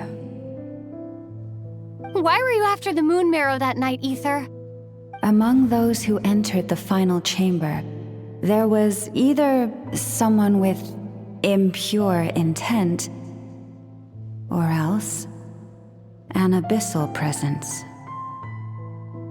We can talk about that later. Tell me why, Ether.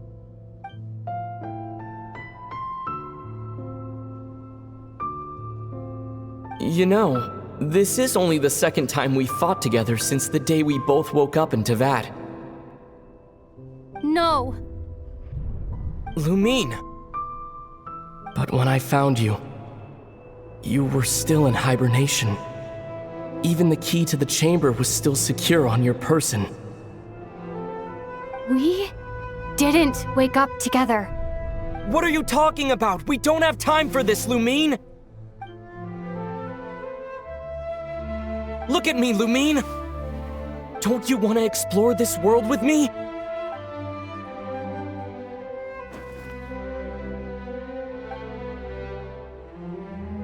You think I'd lie to my little sis?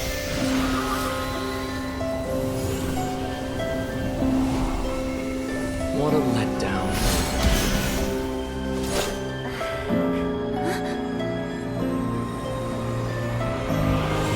Go get it from me, Lumine. It belongs to me. I never believed it. I didn't want to believe it.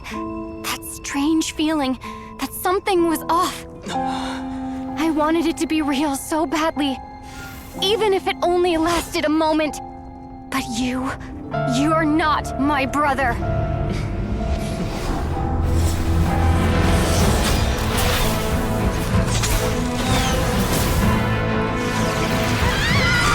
Moon Goddess, please save us! Why is this happening to us?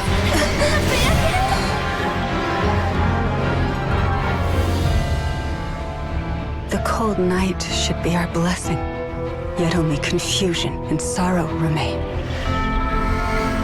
The truth may yet lie beyond the sky, but must we become lost because of it? Standing before you, as a scion of Hyperborea and the Frost Moon's emissary, I say this.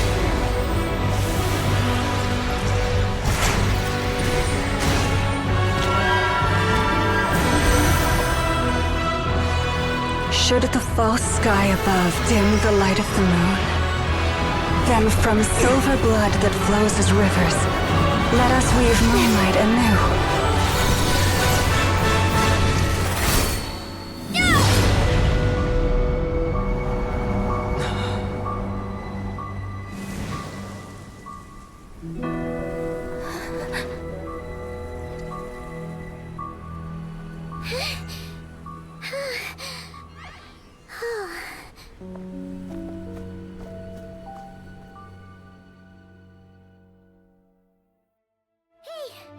Is everyone okay?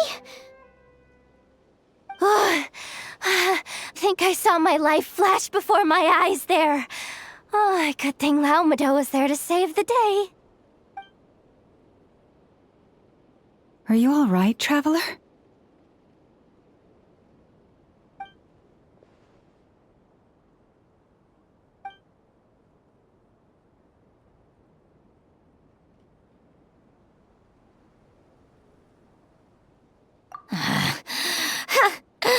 Well, that took you long enough.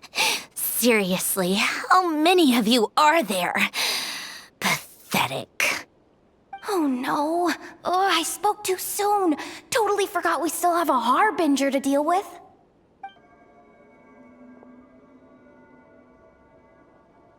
Hey, is that the moon marrow? It it was hidden inside that big robot of hers all along. But that robot... That's Polonia to you, not just some robot. Take it and get lost. Huh? You're just giving it to us? Well, I wasn't the one who put out the order to find this thing in the first place. So if someone wants it, they can help themselves. Maybe even choke on it. See if I care.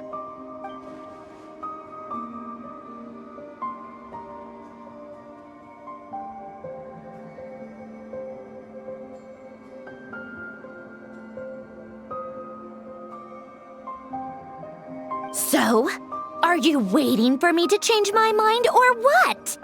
I'd be more than happy to pick up where we just left off. But I should warn you, I'm in a bad mood right now. Let's go. Fine by me. Totally, completely, absolutely on board with that.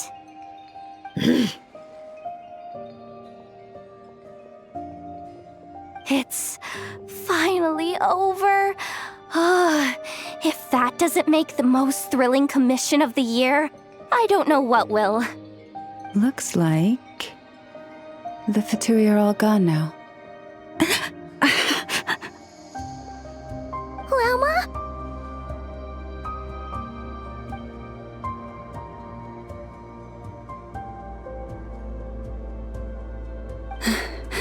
I'm all right. It's just been so long since I truly felt the power of the moon. I thought I sensed the wild hunt nearby. Don't tell me you've already taken care of it. Hey, it's Flint's!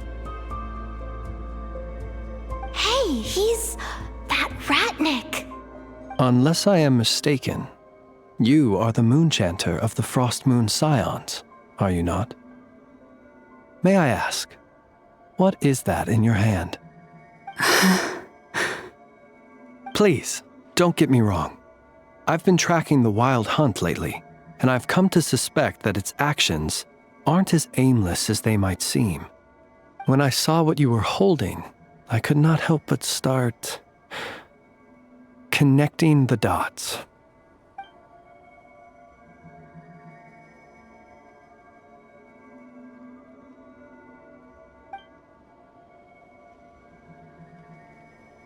You better be extra careful, Flint. It seems like the Wild Hunt is capable of impersonating people now. Oh, is that so? Funny that. I just showed up completely out of the blue, yet you seem to have no problems trusting me. I apologize. I shouldn't be making jokes like that right now. Anyway, I understand. Thank you for the tip-off. It seems that the Wild Hunt has somehow changed in nature. I'll have to report this to HQ right away. For now, let us part ways here.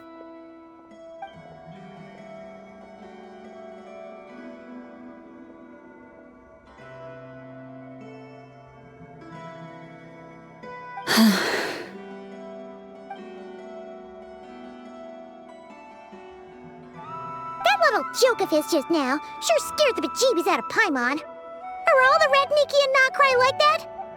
They're usually stationed in remote areas and tend to keep to themselves. So, it's not surprising they end up a little eccentric? No, he's different. Really? How so? The animals. They've told me they're afraid to even go near him.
rise with the sun!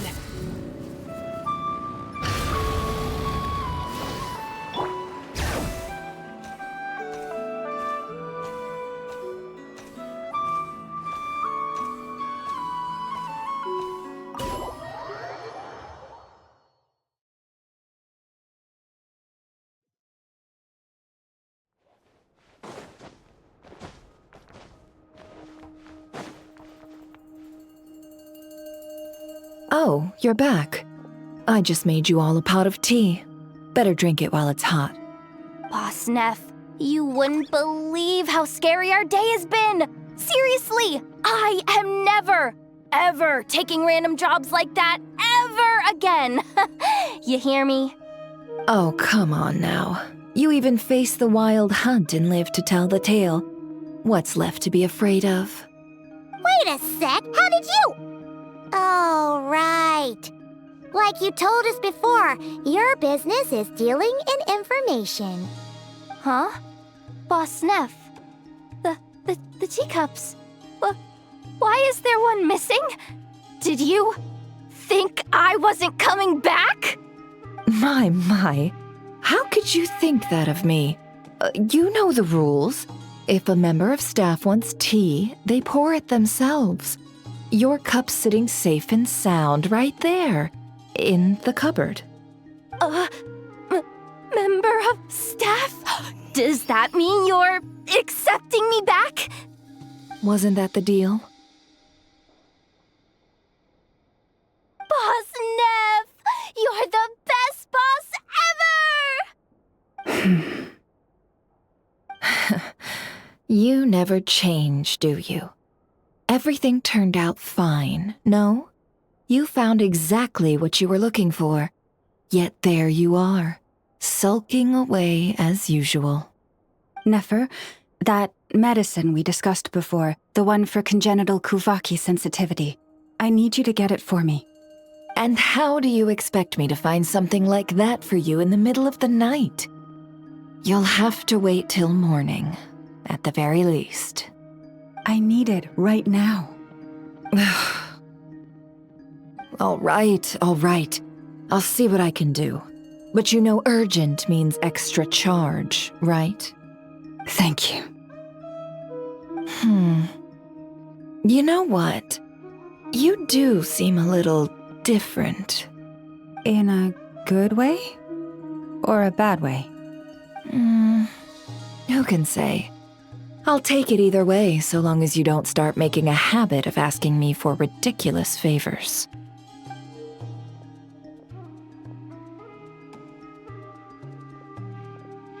Traveler, Paimon, a lot has happened these past few days. I don't know what I would have done without you. Hey, don't mention it. That's what we're here for.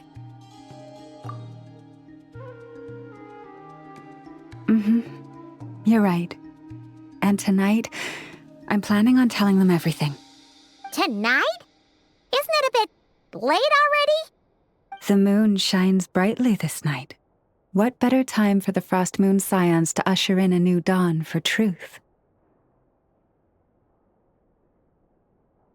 Thank you for your kind words. But before I do, there's one more thing we need to deal with. Oh yeah! Now that we have the moon marrow... You'll have to forgive me. I used too much of my strength in the battle earlier.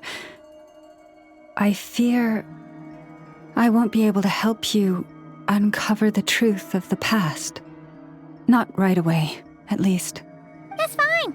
We're gonna be in Notcry for a while anyway, so there's no rush, right? Thank you. But there's another problem. How to keep the moon marrow safe now. Huh? Can't we just return it to your secret chamber? The seal has been broken. Even if it were restored, now that the wild hunt has gotten in once, there's no guarantee that it won't happen again. Oh, right. Yeah, that makes sense.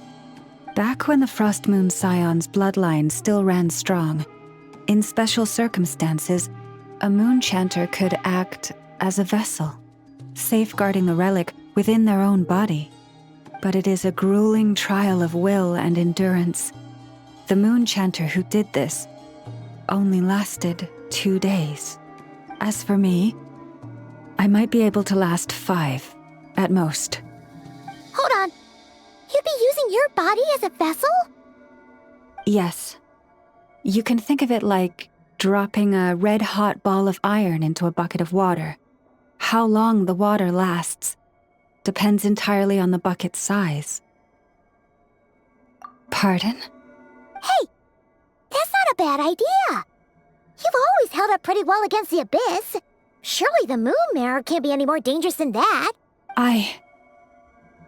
It's not at all that I don't trust you, but it's too risky. But we're out of options, aren't we? Might as well give it a shot. All right. Well, I'll be right by your side. If anything feels off, please tell me immediately.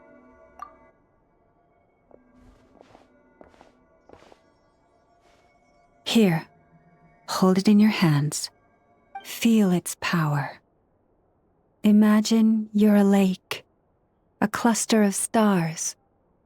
Let the moon become a part of you. Whoa! It went into your body! How is that? Are you feeling any discomfort?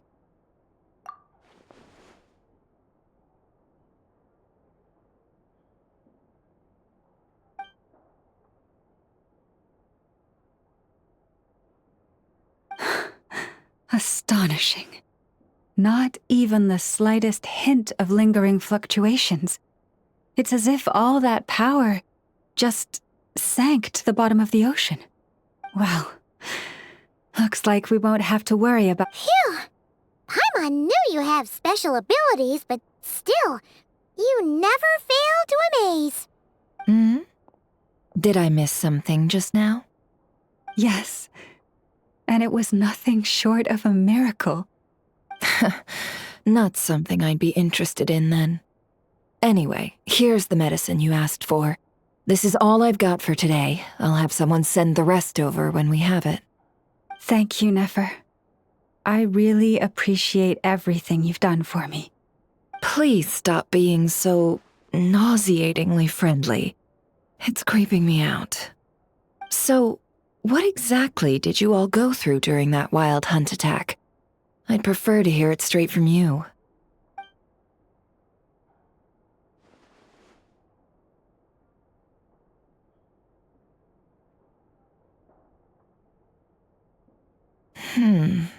A phantom that can mimic the appearance of others. Quite different from what we've seen before.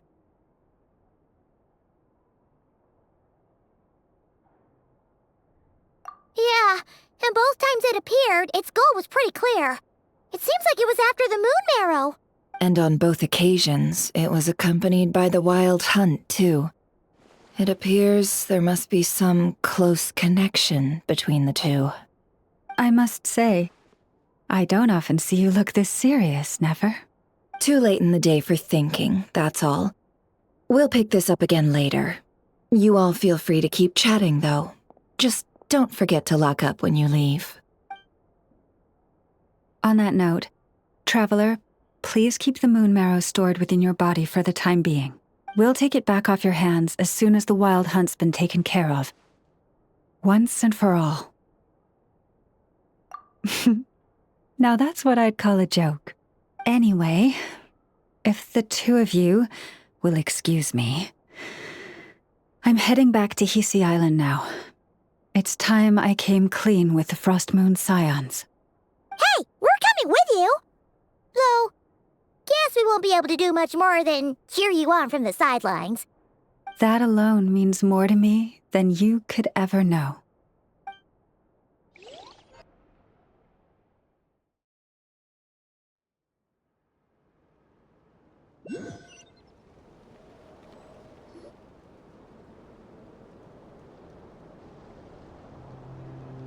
What's going on? I'm not sure. It seems like the Moon Chanter has something important to tell us. I heard the relic's already been retrieved. That's our Lady Lauma, all right. Noble scions of the Frost Moon, my kin beneath the moonlight, I hereby declare the truth to you. Long have our ancestors looked up to the Frost Moon, guided by her serene light. Yet now, she lies hidden beyond the limits of the sky. And so, Lauma began to reveal to the Frost Moon scions a truth long hidden within her heart. A story of a false moon and the death of gods. Kutar was indeed born of the moon. But that does not give us the right to reap without sowing, nor clothe ourselves without the toil of weaving. As she spoke, some who listened were stunned into disbelief, while others seemed to awaken as if from a dream. From this day forth, the road shall be paved with truth, and we shall pave it ourselves.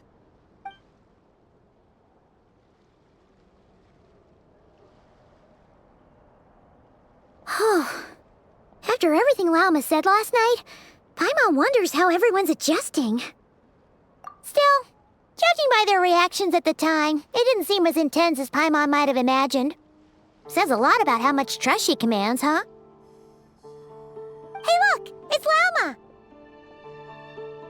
Welcome, both of you. The animals were most lively this morning. They told me of your coming. Nothing too dramatic happened, did it? No one took it so hard that they went on a binge-eating rampage and ended up cleaning up the whole pantry? Or something? Hey! Paimon's just trying to lighten the mood. Thank you for your concern. Change doesn't happen overnight, and new ideas need time to take root. But nothing as extreme as that has happened, no. Although what? Well, just as I thought might happen, some have chosen to leave the Frost Moon Scions for good. For them, losing their faith was like losing their home. Confusion, frustration, helplessness. I saw it all, reflected in their eyes. Oh. I respect their choice. May they carry the Frost Moon Scion's blessings far and wide, should they be willing to do so. If we meet again someday, perhaps we will be able to sit together and share stories once more. Others sought me out afterward, though, and thanked me profusely for sharing the truth with our people. They said they used to see me as distant, even somewhat unapproachable, whereas now I seemed much closer to them. Like a friend, or even a family member. Sounds like a win overall! Paimon thinks you did the right thing, Lauma! Thank you. Though, I wanted to ask, do I really come across as distant? Well, maybe just a little. To people who don't know you, you are kind of tall, especially if you consider the antlers. I see. That's a bit of a hard one. My antlers tend to grow under the moonlight, so I can't quite help it. It brings me comfort to hear you say that. By the way, how has your body been adjusting to the moon marrow? I'm glad to hear it. I've also suggested to Nefer that we meet within the next few days. We need to figure out how to counter this new manifestation of the Wild Hunt. But for now, let's just relax. I want to enjoy this feeling a little longer of finally living on the bright side of the moon.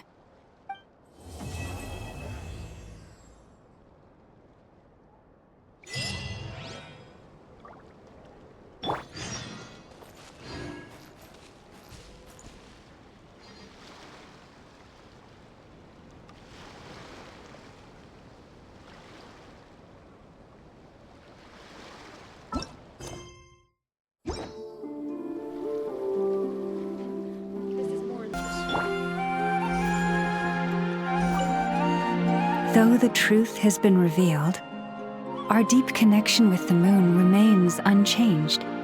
In fact, its power runs in our very veins. What has changed is our understanding of where the true moon lies, and that we must walk our own path in life without relying on a power outside of ourselves, which is why we now say, come night or day, may the moonlight connect us.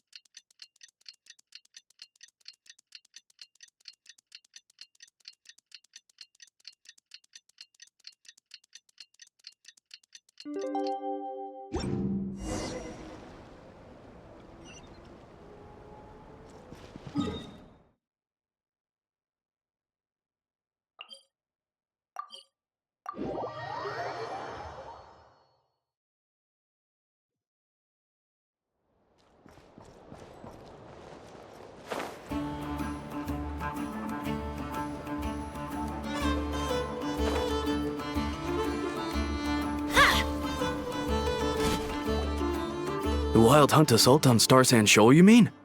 Huge wave. First I've ever seen of that size. Good thing it was so brief. No, I mean there's been another to the north of Nasha Town. What? How many does that make in the last couple of days now? What are the Lightkeepers playing at? Can't be helped. There are only a handful stationed on our side in the first place, and the cannon hasn't been fixed yet either. They've been strained to breaking point for a while now, I'll bet.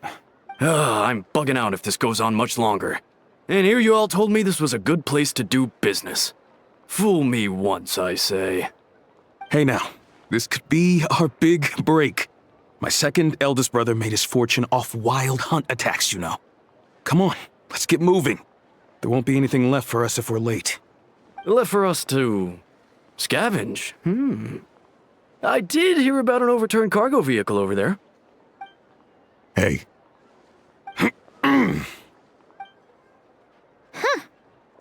Should have told him that those are dangerous thoughts.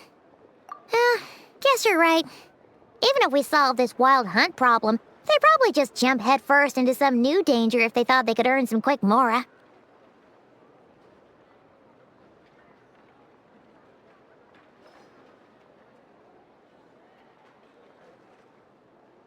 Paimon will have you know that when it comes to staying out of trouble, greed and cowardice make the perfect match.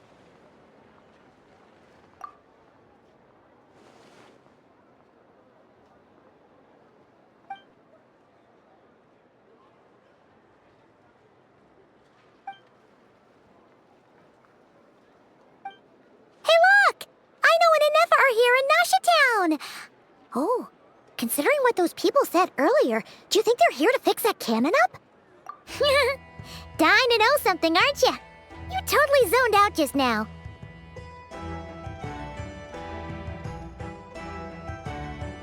What? No!